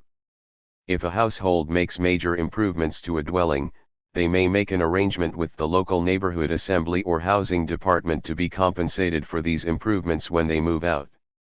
This might go into their savings for some major purchase down the road. At the same time, the housing department may ask for a security deposit when people move in, to make sure people have an incentive to properly maintain the dwelling. If a household has lived in a dwelling for a long time, an elder might make an arrangement with the neighborhood assembly or housing department to transfer the house to one of their children or grandchildren when they die. These are just some suggestions. The point is that a socialized housing program needs to accommodate a wide variety of needs and desires of the population. When a family moves out of a house, they would normally just give the keys to the housing department and the dwelling goes onto the list the housing department maintains of all available dwellings. People looking for a house can simply search the lists of the housing department for a new place to live. Socialization of housing means that dwellings are no longer commodities to be bought and sold on speculative real estate markets. Control over housing construction and the evolution of the built environment is part of the population's self-management of their city. I've imagined a fairly broad scope of responsibilities to the neighborhood assemblies and the Congress of Neighborhood Delegates, development of plans for housing and other construction, planning for the various public services, defense of consumer interests, and work at defending the community against pollution and for defense of the ecological commons in general. We could envision this aspect of the socialist program as the result of the aims and struggles of numerous social movements that work in an alliance with the grassroots union organizations during a period of major social transformation such as the renter, environmental, and climate justice movements. Socializing political power. A key task the working class must accomplish in a period of social transformation is the breaking down or dismantling of the state. Taking over the various industries and establishing worker self-management of production is a central task, but changing the system of political power in society is equally important. A society must have a way that basic rules are decided and enforced. This is the core of the governance system of that society. Breaking down the state means changing the governance system so that the formerly oppressed majority gain control over governance. Just as the economy is socialized through institutions of self-management, political power also needs to be socialized. Thinking of socialism as building power for a political party through the state will lead to power for the bureaucratic control class, as party politicians or the party apparatus, or as managers and high-end professionals in a corporate-style hierarchy sit over workers. To prevent this, the working class mass organizations must build political power based on workers and their assemblies, and organizations in production. This is where the worker congresses come into play. I would see the regional and social federation level worker congresses as akin to a legislature, having the power to craft a new charter for society and set out the division of powers of the various organizations. But what about the geographic neighborhood assemblies? As Eric Olin Wright suggests in his dialogue with Robin Hahnel, the neighborhood assemblies and regional congresses of neighborhood delegates are not just about consumption but also can be thought of as having a civic or governmental role. This is akin to proposals of the Spanish anarcho-syndicalists of the 1930s. The Friends of Durruti group were insistent that the free municipalities were a form of political power. 24 Wright's argument, there might still be a role for government around certain kinds of rulemaking and rule enforcement such as speed limits or accurate reporting of pollution discharges to the planning process. 25. Wright refers to civic public goods such as meeting places or the role of the mass media, but it's not clear why the legislative and civic roles need a separate state structure. As he maintains. 26 The Regional Delegate Congress is a bicameral body that is capable of playing the legislative role for governance in that region. As Wright says, the mass media also has a political role. My solution for the mass media would be to regard it as a part of the public goods and services budget. But the Regional Congress of Neighborhood Delegates, in this case, would only decide the total budget for the information and entertainment media sector. Media worker groups might every year prepare a prospectus of what they propose to do. A vote of the residents of the region could be conducted with people assigning their share of the total media budget to whatever group or groups they wish. Media groups would then receive funding in proportion to their share of the vote. Paid advertising could be prohibited for the media groups that are publicly funded in this way. In the dual governance model I have described above, the neighborhood assemblies and congresses of community-based delegates have a major role in charting the direction for public goods and services through the deliberation and decisions about the types of public goods and services that will be on offer. I've also suggested an element of governmental power in their ability to initiate a decision or referendum on the tax rate, which determines the division between personal consumption goods and public goods and services. Moreover, instead of the statist regulatory agencies of the present-day state, this role is played by the scientists and researchers who are part of the various staff organizations that assist the neighborhood assemblies and congresses of community delegates in their work of consumer and ecological defense. As well, it is the neighborhood assemblies and the Congress of Community Delegates who exercise social ownership in regard to access to, or use of, the ecological commons. But they have no power to impose a managerial regime over workers in the industries or public services. This is what I mean when I say the dual governance model proposes a division of powers. But what if the Congress of Neighborhood Delegates tries to appoint managers to rule over workers in the public services? The Workers' Congress is there to prevent any power grab of that sort. Its job is to defend the worker power in social production. All industries, including all public services, are self-managed by their workers. At the same time, the Geographic Congress of Communities has control over use of the ecological commons, and thus can block polluting activity by production groups, forcing them to internalize their environmental costs on their budgets. This suggests that we regard the regional and social federation level congresses as bicameral, based on a division of powers. In the case of the Spanish Revolution, the struggle over political power played out as a fight over control of the social self-defense function. The civil war there began when, in a large part of the country, the Union militias defeated the army, with the backing of some sections of the military such as a large majority of the Air Force and Navy personnel. The various left-wing parties then tried to build their own militias. But this led to a major problem of a lack of coordination among all the Union and party militia forces. There was then a major conflict between the Communists and the CNT over the solution to this problem. The Communists proposed to rebuild the shattered Republican state with a conventional top-down army and police, controlled from above by the state. The radical unions need to take power wing of the CNT proposed a competing solution: replace the Republican government with regional and national defense councils controlled by the CNT and UGT to run a unified people's militia with a unified command. The pro-capitalist Republican parties would be excluded. Thus, the radical syndicalist wing of the CNT supported the unions taking power. To do this in Catalonia would have meant overthrowing the regional state and invoking the election of a worker congress from the union and workplace assemblies to chart a new course for the region and establish a system of economic planning. They also supported direct election of the proposed regional defense councils from the assemblies. In September 1936, the village CNT unions in the rural area of eastern Aragon did in fact take power through the election of a defense council. The election was organized through the village assemblies. The CNT elected a majority of the delegates and the Socialist Party's UGT union elected a minority. For the centers, the national and regional defense councils were seen as worker-elected civilian delegate committees to direct and oversee the social self-defense function, militia, popular tribunals, and prisons. But the defense councils were to not have any control over the various industries, which were to be self-managed by the workers. The worker congresses are large meetings of delegates that hold sessions every so often, and drawn from a region of some size. In my proposal, the bicameral regional and social federation level congresses would have the equivalent of legislative powers. Moreover, the social self-defense organization requires buildings and production of weapons and so on. These would go as requests onto the Social Federation's budget for public goods and services.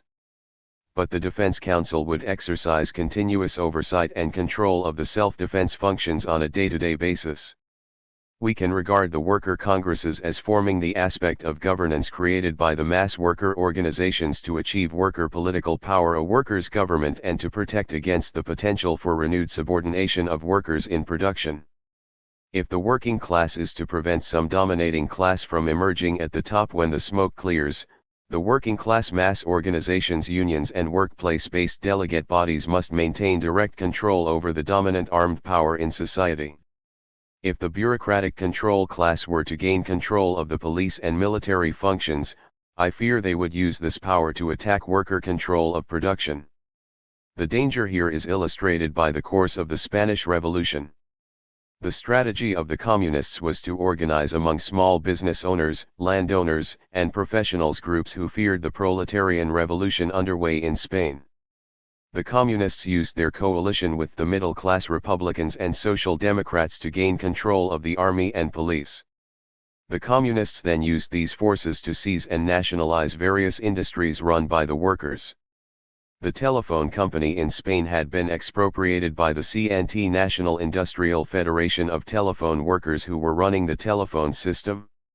In May 1937, the communist-controlled police engaged in coordinated attacks on telephone exchanges throughout the anti-fascist zone, to seize the telecom system, which provoked a general strike in Barcelona and 4 days of fighting between the police and an alliance of libertarian militants from the unions, union self-defense committees, mujeres libres, and others.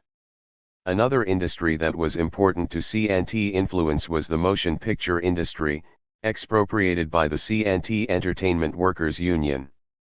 Going to movies was popular during the Civil War. Although the CNT-run theaters mostly showed Hollywood films, they also played the documentaries and newsreels produced by the CNT Motion Picture Production Organization, important in providing a pro-CNT slant on the struggle. In 1938, the communist-controlled police attempted to seize this industry, provoking a desperate strike. And so, our aim for building socialism should not be to rely on a workers' party in state power, but power for the working class mass organizations, unions, and other mass organizations that are part of the social movement alliance that forms the counter-hegemonic bloc for change. In previous chapters I discussed the way the existing social movements engaged in struggles along the various fault lines in society can come together with self-managed worker-controlled unions to coalesce their forces through the development of an organized alliance or front where the various sectors share their concerns and work to develop a common agenda for social transformation. As this gets worked into a program for social reorganization, the concerns of various movements around issues like housing, environmental justice, police brutality, and climate change are reflected in the program. In the dual governance model, the neighborhood assemblies and assembly-based community congresses provide a base for the concerns of housing and ecological groups to be worked out in real time. The development of a green or eco-syndicalist tendency in the labor movement helps to gain ground for ecological concerns to find support in both the workplace and neighborhood organizations that are established to control the system of social production. The top-down managerialist bureaucracies are central to the modern state, and as such the state is a power structure estranged from the masses, and that subordinates workers in the public sector. Kropotkin said that we need to rebuild governance so that it is more akin to the folk MOT form of government. 27 Here Kropotkin harkens back to the ancient practice of holding an assembly of residents to make decisions in horticultural or fishing villages. The model I have proposed does rebuild governance on the basis of the face-to-face democracy of assemblies. The workplace assemblies also elect revocable delegates to various bodies. The delegates to the Congress go back to their regular job after Congress sessions. They share circumstances of life with their colleagues. Moreover, the idea of delegate democracy is that these individuals are also required to report back to the base assemblies, and can be removed at any time. And the assemblies would retain the power to overrule decisions made by delegate councils or Congress sessions, referring decisions back to a discussion and referendum in the base assemblies. Workers in the public services and other industries have the power to self-manage those industries. They are not subordinated to managerialist bureaucracies, appointed from above. Thus my dual governance model here is a form of government but is not very state-like. States have top-down managerialist bureaucracies, and the political leaders are not subject to very tight control by the base. This is necessary if the state is to perform its basic social function of defending the interests of some dominating class that exploits the immediate producers. A process of social transformation that can liberate the working class from subordination to oppressor classes needs to make sure that the new institutions, built by the mass movement for change, empowers democratic worker mass organizations to self-manage production and to directly control whatever armed power continues to exist for the enforcement of the social order and its rules. This is what revolutionary syndicalism aims at.